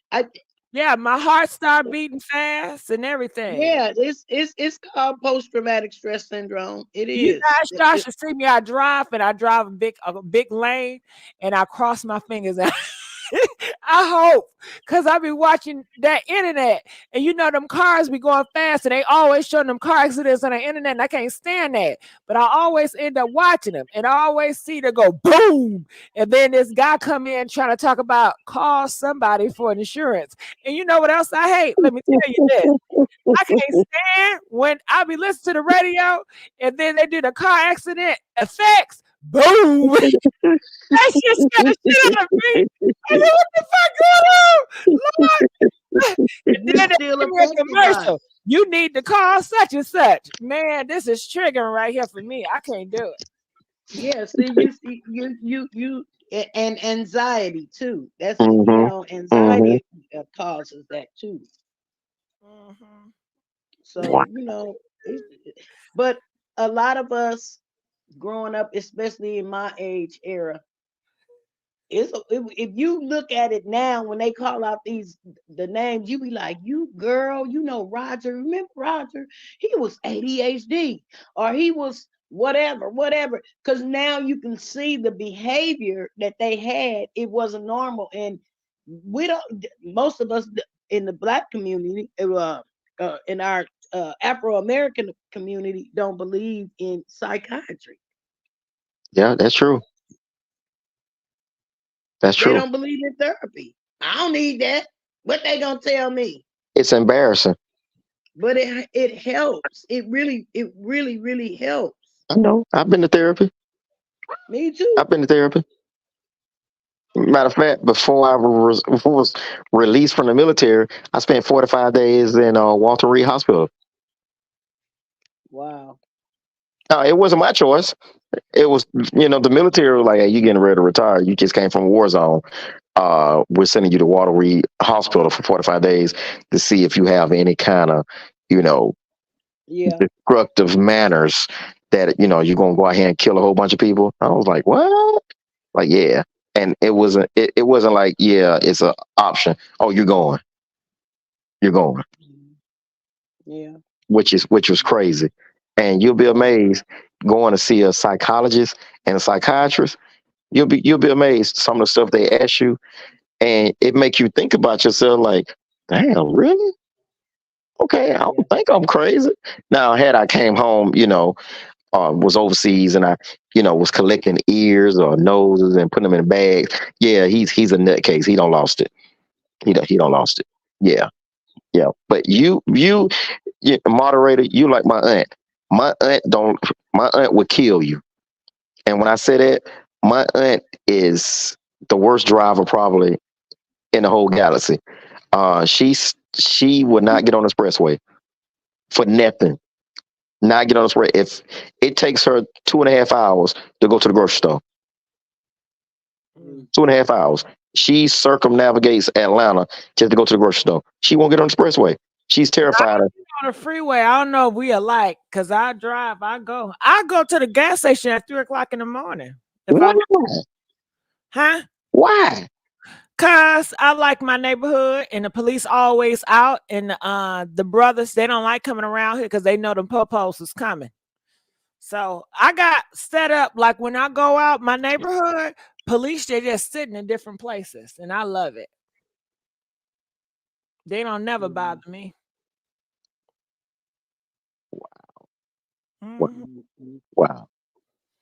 Yeah. When I went to the gas station, last week at 3:00 in the morning, the police was around. I went to the QT. Well, I love QT. believe it or not, police is always, for some reason, is Quick Trip the only gas station that police actually just always there? Every Quick Trip, police is there. Well, I love it because they trip, they so lit up, it's so lit. And then the gas prices be nice too. Yeah. I like the stuff in the store. Yeah, I like the colors. It's so get you a nice slushy of any flavor. I love you, Tay. Y'all are off the chain. Oh man. Well, And I like being at night too, because I don't have to worry about the traffic. I Right. cannot stand being in that traffic. right, right, right, right. Well, here in Atlanta, the traffic is so bad. It's just yeah. That's why I moved in the north. I moved north. I got out the city because it's terrible. It's terrible. We have a lot of transplants here in Atlanta now. You know, most of the people from Atlanta, they not from Atlanta. Got 'em from DC, New York. They don't like the cold weather, you know. So it's just, yeah, Well, that's history, Virgil. You know, before everybody was moving to Detroit for all those, you know, for the Motor City and stuff. right, right. That's how life is. We're always going to change. It lets you know that we're growing, we're changing. And you know, America, they got a whole bunch of people. You know, it's going to be overpopulated. That's why I don't know how it's going to be, how y'all going to work everything out because it's already overpopulated to me. Yeah, it's definitely overpopulated. I'll tell you that. Overpopulated. Hold on. Utah, a lot of people moving in Utah and over there in that area, you know. Utah, believe it or not, Utah don't like black folks. They do not. Yeah, they don't like black folks. They do not. Yeah, Very I- Yeah. um, Utah. yeah, I've flown into Utah. Um, you know, sometimes my jobs takes me to Utah when I fly into the airport, and it's almost like you in the Twilight Zone. It's the truth. Yeah, it's almost like you're in the Twilight Zone because you're like, what the hell is, you know, what the hell is going? You may see a family of 30 Well, with one guy Well, because you know they're that Mormons. yeah that That's a poly Mormon state. yeah There's that a lot of poly over there. yeah and you know they're Mormons because all of them dressed alike. All the young girls are dressed alike, dresses, and I'm like, you know what? Can we fuel the plane up and drop these packages off, and then we get the hell on, please? Can we get the hell on? You I know, want to experience that. I want to see it. um, I You want need to to go go to there and Utah. visit. I want to see the bad side too. I want to go to Mississippi. oh no, you don't. No, you don't. No, you don't. No, you don't. And talk about my experience going to Mississippi and things. You know what I mean? Well, I'm interested. I want to go to all 50 states and I want to blog about it. that's a good. Well, you know what? I tell you what. Whenever you're on and everything, I'll be chatting with you till we take off and let you know what state I'm in or what country I'm in and stuff like that. Because I'm gonna tell you, in America, the states that you really want to stay away from, even though we're Americans, you just get a eerie. Mississippi is one. Mississippi is one, and I said Mississippi is one. Mississippi is one. Vermont is the other one. Believe it or not, Vermont. Ain't too many black folks up there. But Mississippi, it's like you going back to 1860. I want to go back. I want to see how it was. You know, you got the white section, you got the black section. And I want to go to the white section. I want to take a picture. Yeah, Well, don't go after dark. yeah, don't go after dark. No. Well, we got a place. No, for real. We got a place in Atlanta. They call them sundown town. Yes, we got one in Atlanta. Forsyth, They call Georgia. them sundown town. Don't take your butt after the sundown over there. Don't go. Well, listen, Auntie, this is what I'm gonna do. I'm gonna carry my Bible, and I'm gonna be all right. You better carry more than the Bible. Carry that thing with you too. Carry that thing with you too now. Carry that thing.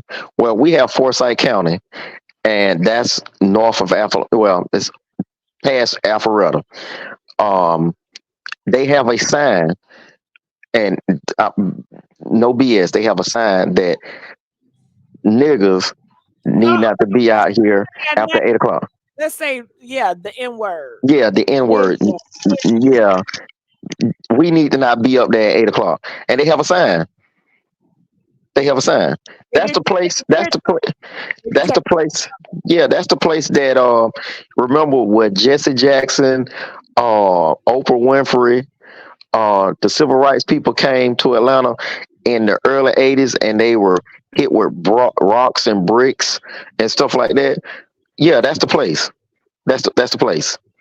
And the Klan is still active in Georgia. They They still sti- planning. oh yeah, they still have their annual meetings on Stone Mountain every year.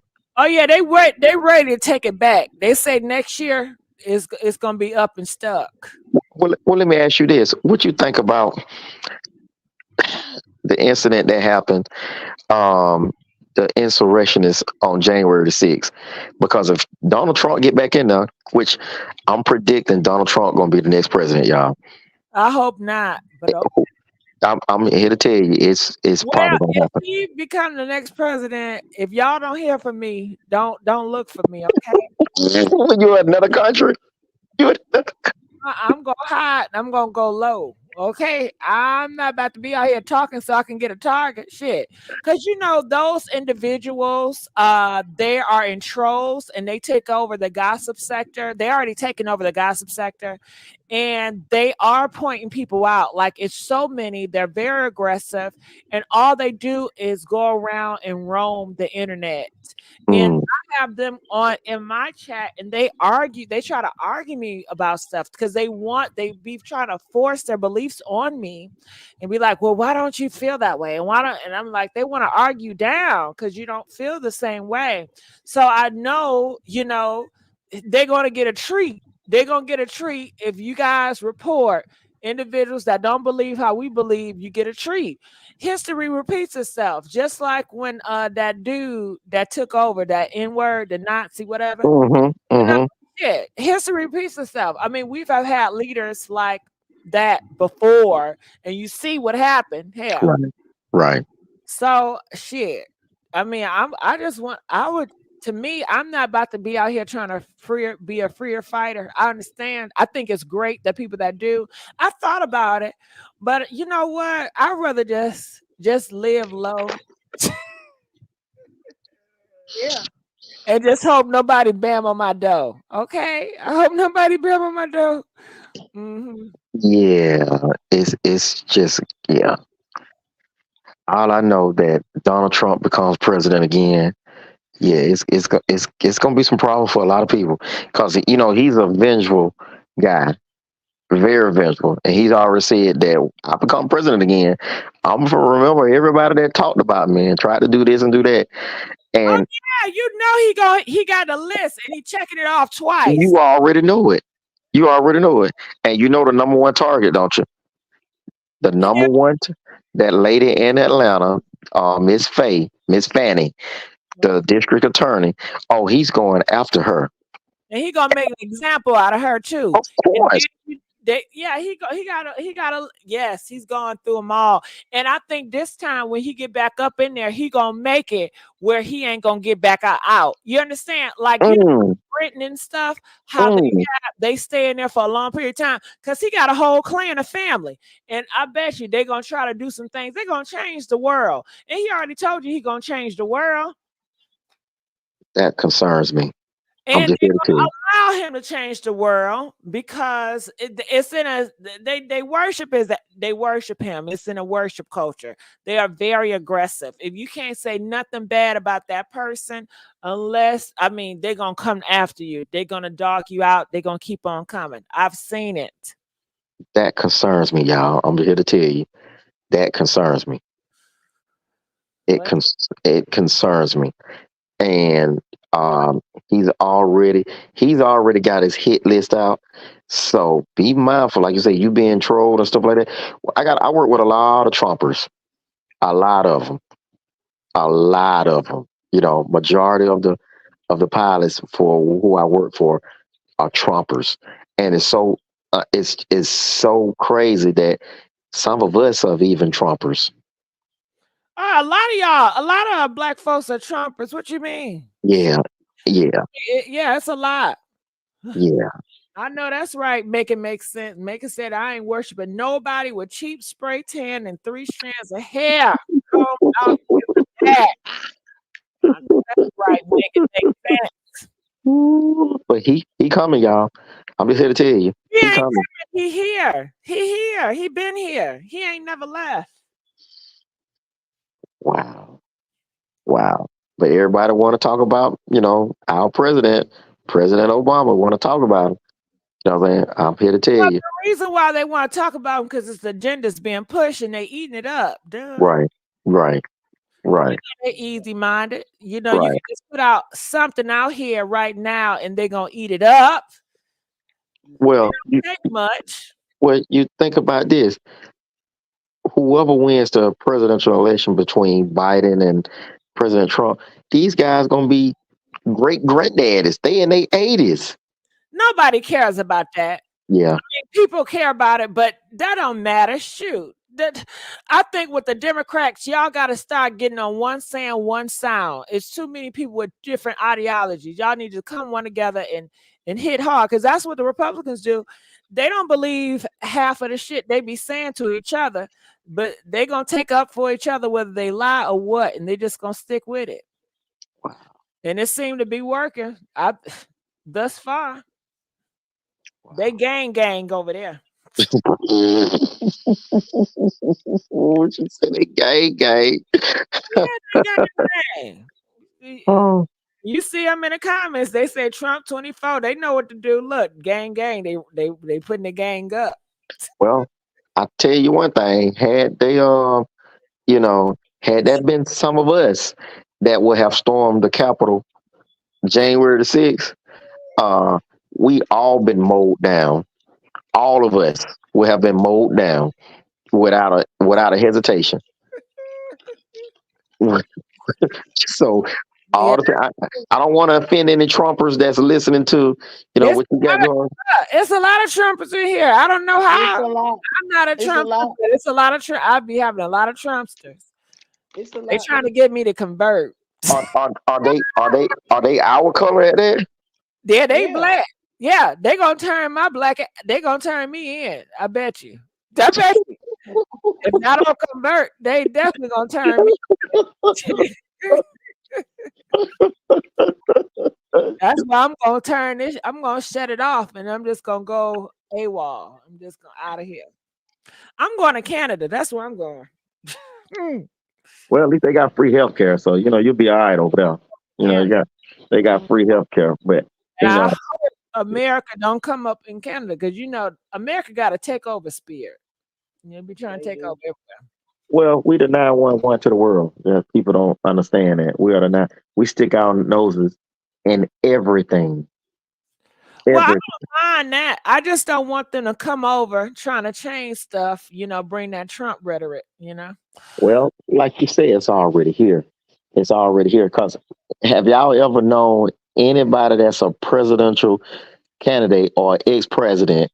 He has not been on any debates or anything, not showing up, and then he's still leading the GOP or his party by 30-40%. That's unheard of. It's almost like he's the way Trump was talking, with the insurrection and everything. Trump was actually trying to become dictator for life. I tell a lot of folks he was trying to become dictator. He was trying to overturn, and had his vice president. He even called out his vice president. Like, yeah, they was talking about kill Mike Pence. You killed a vice president, but these are Trump people. Yeah, that's so sad. But that vice president. But Make It Make Sense is a phenomenal YouTuber, you guys. He's a hit in the game. So shout out to him for coming over and always supportive. Yes, sir. donated $5. Thank you, Make It Make Sense. I always want to work with him in the future. He says, I care about the next president being 95 and falling asleep at the podium. Democrat or Republican, either way, needs to be capable and have the ability to lead. Well, I'm glad somebody said it. Well, I will say this, and whoever's the president is also the commander in chief, meaning he's over all of the military, meaning he is in charge of the nuclear codes. That way he can say, hey, you can, drop them bombs over North Korea or China. And I just feel that Donald Trump, it's a lesser of two evils. I'm not Democratic nor am I a Republican. I go with the best candidate. That's what I look at. I go with the best candidate. You know what I'm saying? For the past several elections, guess who I've been voting for? I write myself in. So I've been voting for myself. So I know it counts. Right. Yes. Yeah. Yeah. I know that sounds sad, but I write myself in for president. Yeah. Well, Make It Make Sense donated $2. Thank you. Everybody over 70 needs to retire, period. Well, that sounds cool. Make it make sense, but that ain't gonna happen. That ain't gonna happen. When I tell you, if Trump don't get it, they're gonna flip this country over, and we're gonna have to go back to war. And I just hope y'all ready for that. I ain't ready. I ain't gonna never be ready because I'm not gonna participate. I'm going to Canada. Okay. So I will give y'all all my support. I'll motivate y'all from a far land. But I don't do all that. Okay? She leaving all us to, be up under the, cause now, if y'all realize, we watched something in American history that we would never have thought. We watched people that the president, outgoing president, was like, yeah, I need y'all to go up to Congress and take back America. What? We watched this on live TV. Well, Virgil, this is what I gotta say about that. How old is that man, and who did he grow up? Where's his parents at? And that's his parents' mindset, and those are their traditions and their beliefs. And I think he got it from his people. He feels like this is their country by right, and the Dems is trying to share it and trying to be fair with everybody else, and they not like it. They want to bring back the patriarchy. They want everybody to know their lane and their place. We're not all equal. Okay, they keep telling you that. Right. Make America great again. So what does that mean? I broke that down to a lot of people. Make America great. So what are you saying? The 1960s? The 1860s? What the 1760s? What do you mean? We weren't even American in the 1760s. So what do you mean? We make America great again? You mean segregation? Okay, that's what he means. He means when and you got even ebony people. And shout out to Make It Make Sense. Make It Make Sense. Can you hit me in a DM? Can we be friends? I always wanted to be friends with Make It Make Sense. Make It Make Sense donated $2. Messy Sweet Spot dating Drake up in Canada. You know what? We can be friends. I don't want to date him though. Drake got too much shit going on, and I think he'll be a great friend. Pay me no attention, keep doing big things. Gigi, thank you. Let's have a conversation. Let's go out to brunch or something. Make sense, donate $2. Thank you. But I feel that when it comes to that, you got ebony people out here on the internet, and they say, you know what? When we were enslaved, we had more respect. We knew our place. Don't get me started. Pound. So you already have those mindset feeling like we were better off enslaved than we are now. Okay, at least we had. That's what they say. I hear them out. Okay, and they Trumpsters, so they want to go back into a time where it's more order, and they just feel like everything is just out of place. So, with Miss CO, I'm gonna use her initials. she's an anomaly because she does not speak on. Yeah, she may be black just in skin, but she does not speak for the black experience. She's But a never. lot of people feel that way. I don't know if Dr. Umar, but a lot of people be feeling like they wish it was segregated. They don't. I don't want it to be segregated. Shit, I want to mix in. I want to be around multicultural. I don't want to be. I Yeah, don't that yeah. against the ebony people though. You You, know what I'm saying? But I don't want to be stuck in you nothing. want to go to Mississippi, so yeah, go on down there. Yeah, yeah, yeah. Just come visit though. I want to come back. Nah, you ain't coming back. I want to come back. You ain't coming back. Nah. They got some folks down there with them pointy hats. They wear these white hoods look like tablecloth. They'll be glad to greet you down there because I've been greeted many times. Yeah, they're gonna try to use me for a ritual. Can we just why y'all not talking about them and they rituals, huh? Because they use black for rituals? Yes, they do. Rituals. Y'all talking about every ritual but the right rituals. Oh, man. I can't beat you, moderator. I can't beat you. She want to visit Mississippi, but when you do go, you make sure you let everybody know what your experience. I guarantee you, you're gonna come back and be like, I don't never want to go to Mississippi again. I don't never want to go. That's like a different part. If you want to experience Civil War nostalgia, you go to Mississippi. Go to Mississippi. I want to know what it smelled like in Mississippi. What the air smell like? How the sky looks, you know? Burning crosses.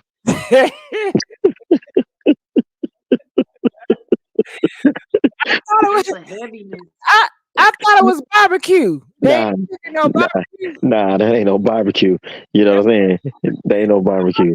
Damn, that's some good ass meat y'all cooking over there. Nah. Let me tell you, a funny story.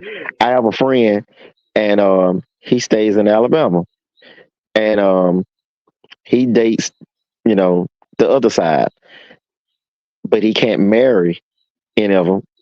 It's illegal in the state for interracial couples to be married. And what state is this? Alabama. I don't get it. Yeah. That's a state law. To this day? Yes, it is. But people still get married, but it's not enforced. Oh, it's not enforced. It's not enforced. Yeah, but it is a state statute that you cannot marry outside of your race. That's so crazy. And of course Mississippi. Those two states right there, they can go ahead. We can go ahead and secede them. They can leave the union. You know what I'm saying? They can leave the union because when you enter Alabama, I don't care where you coming from, whether it's from New Orleans, whether it's from Atlanta, or from Georgia, you're gonna see a lot of good old Dixie flags. So I want to prepare you when you come down to the southern states like Alabama, Mississippi. Yeah, you're gonna see a lot of Tennessee. You'll see a lot of rebel flags, a lot of Robert E. Lee's. You know what I'm saying? Roads. You know what I'm saying? Oh yeah, I want you to be prepared now because it's a lot of people that came from the north. They were shocked. They were shocked in Atlanta, Georgia. Like, why do black people stay here and the white people stay there? Like, yeah, there's an unspoken segregational rule still here in Atlanta. We still got old money here. Roswell, still the white folks. Yeah, that's old money. That's plantation money. Savannah, plantation money. Yeah, that's all plantation money. Yes, sir. Yes, sir. Make it make sense. Donated $2. Thank you. I love them. I love the messages. Pointy hats and white hoods. You talking about Kanye? Possibly. Because Kanye West said that y'all not black anymore. Remember? Kanye is let me just bite my tongue on him. I don't know why they make him relevant. We continue to make him relevant because Yeah. You see what Dave Chappelle said, and he's funny as I don't know what. Kanye West thought he can talk about, Jewish people and telling Adidas, yeah, I could talk about Jewish people and blah blah blah. Say that name. Let's Yeah. just say the J. Yeah, we just call him that. But you see he took all his money away. And you see what happened. Yeah, anytime anybody get with the other side with the K's, like Mr. K, he got with the other K, everybody has went downhill. Everybody has went downhill. That's I don't understand that. But we ain't black no more. We embrace slavery. Slavery was actually good. That's what some people say now. It was actually good. Besides the beatings and picking cotton all day long. Good. No, No, it that's wasn't. treating somebody property being bought. No, I would never accept that. But make it make sense. Donated $5. Thank you. Burning crosses smell like Candace Owens' hair. Yes. Stiff hair. It's Yes. stiff and lifeless like her spirit. I didn't call no names. I just said CO. I just said CO. I didn't call no names. Now I hear somebody say yes. I want you to talk more into that. Whoever said yes. Me, Gemini from Detroit. Hey, Gemini, talk to me. What are your thoughts about that comment? Make it make sense. Just say it. Well, because she's so far removed, it's like she forget where she come from. In Mm, my opinion, she forgets where she come from. You forget that. I mean, people find love wherever they're gonna find it. I get all of that, but the fact that you are, you speaking on your own people like that. I mean, she just got so out of touch. I just feel like she's just an out of touch black woman that has forgotten her black experience. And so sad that here in the South, because I'm here in Georgia, I talking to some of the Georgians is really sad considering their state has been red for 20 years. And mhm, some of mhm, these black folks down here are comfortable and scared. mhm, They're comfortable and scared. So when mhm. I talk to some of them, I've had conversations with them, and the sad part is, and I tell them, I say, well, I'm from Detroit. They say, yeah, you people up there in the north, y'all, anybody in Detroit or basically any northern state, What do you y'all mean, don't you people? What do you mean, you y'all people? well, whatever.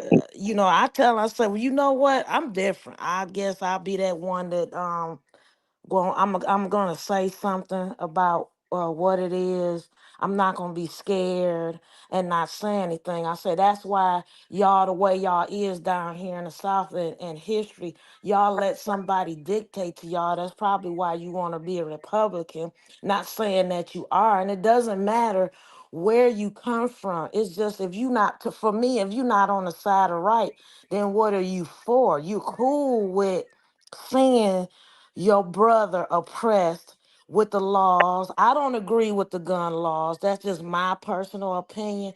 But okay, but I don't want to stand next to somebody that just got an attitude and all of a sudden then I got to be part of the because you after one person, I got to be part of a mass camaraderie of who you kill because you having an attitude one day, you got an itchy finger one day, but okay, if you got to carry it around, then you carry it around. But when you riding buses, buses, where there's children, and you still okay with carrying a gun around. But I mean, that's what people voted for, and that's what people had gun laws and stuff like that. So yeah, it's and anybody can carry a gun now. It don't matter. Anybody can walk around like with Well, the situation. I think, well, I'll cut you off, Gemini, but and that's, I guess, I don't know where I stand because when it comes to gun laws, I feel that, what do they call it? The Second Amendment, right? I feel like you should be able to bear arms Mhm, because everybody that's illegal, they're doing it anyway. So I mhm, think that people that are good citizens, they need to learn how to protect themselves because they cannot take away all the guns from people that's getting it, and these individuals that are getting these pow pows illegally, they know the areas to target where people cannot defend themselves, and they're stealing them like they're sheep. But people that they know can defend themselves, they're going to be less likely to F with them. So that's why it's a push to for the gun laws. And I know, that's more of the red thing, even though I don't care for the red side, but it's some of the principle I do like from them. But I that's just my take on it. Now, Virgil, what were you gonna say? Well, the piggyback off of her as a transplant coming down from Detroit to Georgia, which is a culture shock for many people. Now, a lot of us that were Southerners, we ran from the South in the 60s up to the North to Detroit. So, in aspects, they are Southerners. They just happen to be up in Detroit and New York a lot longer than what their roots were. You know what I'm saying? So, all Southerners are not Republicans. Yeah, this state been red for a long time, but all of us are not Republicans. We don't agree with some of the stuff that's going on, the voter registration, suppress laws and stuff like that, ID laws. We don't agree with that. But like the moderator said, some of the aspects of what the Republicans are talking about, I agree with. And some of the things with the Democrats, I agree with. So it's Same a here. Hold on. Somebody said this. I just want to put this because maybe I'm confused. CC29 said they aren't saying take all guns. So the Democrats not saying taking all guns, but you don't need a effing assault weapon. Now I agree, you don't need a assault weapon. So I don't know where that is. So are the red states? Are they saying that bear arm for assault weapons or what? I'm not sure what that means. But well, for me, I well, feel like everybody should be able to bear arms. Go that's ahead. the Second Amendment. That's the Second Amendment. You know what I'm saying? We can't bear arms. That's in the Constitution. And it didn't say anything about assault rifles. It said we're able to bear arms. So if it happened to be an assault rifle, you know, okay, it's in the Constitution. The Constitution it trumps all the state laws. But now we're talking about something totally different. But with that being said, it's a give and take. Democrats ain't always been right. Republicans ain't always been right. If you really want to go into history, uh, Republicans, most blacks were Republicans during Abraham Lincoln term because Abraham Lincoln was a Republican, the so-called great savior of the black people, the so-called black people. You know what I'm saying? The great savior. And I tell people, do your research because believe it or not, Abraham Lincoln, uh, he did not sign the Emancipation Proclamation into law. You know why? Because he was assassinated before it went through. He signed it, but it was never ratified.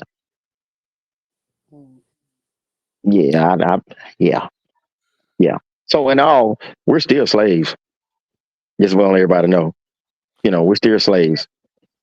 Yeah, we're still slaves. Yeah, Yeah. we don't gotta keep saying that, Bird. You said that 5 times. Can I say it one more time? No, Well, I'm not a slave. I don't think I'm not slave either. I mentality. don't want I'm not a slave. I I don't don't think slave mentality. I don't have that, and my mother and father were from the South. I just happened to be born in the North. Um, So then yeah. then I just said that. No, hold on. Michael X, how you gonna say you a slave but you're a Republican? That don't even make sense. Who's the Republican? There's a lot of Republicans in here. Hold on, wait.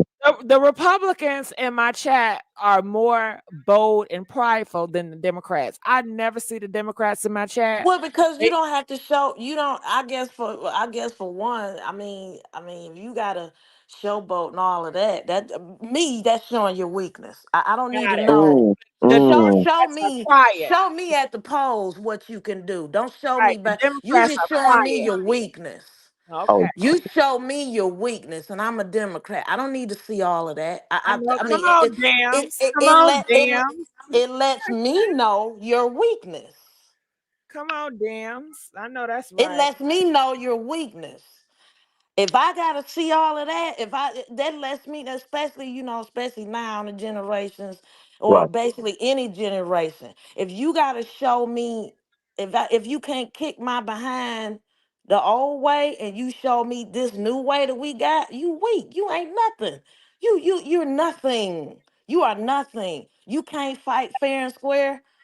You're nothing. You're a nobody. You need to hide behind something to feel validated, and feel like you have a voice, and feel like you got your cojones may be bigger than someone else's, but that's okay if you feel like that in that moment. But I'm not gonna do all of that. I'm gonna show you where it hurt, and that's on black and white and paper. I'm not gonna do all of that, throwing those subliminals and stuff all up in the body chat, having no fancy. Well, I'm not finna do all of that. I'm gonna show you at the polls.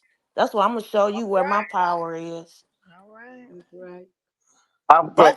That's why I got power at. Well, hold on. Didn't they say at last election, if you guys remember this, the silent majority? Do y'all remember that Yeah. saying?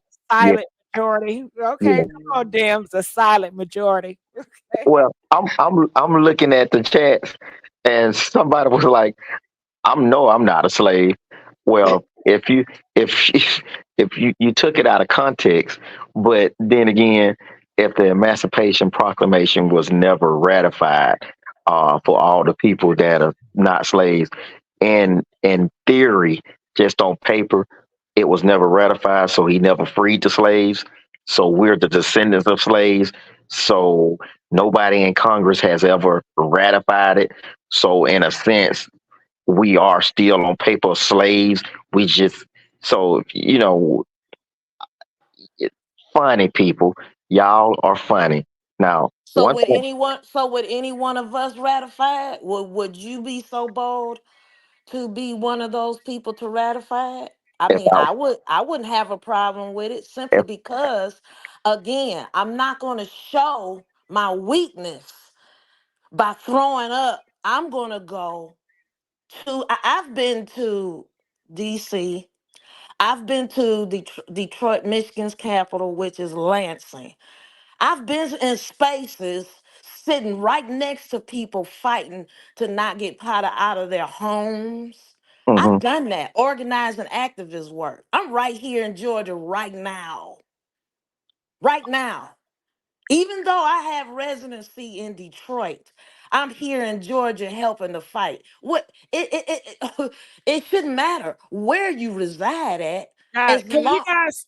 I'm sorry to cut you off. For us that may not know, can you guys explain the Patient Emancipation proclamation. Proclamation. emancipation? Y'all, explain it for the people in the back, okay?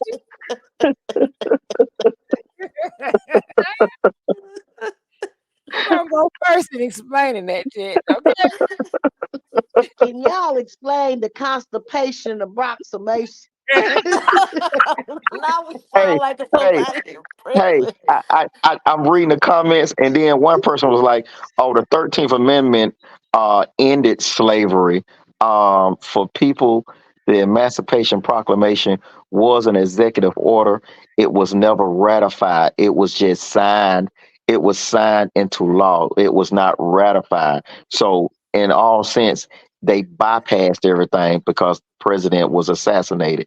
So Congress somehow, some way made an executive order later on when they abolished it and everything. But he never signed the actual document to say, "Hey, we're going to free the slaves." He did that. He did that during the Gettysburg Address, people, after the Battle of Gettysburg in Pennsylvania. So all these people on here comment and everything like this. Um, I've done my research and I'm very well educated, people. So if y'all don't like that, well, it's just discussion. I know y'all a lot of Republicans on here are getting in order. Maybe Donald Trump could, sign a new executive order, Oh, really please don't freeing us. speak to him. That man gave me all while. Please, that man has given me anxiety during his whole. She got I PTSD. thank Hold you. on, wait. Hello. Wait. Okay, make it make sense. Called me out, so I got to do it. Okay. He donated $5. Thank you. Atlanta is Sodom and Gomorrah. They eat a person's groceries before they eat the vegetables on their plate. Let me stop being messy and have a good night. All right. Go Oh, ahead, make it make sense. come on, make it make sense. I'm loving it. I mean, it's the truth. If ain't nobody lied, it's the truth. I'm going back to what you were saying. It's the truth. Oh, and another thing, um, I didn't know the Emancipation Proclamation was signed in 1963. You meant 1863, ma'am? Yeah, if you're gonna be on the chat, yeah, let's get the dates right for you. Try to come at me sideways and everything, please. Who was that? Somebody in the chat? It's somebody in the chat. I Oh, guess they look. like I said, it probably was a It's a trumper. Yeah, it's a trumper. yeah. Like I said, you don't have. You know what? When people show you who they are, believe them. Didn't Maya Angelou say that? All right. Well, we have always negotiate, and so it's going to be a little bit interesting. Hey, how you doing? Always, Gigi, early riser. How are you? Riser, good. You have the floor. Congratulations, Gigi. Mama, you're on your way to 500,000. Oh, I've thank been like you. keeping an eye on you. You I know, have been keeping an eye for like the past, let's say about 6 months, because I actually mentioned this to you. It's like, Gigi, you're about to hit 500,000. What are you going to do?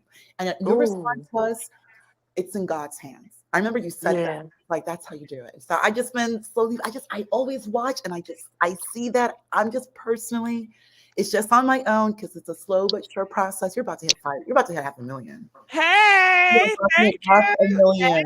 you. Keep sharing, everybody. Share. About to hit 500,000. I just keep, and on top of that, you are so hardworking. You are always live. You are always live. You're just always bringing it new lives. You're doing it, Gigi. And I personally just really happy for you. Like you're doing a good job. You really are. Give her flowers while she's still here. There you go. You are going to hit 500,000. You really are. You really are. Hey. So, Gigi. Okay. You buttered me up, so go ahead, girl. No, it's just let's just certain things, Gigi, especially when it comes to government, when it comes to procedure. Let's remember that in no way, shape, or form, especially for the person who is speaking, the institution that's being discussed right now, Gigi, is older than the United States. Right. The actual institution is older than the United States. We all know Jamestown was 1619, and that was the first successful. There already were about 4 or 5 other efforts, Gigi. They all failed horribly. The English coming into the quote unquote new world, it was just the Spanish and the Portuguese. The English came. Virginia, named after the Virgin Queen, the first Queen Elizabeth, and Jamestown, which was James the First, the successor of Queen Elizabeth, the first successful settlement. There was no slavery. Excuse me, I don't want to use that word on your channel. There was that institution was not yet codified. Right. It was on contract, but it was not code, which then means law. That came about I think about 30 or 40 years later. Because of the case, Gigi, I won't go into detail, but there was an actual case with a woman. Oh, Gigi, it's a messy story, but there basically was like colonial paternity court, like Maury, because at that time, there's no child support. So if you had a child, you were expected to take care of your child. Nobody else did. So a woman who herself was actually born from a slave woman, from a woman who was in quote unquote bondage. The father was a representative. It's crazy, Gigi. But she had to fight for her inheritance. It's a very long story. It's something maybe I would like to speak to you later on, because Johnny Depp and the Irish who just passed away, and her sister from 702, they actually descend from this woman. Her name is Elizabeth Greenstead. I bring up this story because this is the situation that actually led to the codification of bondage, the S word. There was this is what led to the actual, okay, now we have the, the SLAVE word on US code as code, or as the states back then, like the colonial states back then, because there was no United States. I just bring that up because, Gigi, we're looking at the mid 1600s. The mid 1600s, all of those colonial states, Virginia, even Delaware, all these states, which come out to 13, they all, in some respect, actually codified, actually put it on as law. Mid 1600s. Let's now fast forward, Gigi, to the mid 1800s. This is now 200 years. Gigi, do you really believe that Lincoln signing an executive order, which was the Emancipation Proclamation, was going to just end, SLAVERY, which is going to end after 200 years? We had how many court cases? Keep in mind, Gigi, we of course had Dred Scott. We of course, Gigi, the argument between the Mason-Dixon line. Once after the Revolutionary War, so after 1789, every new state, the only argument was whether or not it was going to be a free state or an SLAVERY state. This was going on for almost 100 years, Gigi. I say all of this, Gigi, this long spiel. How in the world is Lincoln just going to sign a paper, Emancipation Proclamation, and that's going to end 200 years? And not only that, Gigi, you literally only had maybe about 5,000 families who basically owned the entire Southern economy. There's so much when it comes to this institution, it's so deeply ingrained. Do you really believe Lincoln signing the Emancipation Proclamation is just going to end 200 years and the entire Southern economy? Come on, Gigi. We all know this had to take serious work, and this was Lincoln lobbying for the amendment. The only way was you had to have an amendment. You had to have the state sign. That's the 13th, that's the 14th, and of course the 15th, which is what? Universal male suffrage. Right. All of that. So this talk about the Emancipation Proclamation not being signed, that's irrelevant. We have the amendments. That was the whole point. Lincoln gave up his life to basically end this institution, an institution that is older than the United States, the institution that built the United States. So I just say that, Gigi, I just had to come online to just kind of what this person, I'm just— Hold on. Let me interrupt you. Excuse me, if I may, I'm just wrapping up. I just want to say that respectfully, that whatever he's saying, Gigi, it's just factually incorrect. We have the amendments. We can make arguments that there have been, that the institution carried over, which we can look into sharecropping. Sharecropping was basically slavery unsaid. We look at women, Black women in the domesticated work world. That's really how many of these biracial children came through. Black women domesticated, working these domesticated roles. Gigi, that's one of the reasons why they pushed Black women into college, to get them out of these homes, these quote unquote white people's homes, working in these homes. And then of course we all know what happened to these young women, to these young girls. We all know the biracial population. So there's so much, like the depth of this, Gigi. This is 400 years, more than 400 years. No, it's about 400 years. So this the Emancipation Proclamation is not signed. You're all still slaves. No, you're not. No, we're not. Nobody is. Well, U.S. code has ended slavery the way it was. It is ended. Black men were able to vote, all men, by the 15th Amendment. And on top of that, Gigi, Black men were then starting to hold office as Republicans. So I just want to just say that, Gigi, you're the best. I will be quiet. Oh, thank you always. I love that. I love history. I'm a history buff. I love history. Love it. Well, good. I appreciate the young lady because of this person. This person is named Virgil, but that's neither here nor there. Now, what she was saying was semi-correct and partially true. Can we not get on this stuff, y'all? No. I wanna. She said it was not factually. I just wanna say one thing. I just want to say one thing. Short, so we can go back to the topic. Yeah. I just want to say one thing. Now, Now with the slavery thing, well, we're not gonna say it's slavery. We're just saying indentured servitude. We won't use slavery. Um, Lincoln did not even care really about slavery or the S word. He was really trying to save the Union, and it was just a byproduct of the Emancipation Proclamation. And as far as the amendments and everything, Lincoln was already assassinated. But that's neither here nor there. Let's get back to topic. Let's get back to topic because it's funny. So, Gemini, what were your thoughts about, and Make It Make Sense donated another $2. Thank you. Subscribe and like. Thank you. Now, Gemini, what were your thoughts when you heard about the news with Big Jock and all this stuff going on? Well, I was fishing through everybody's lives, and yours was most entertaining. Not more just entertaining. It was informative. That it's just unfortunate. I don't know who set up who could have. All I know is it's a life loss.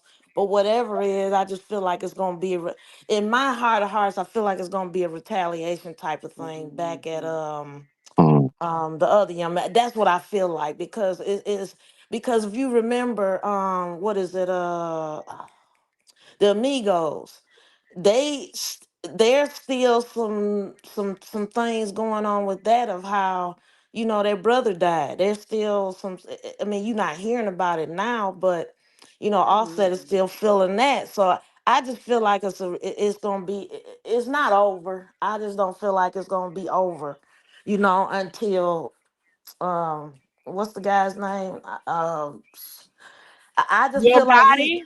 Gotti. Yeah, I feel like he may be next. He may be next. So what actually happened? What actually happened? Do anybody know actually what So happened? what happened, what I gather is this. Now this has been a long situation, but if you're talking about the situation that happened the other day, Jock, Big Jock, the guy that's on the screen right now, this is Yo Gotti's brother. Okay. Okay. He was allegedly put $40,000 to get young Dolph to be taken out of here. People are upset about that. That's the word on the street. So once he came down there, because he was seeing about his uncle, the Kingpin funeral, he went there with his mom. Yo Gotti was there. Okay, so after they went there to the funeral, they went to the repast. As they pulled up to the repast, a young Big Joke, whatever his name, what is that? Joke? Yo Gotti brother was sitting in the driver's seat, okay, smoking on the smoke. And the guys that was peeping out the scene, they said they were there at the funeral, 5 of them in the back. They also followed him to the repast. They circle around to make sure how's the security.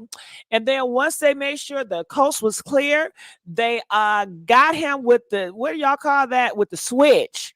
And once they got him with the switch, they brung Yo Gotti brother out the driver's seat, and they were trying to see if he can make it alive, and he was gone. His mom was on top of him, crying or whatever. And they sent the other guy to the hospital, but he didn't make it. So rest in peace to him as well. Wow. And that is what happened. So now people are in talks. They are saying, oh my God, they're happy that that young Dolph is winning, because this is a war to a lot of people. They see it as a war, a battle, So Wow. they feel like victory has been won, but they still want Yo Gotti head on a spike. You understand? Wow.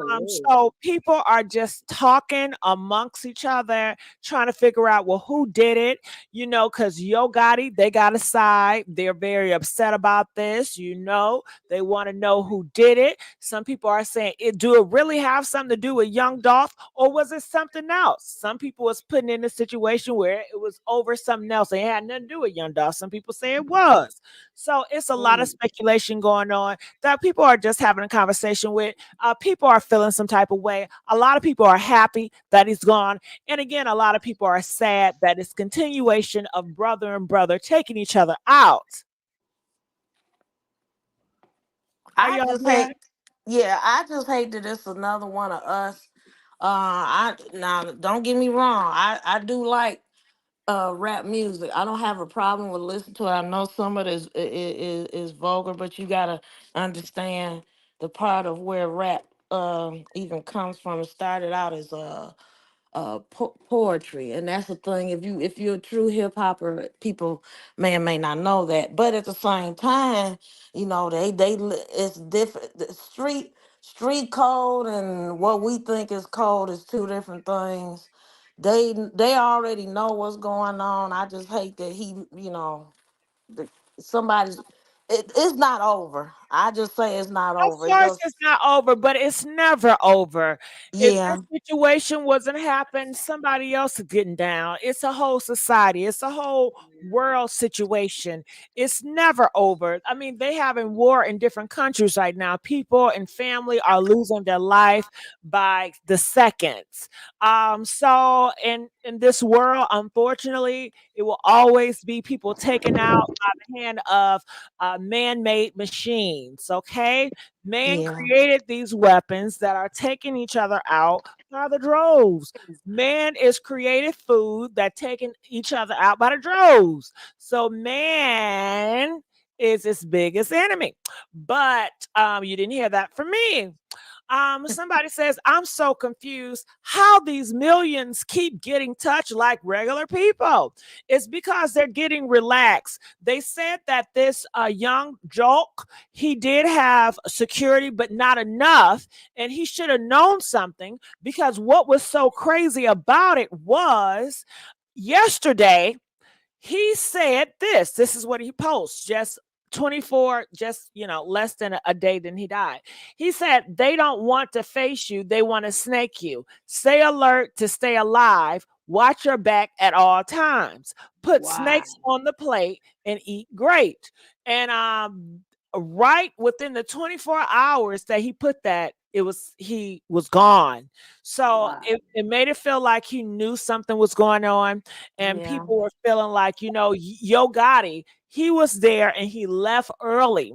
Why didn't Yo Gotti tell his brother and his mom, let's go? Right. It's hot out here. And he knew it was hot because that's what he posted. Maybe he felt tough. Maybe he felt entitled. Maybe he felt he was winning. Maybe he was told that he don't got to worry about nothing. Everything is secure. Who knows? But whatever he was told, it was a lie. He felt some way he shouldn't have felt, because he is gone now, and I don't think he wanted to leave at this time. So yeah, your thoughts? All I can say is wow. I He mean, got comfortable. Like any of us do. You're not gonna always go nowhere. Well, you should if you in that type of limelight. But I mean, but you're add a not gonna. friend. But add a You not. friend. You not gonna. Well, but I mean, you not. It's just no way you gonna be strapped all the time. I don't know if he. I would think he would carry something, but I mean, you just don't know. And then he probably knew his time was gonna be near. That's like when Biggie, after Tupac got, you know what happened Taken to out, him. taken out. Yeah. And then Biggie goes back. Well, I ain't scared. I ain't got to be afraid. Blah blah blah. And then look what happened to Biggie. Right. See what I'm saying? So it's different scenarios, but and people still ain't rested off of that. So this is gonna be one of them things where it's gonna. But like I said, and then old boy probably felt comfortable in his space where he from, hometown.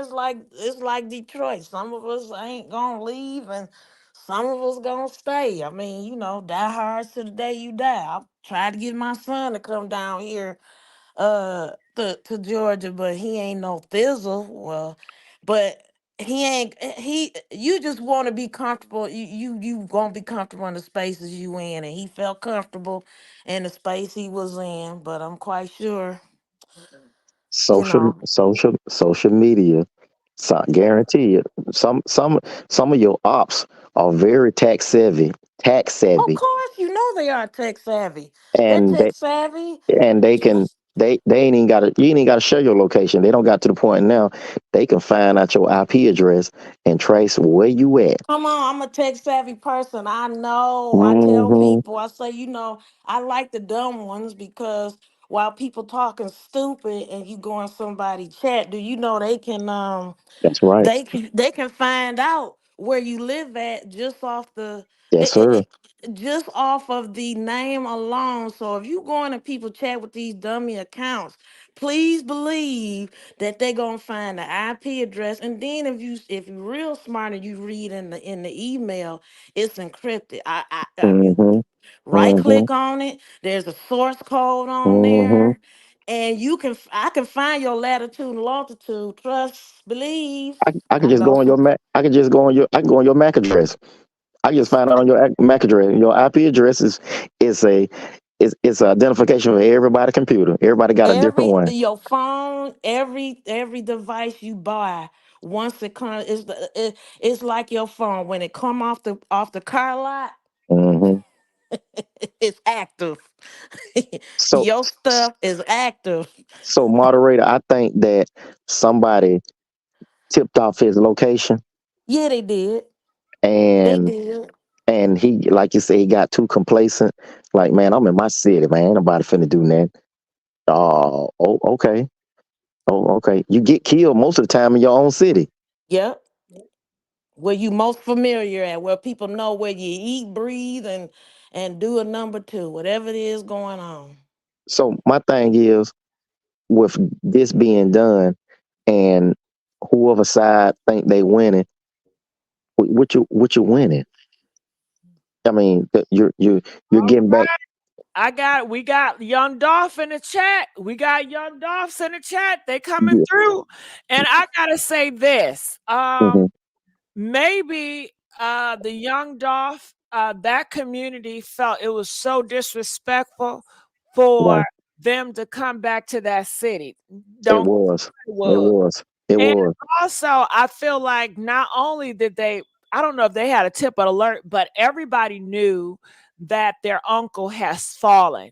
So Hmm. they knew it was a big chance that they would risk going to their uncle's funeral. So that was a great opportunity. So I think they were waiting to see, are these individuals really going to go to their uncle funeral, and if they gonna bring their face here and they think it's sweet and they think it's cool, then we gonna show them what's up, because some people may see that as a disrespect.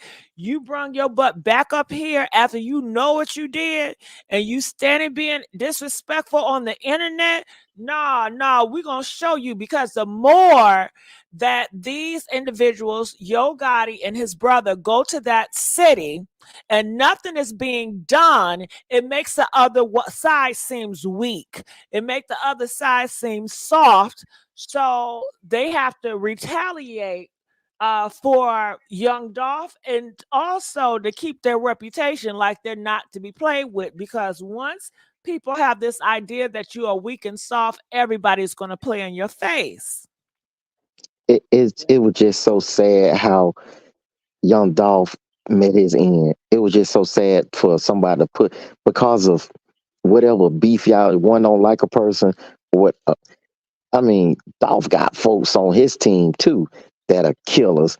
Gotti may have folks on his team that are, you know, subliminal killers, but it's gonna go back and forth. It ain't over with now.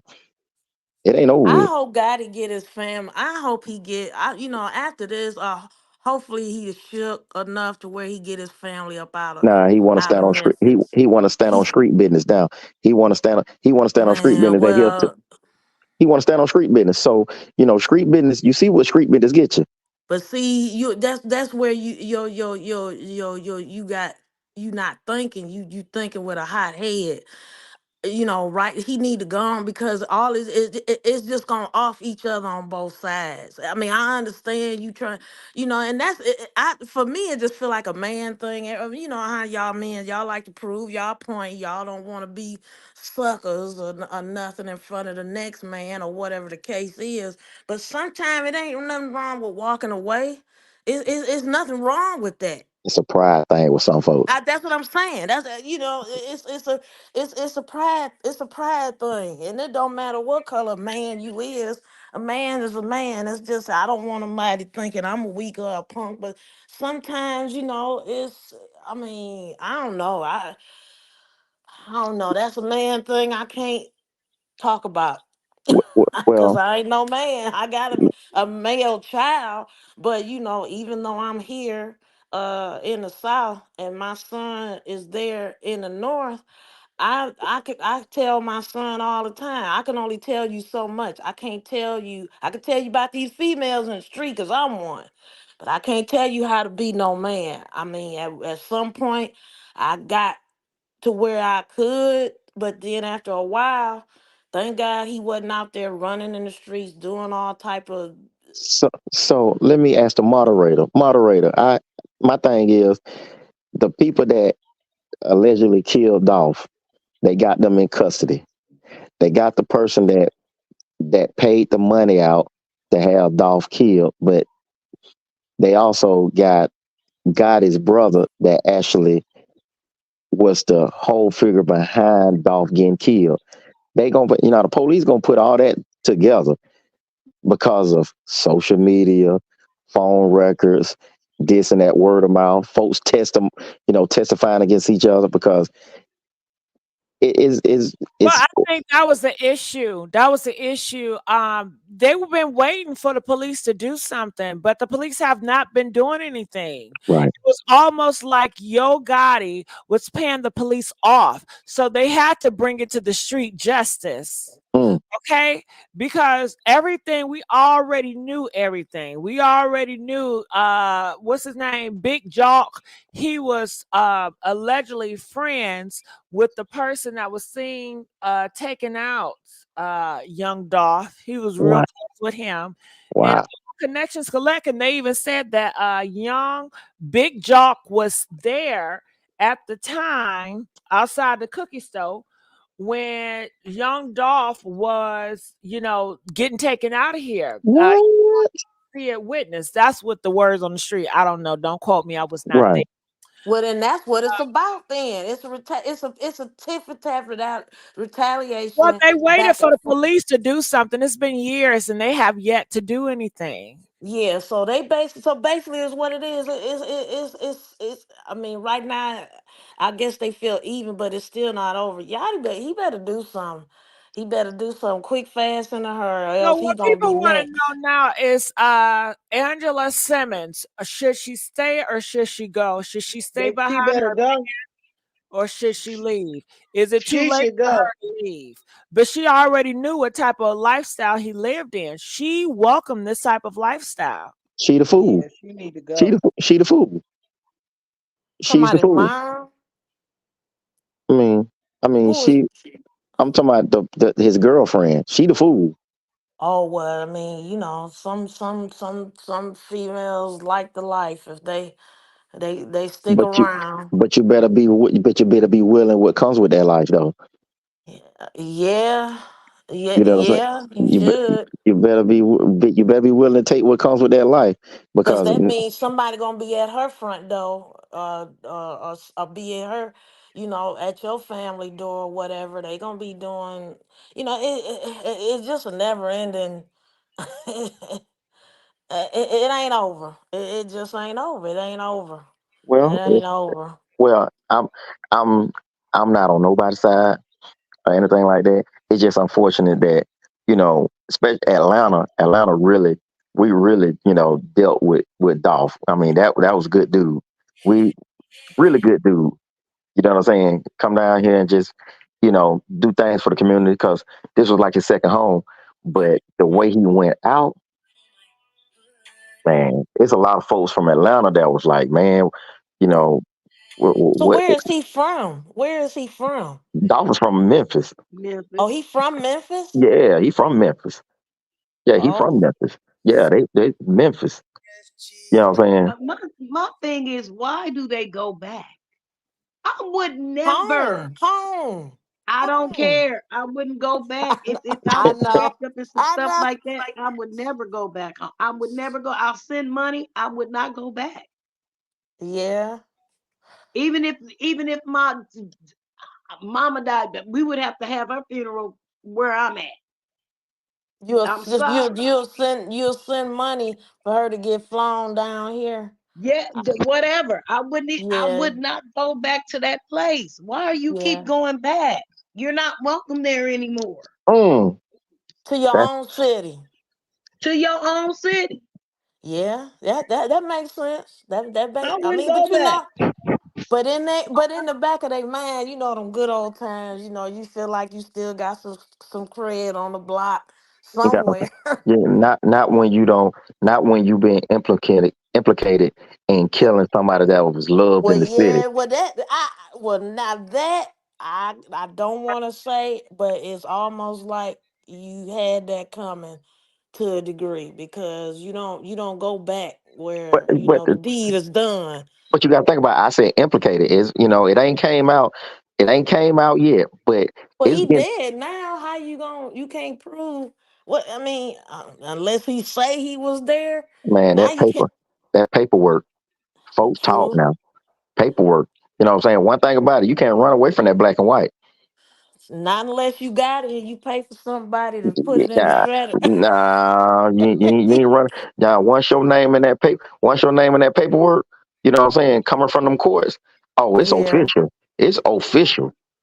It's official. Well, you think that might have been retaliation Oh, then? I know it was. We know it Yeah. was. Yeah, Everybody I from can. Yeah, I mean, shoot, yeah, everybody from the streets know it's retaliation. yeah. I You ain't coming from to the this. city, you coming to the city, and work, folks talk on the streets. You know what I'm saying? All it take is one person to be like, hey man, he at the airport. Boy, them folks on Mm-hmm. your head. Yeah, Detroit like that too. Now, don't get us. Don't get us. Oh yeah, we know. I mean, every We city got right. every city. Got one. But it's just unfortunate. It's I would just like. I'm sorry, you guys. I would like to add someone else. mhm. Free. I don't know if I pronounced it right. What are your thoughts about this? My only question is, how come everybody only wants to get mad when it comes to violence in the streets? Everybody knows that if you act out like this in the streets, this is what happens. How come everybody's so surprised and upset about it? This is the product of what you get from that right there. Mm, Well, mm. I'm not surprised. I'm from a city where, hey, I, but I'm Well, we ain't used mad. We ain't used to mad. it. We ain't mad. It gets even more brazen, even more shocking. But nothing surprises me now with society. Yeah, Nothing surprises me because you have to be either emboldened or a total fool to think that you go back to a city that you've been implicated and somebody that was loved in the city by the streets and you yeah, think you was free to walk around. Oh yeah, no, folks on your head. Let me yeah. tell you something. Somebody put a bag on somebody's head. That's all Mm, I'm gonna tell you. Somebody put a bag on somebody's head. It don't take much. mm. It don't take much to knock somebody off. It's twenty But five even hundred if dollars. they didn't put a bag, the thing about it is the way the people felt about him. Even if Right, they didn't put right, some people is just crazy enough to I'm gonna r- get him because that was right, the my right, you ain't right, even gotta give them nothing. right. Yeah, they'll do it for free. Yeah. Just There's for the people clout. out there like that, and just so they can say, that's something that they did. You ain't got Well, because I want to take a shot at the question. So what's that in the background? Do you guys hear that? Is there something going on in the background? I think Somebody. some music. Somebody playing some music or something. No, I just hear something. Okay, I think that was NTD. But the reason why certain people are very upset and hurt because a life was taken out. When you look at this screen, you see an innocent child or a child coming up. You see possibly he didn't have a choice. He was pushed into this lifestyle as a child. He said in his post, as a child, born a hustler. He was born in this, so he really didn't have a place or a choice. However, of course, when you get older, you can change, but unfortunately, he did not. But I'm sure that he affected some people in his life, and nonetheless, he's still human. So Yes. people are tired of hearing these stories. They know it's happening, but they can still have an outrage. It's like if I lived in an apartment, I got tired of seeing roaches. Hell yeah. I knew I was gonna see some roaches, and every time I see a roach, I'm gonna have an outrage. Okay. Right. It ain't gonna be no time. I don't give a damn. I see a roach every day. I'm still outraged. God, clean up this place. Well, we got the roaches. I'm still yelling. I'm still screaming. And I'm But sure Gigi, this person mean a lot to a lot of people. They were in the business. They was in the hustler lifestyle. Unfortunately, I don't know what happened, why he wasn't wise enough, but he did horrible things allegedly. He got somebody taken out. And I don't think that was his first time getting somebody taken out. I mean, his lifestyle, don't they do it common? I don't know. I don't live in a hustler lifestyle. I just watch the movies and I hear certain stories from certain people that actually live that lifestyle. So, people still gonna hurt if they don't even know this person. It's the fact that a life is gone. I mean, some people have humanity where they care about others being gone. So yeah. Well, I'll back that up, uh, moderator. I have no sympathy, but I empathize with them because you live by the sword, you die by the sword, right? That's that's their saying.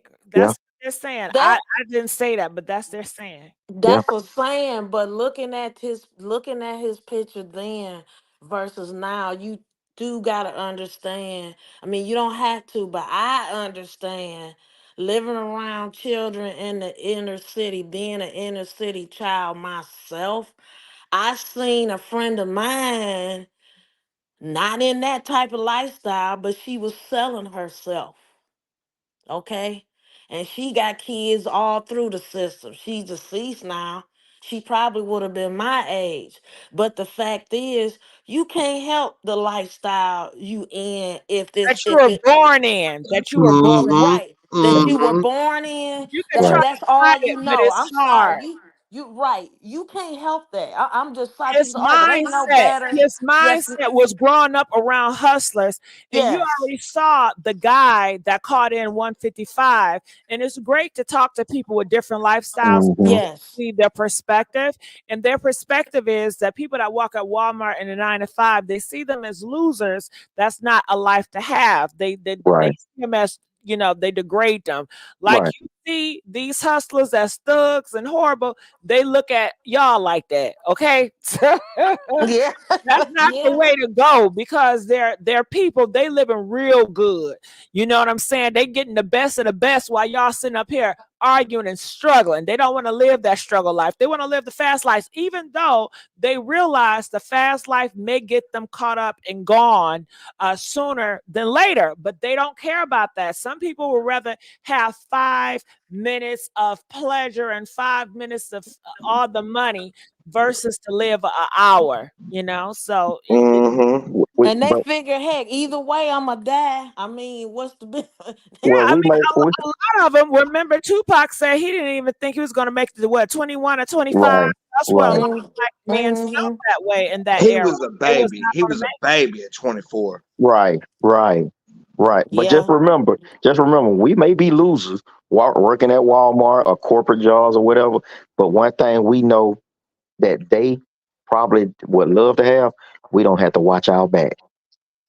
We don't have to watch our it. shoulders. We got to watch our back. We got to Yeah, watch Not, we our not, do. We got them not, gun not, laws not, now. not, not like Everybody that. carrying a gun. They Not, feeling not, like not, not they like feel that. like mini gangsters No, not now like that, y'all. and stuff Not like that, and y'all. whatnot. I'm Not like watching that. my back. Not like that, y'all. This child, I'll be all over my shoulder. Like, let me look to the left. Let me look to the right. Well, Like, well, let 'cause me give y'all a scenario then. if you If ain't y'all watching them, they watching you. if Okay. y'all don't if y'all don't if just give you a scenario. If y'all say that, if y'all know y'all don't pay somebody allegedly to take somebody off that's beloved in a city that you in the city with, you don't think you're gonna have to watch your back? You ain't You gonna be comfortable. Oh, you ain't no you 24/7. 24/7. You know what I'm You going saying? your head gonna be on swivel. I'm gonna be looking in the sugar bowl. I'm gonna be looking in the in the All I know he bold. That's all I'm gonna tell you. He bold. you brazen. If they call you brazen, Yeah, because my thing is, if you a hustler and you a so-called gangster, hey man, you move in a certain type of way. you move low. You what is that American gangster that Frank Lucas said? The weakest one in the room. Yeah, you know what I'm saying. You ain't around a whole bunch of folks. You ain't showing up to no funerals. You know what I'm saying. At a big funeral at that, and folk that's already been advertised. You know what I'm saying. Probably on social media and everything. Oh man, I'm so low key. Yeah, I'm coming in Send some disguises. cash apps or something. Send some Yeah, flowers or man. something. Yeah. So I ain't walk. he moved a certain type of way that ain't gangster. Somebody that's really a gangster that's been in the streets. I've been in the streets. I don't respect that move he just did. And he paid for it with his life. Yes, it did. He paid for it with his life. Yes, You he know what I'm saying? did. He paid for it with his life. First of What all, they he shouldn't have say, been in the city. you don't get in-house shooters, you get Man, outhouse I shooters. wouldn't have came back. If I know I got a bag on my head, if I know I Right. got a bag on my head, I ain't coming back to that city. Hell I'm not coming no. back. And that's my city. Mom, hey man, I talk to your mom every day. I I've had to been in get you up another out of there. country for 5 to I 10 want to years. know, what do you guys see when you see this young brother on the screen? This is the younger version of him. Y'all don't feel anything? Because I be feeling stuff. What do y'all feel when y'all see this picture? Nothing. We was all babies like that once upon a time Exactly. ago. Exactly. All this was in that lifestyle. That was in the streets.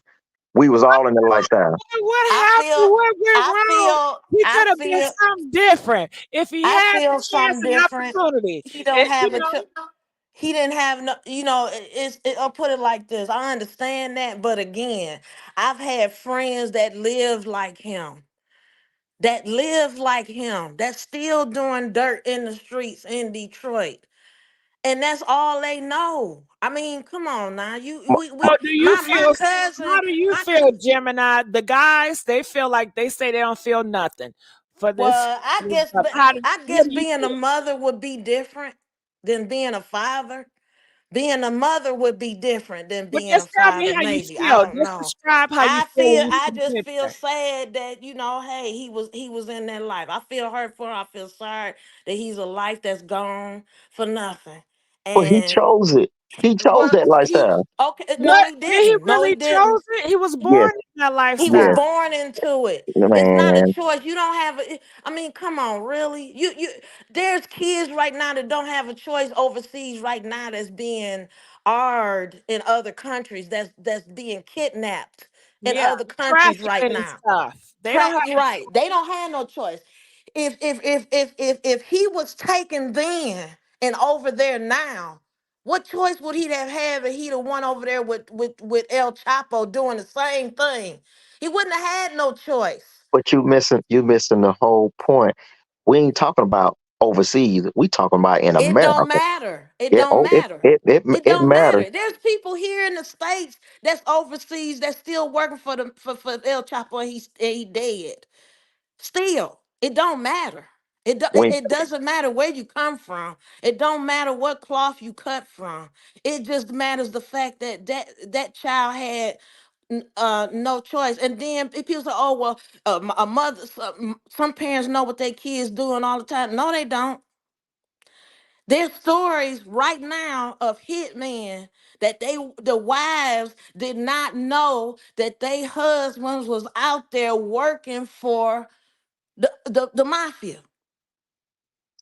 he didn't move like But, a. If but he didn't. But no, but we some don't know. goddess, M. Gladys donated $5 to the channel. Thank you. It seems like the rap game is a double-edged sword, unfortunately. It is. And I would say, when I look at him and I hear his stories of his uncles, I definitely feel like he looked up to his uncles that was in that rap game, and I think they took him under their wing and they said, this is how you be a man, this is how you make it, this is what bosses do. And seeing everybody in your neighborhood and your society glamorize your uncle, and you got the GOAT right here. Why else would he do anything else when he's got it to do this? Because his uncle probably didn't tell him the downsides of it. He show you all the glam. He probably showed him the. Well, if that's the case, then if I'm just being honest, and this for people that's been on the streets that don't live the certain type of lifestyle. If that was the case, then you would have moved a certain type of way. He's still been here. But he is still look at him on a picture. This is a young brother. Yeah. A young brother. And he got the money up, cash up, because that's his elders, that's what they're doing. He's just following in their footsteps. They didn't teach him the right way. He didn't move the right way. They failed him. So I don't think everything is all on him. But Auntie D, what are your thoughts? Well, like you said, he was raised in that. I know a young man that won't go to work because he never seen no men working. So all he do is sell the dope stuff. The product. Yeah, okay, the products. That's what he do. And he don't know nothing different. He 33 years old. And I'm like, you don't want to get a job? And he just like, I don't want to be nobody's slave. They telling me what time to come in and do. And I'll make more money doing this. But you taking a chance on either being unalived or either go to jail. Got it. So another question, another angle I want us to look at. Even though he went to this game, and when he got of age, he could have got out. He saw different options, but he still stayed for whatever reason. How old was he when he passed away? And do you think that he had a good run? Would you say he had a good run? No. Nah. How you got a good run and you constantly got to look over your back? How do you have a good run? Well, when I say that, to say that, okay, he does horrible things in that lifestyle, that they all do horrible things. That's what I'm assuming, right? Right. They take that comes a given. So I'm not looking at it like, oh my God. I'm talking about as far as usually people are saying when you're in that lifestyle, you're not going to make it past 21. Yeah. Right. The fact that he made it so long and he lived a certain type of lavish life that most did not get to live. I mean, look at the places. I've never even been to the places he been at. Shit. Okay. Shit. He may have had to have his hands on a lot of money, but he was not living his life healthy. You know what I mean? Good point. We'll go into that. Can you talk to us about that? Break that down. Well, being a product of the streets, it comes with the consequences, does it not? Yeah, that's true. Everything you do in life comes with a choice. Your choices dictate the outcome of your decisions, right? Can we disagree to not agree that this is maybe a product of something of that, and that maybe this is just headline newsworthy? Or this is just how life is in the streets when you make that decision. How serious do you want to take it? That's what I say. I say it's life in the streets because you got to think about it. He made headlines not because of who he is, but because of his brother. Because if his brother wasn't young guy, it'd have been just another black guy that done been murdered at a funeral, and it wouldn't have made no front news page. It wouldn't have been on the front page. You know what I'm saying? When they say you're guilty by association, unfortunately, he was associated with his brother. His Yeah, brother's a big yeah. his brother's a big target. You know what I'm saying? And to be implemented with young Dolph death or untimely demise, that's something that a lot of folks, still hurting from, and we'll kill you over it. We'll kill you over it. You know what I'm saying? You Have you know, all also thought about this? Was Big Jook currently in the middle of something very serious right now? Maybe he owed out money. Maybe he owed mm, out property. Maybe this was a mm. long range vendetta. Who knows? I mean, the questions can still be not answered. I mean, Like I said, you're not just You gonna gotta put it know on my some of young story. Dolph folks. You know what I'm saying? It could have been a whole multitude of things. it could have been anything, my friend. Just think Yeah, about your mind's yeah, imagination. yeah, Okay. yeah, With this yeah. Well, scenario. Yeah. El Chapo had those same, and any of the like the drug, the drug lords, and there's a Product, female product. the Yeah. product that did the product. They probably had, and I'm sure they did have, read back on those stories. They had the same. They could have chose no, but there were people that they looked up to, But, and that but there were people that they looked up to as well. Now, did they have a Yeah. choice to choose to get out? They didn't. They was born into it. There's a but difference being born into it and also having a choice. Yes, he did. They had choices to make, but they chose up until the day of their demise to continue to do it, whether it was a way of life for them or Yeah. not. Yes. So I look at it that way. I don't look at him as just being somebody that just, he chose. It's more to that than me than if it was to Yes. say that Yes. it's more to it in my life and my background that would say that you would probably never know if that's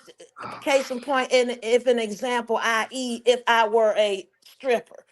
There's strippers probably standing over us right now that are doctors, okay? So Yeah. I don't go and judge and say, I mean, hey, I know drug offenders that are working in the capital of Michigan right now that are working in state legislators. So come on, it's a choice they made, but yet at the same time, you never know a person's background and the things that they have to deal with. We can say all day long, woulda, shoulda, coulda. I mean, it's good for some people, some people's mental and their capacity and things. What if that's all they know to survive? I mean, are we Yeah. really that? Are we really Think that about removed this. Oh, hold on. from Big Jook was society the to big say that? brother of a very famous rapper. right, What was Big Jook involved in? I mean, how far can it go? Look who he's related to. right. That's all I'm asking. And that's old and new money, old money and new Well, money. hold So on. not, Wait, Hedra. Well, I want to know more into your thoughts. I know you asked great questions, and I appreciate that. But I would love to hear more of your commentary. What do you think? Let us explore in your mind, if you don't mind. Well, I'm actually from Memphis, Tennessee. I was off of Mill Branch and Rains. So I'm very much familiar and still living here with the entire culture as it is. Uh, the way the news hit the streets, it was the underground pages of people that know people amongst Memphis. I mean, that's how news travels, Right. When we heard about who the high profile murder was, Yo Gotti. Why now, Yo Gotti? Poor Yo Gotti. That's the sensation that's actually going on. Now, the level is how deep was Big Jook into some things? I mean, it led to your murder, for God's sakes. Can our imagination not wander? Or is there any new news available out there? We probably never will find the answer because that was a professional hit. No, I do not feel like that at all. You don't think that was a professional hit?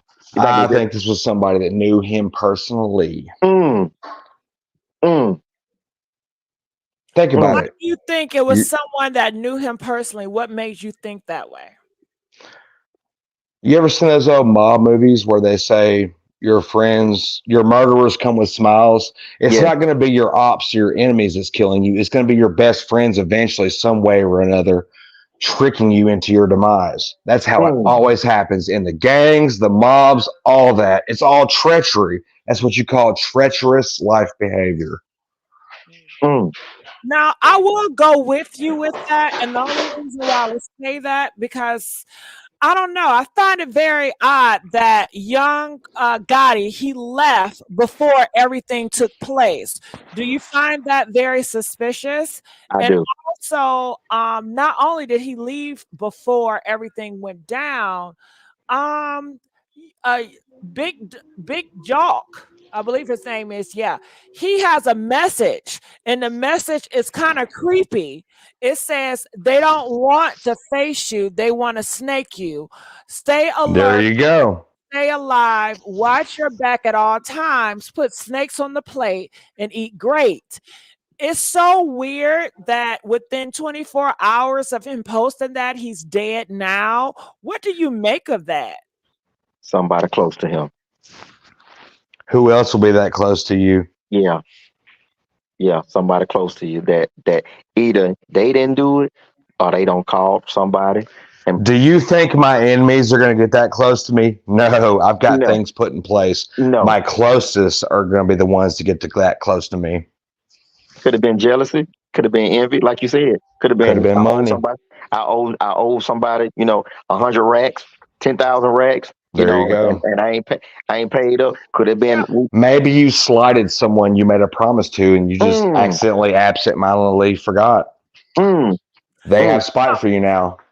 It's Now, mm. hard to be an entertainer. It's hard to be the king. Heavy is the head that wears the crown. Remember that, That's guys. true. That's true. That's true. Think about this too. Now, it could have been over a girl. Oh man, don't get me started. It could have been over a girl. That's a whole nother level there, right there, guys. I don't even want to start on that. It could have been. It could be What I'm saying? anything. It could be anything. Honestly, We just we just speculate. We don't yeah. know. It's gonna come out though because the streets talk. Because the streets talk. The so streets. The one streets. speculation I want to talk to Cree about and just want to pick your brain. Yes, ma'am. People are saying that it's a sacrifice, and Yo Jock, what's his name? Yo Gotti sacrificed his brother. No. The same talk we're having tonight is the same exact one we had about young Dolph 2 years ago. Did we not? If Yeah. you're a Memphis native, if you look on my channel, I actually have a young Dolph tour I've done before and after we signed the wall. I mean, it was Memphis. It really hurts to lose someone like that in that fashion. That was embarrassing to lose Dolph the way we did. It really was. That was embarrassing. That was not a good look, Memphis. All right, come on now. Like, it's beyond we can do better than that. All right, guys, it shouldn't even have led to that. Why are we having our RIP buildings and shirts when this man helped the community? It's getting so deep that the Crime Network, we don't know how deep involved Big Jook was in. He was Yo Gotti's big bro, for God's sakes. Guys, you can't make him leave and change his life. He was married to the game, was he not? Yeah. Are you willing to sign up for that? Are you willing for the repercussions that come with that title? For fame? Think about it for yourselves, guys. I mean, you could put it together and the answer's all around you. Just think about it. For fame, money, and when you're living Yo like that. Gotti's big bro and you're making moves and he's a multi-millionaire guy, guys, y'all ain't gonna stop living life fast. Trust me. Think about it. Be in his shoes for a second. Just look at it like that. I think, I like the Rolls Royces. I like the platinum chains. I like to have a couple, several women around satin me. sheets. Come on now. Come on now. That's a hard lifestyle to give up, brother. You live like a rock star. What you talking about? And think about it. You being from the streets and being in the game a long time ago, it was hard to give it up. It was hard to give it up. But at some point, that was a epiphany for both of us. Either we don't lost somebody that was close to us, like, hey man, I'm done. I'm done. You know what I'm saying? But some folks, they just keep pushing it, and keep pushing it because you made a valid point. Ain't nowhere in the world I'm gonna have my enemies that close. It's somebody in your inner circle that you would have never thought of. And we can speculate over a woman, over, I owe somebody a bag. You know what I'm saying? I don't got it don't got to the point now. that you can disrespect me and I'll shoot you in the head. Well, you don't gotta say it like that, but you know. Do violence to you. You know what I'm saying? That's the game. That's the game. Like he said, would you be willing to give all that up? Or would you really give all that up to go a straight life? You live in flying corporate, private jets, Rolls Royces, $100,000, throwing them in the strip club. You know what I'm saying? And the thing about it, I'm making moves in the streets, but my brother, a multi-millionaire, multi-millionaire. Yes, you have one hell of a reputation to uphold amongst your peers, do you not? And your friends and the little sons under you, you know? And a rep will get you killed too. That's right. Do you think he left because the funeral was over, right? The funeral was over, so they was at the repast. Man, that was a setup. That's what exactly that was. Catch somebody in a very invulnerable spot in their life, wouldn't you say? Yeah, but I was thinking he left because when you like you said, when you have money like that, you ain't really hanging around with the that's right. So you in and out. Left. You in and out. Left, but you hang with other 100,000aires. You know what I mean? Yes, you don't sir. hang with the streets. Yes, sir. Your friends grow spite over that. You Yes, know what I mean? sir. They're the ones that help you come up. Yes, sir. You can't help them all the time. You know what I'm saying? So spite grows. Yes, so sir. That's what I'm thinking. He just left because he was like, I ain't hanging around with these peons. Okay, I didn't went to my uncle's funeral because that was at the repast that it happened at. What these most successful people are, they're guilty of staying back in the hood because they feel like they're obligated to owe that respect to them, and they try and they do. They're doing the right thing, but it somehow bites you in the ass in the end. It always does. Every time. That's the very unfair spot of it. Truly, you made a valid point. Look at Young Thug, multi-millionaire, but guess what? He hanging on Cleveland Avenue in Atlanta. Yep. Hanging on Cleveland Avenue, you're a multi-millionaire. A target. You got 30 folks around you. You getting Lambo trucks. You in Bentley trucks. Folks know who you are. You're a big target. But you got 30 folks around you. You got 30 folks around you. You got folks to do your dirty work. Everybody hungry. Everybody hungry. They want to sit there. If I see you with a Rolls Royce pull up and here it is, I'm on a bicycle. Man, I'm hungry. I'm hungry. And I got that thing on me too. You're a victim. You're a victim. I don't care if I know you or not. You're a victim. There's no honor among thieves. Nope. You know what I'm saying? But that was a setup. That's an ambush, brother. That's very military tactics right there. I'm gonna draw my enemy out, but my enemy is my friend. I don't want no friend. I mean, it could have been payback also. I mean, they call that poetic justice. I didn't think about payback. It could have been somebody who don't slide it. Yeah. That's right. That's right. It just all the way around is just tragic. It's just tragic. But if the paperwork come out, because the paperwork gonna come out, the police gonna do they gonna do their thing. They gonna do the investigation and they gonna put that paperwork out. And if he had anything to do allegedly with, Dolph and his demise, it ain't over with. Yeah. It ain't over with. And you in Memphis, you already know the streets talking. Oh yeah, I done had about 4 homies hit the streets with that information 30 minutes before the news did. Guess what? My mom will be on the first thing smoking. My mom, grandma, all my immediate family my loved ones, they out of there. They out of there. For real. Because this ain't no stuff. They trying to get to Gotti. And Black Gangster or whatever his name is, they gonna start knocking folks off. That whole record label, they after that whole record label now.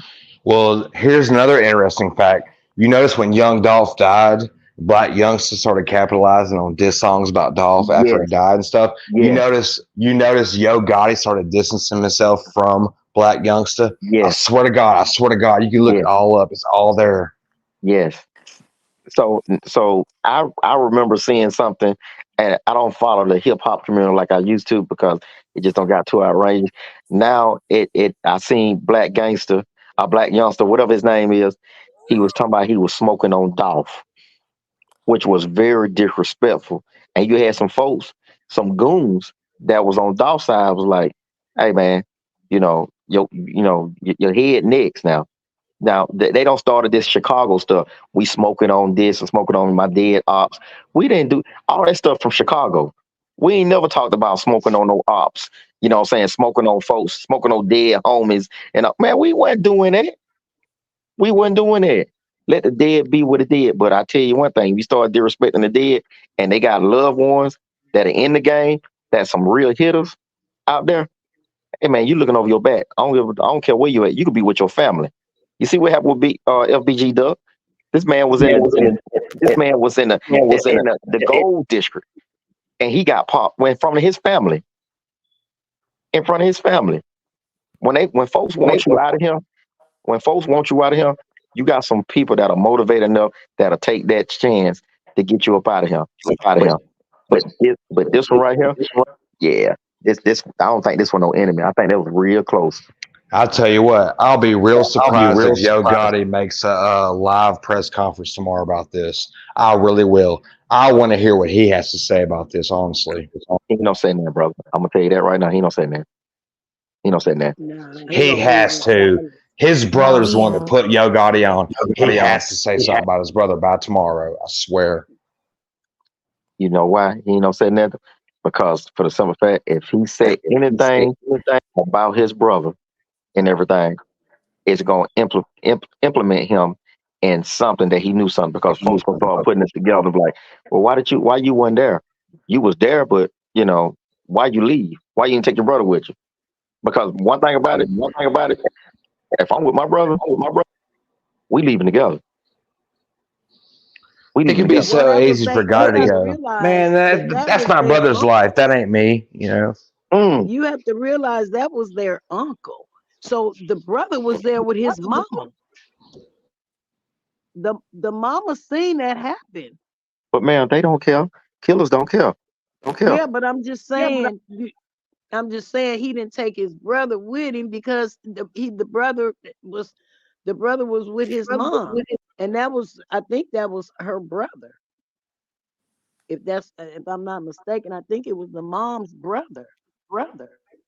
You go to a funeral to actually be going to another funeral. Yeah. Folks don't think about that. You at a funeral burying somebody, now you got to bury one of your own. And you witness it. Yeah. That woman traumatized for the rest of her life. Yeah, they lucky their mom wasn't unalive. They lucky their mom wasn't unalive. She was with them. I will say this, my man from Memphis. I'm gonna take what I said back. It wasn't professional. If it was a professional hit, the mama wouldn't be here either. Well, you can miss. You can go No, ma'am. for No, ma'am. you. No, ma'am. When you in that lifestyle, no, ma'am. You being paid. You just take anything walking out. Never witnesses. You take all the witnesses. Well, then whoever didn't take the mama out is definitely unalived, because if you didn't take everybody that should have been gone out of there, then trust me, I don't think the mom was there. The mom, I think she was in the building. She was not in the car when it happened. Well, I think they got everybody that was in the car while it happened. Yeah, he wasn't. Moderator, you said 2 people died. Who was the other person? I think a security, and Unalive. I heard it was another person, but they don't know. But I know for sure it was another guy. But he's gone. He was pronounced gone at the hospital. He was random then. Yeah, he was outside. No, he was there with him. That was his security. Yep. It was his security. I guarantee that Yo Gotti rolled up in there in a bulletproof car. Probably. Well, he was not at the repast, so I hear Yo Gotti didn't go at the repast. Yeah. He wasn't there. My Lord. Well, you guys, I just want to let you guys know I thank you guys. I love all of my fans out here that's been rocking with me. And y'all, look at us. Look at us, y'all. Okay. What time we coming back later, Gigi? I don't know, but we're gonna be coming. You know, usually when I start lives, I just go back to back to back to back. I So most know. times, if you come to my channel, I'm gonna have the picture and the thumbnail, and it's gonna have a time set. Okay, Okay. good. So I should be in Atlanta. I should be in Atlanta by probably about 3 o'clock. So that'll be excellent. Be excellent. Awesome. Well, you guys are great, and I hope to hear all you guys tomorrow. So I'm going to let you guys go now. And I just want to say thank everybody. Make sure you guys like, share, and subscribe to this YouTube channel, The Messy Sweet Spot. I'm your host, Messy.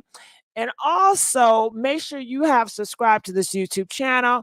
And I just want to say thank again everybody that's been rocking with me. I appreciate you so much. DJ, where are you at?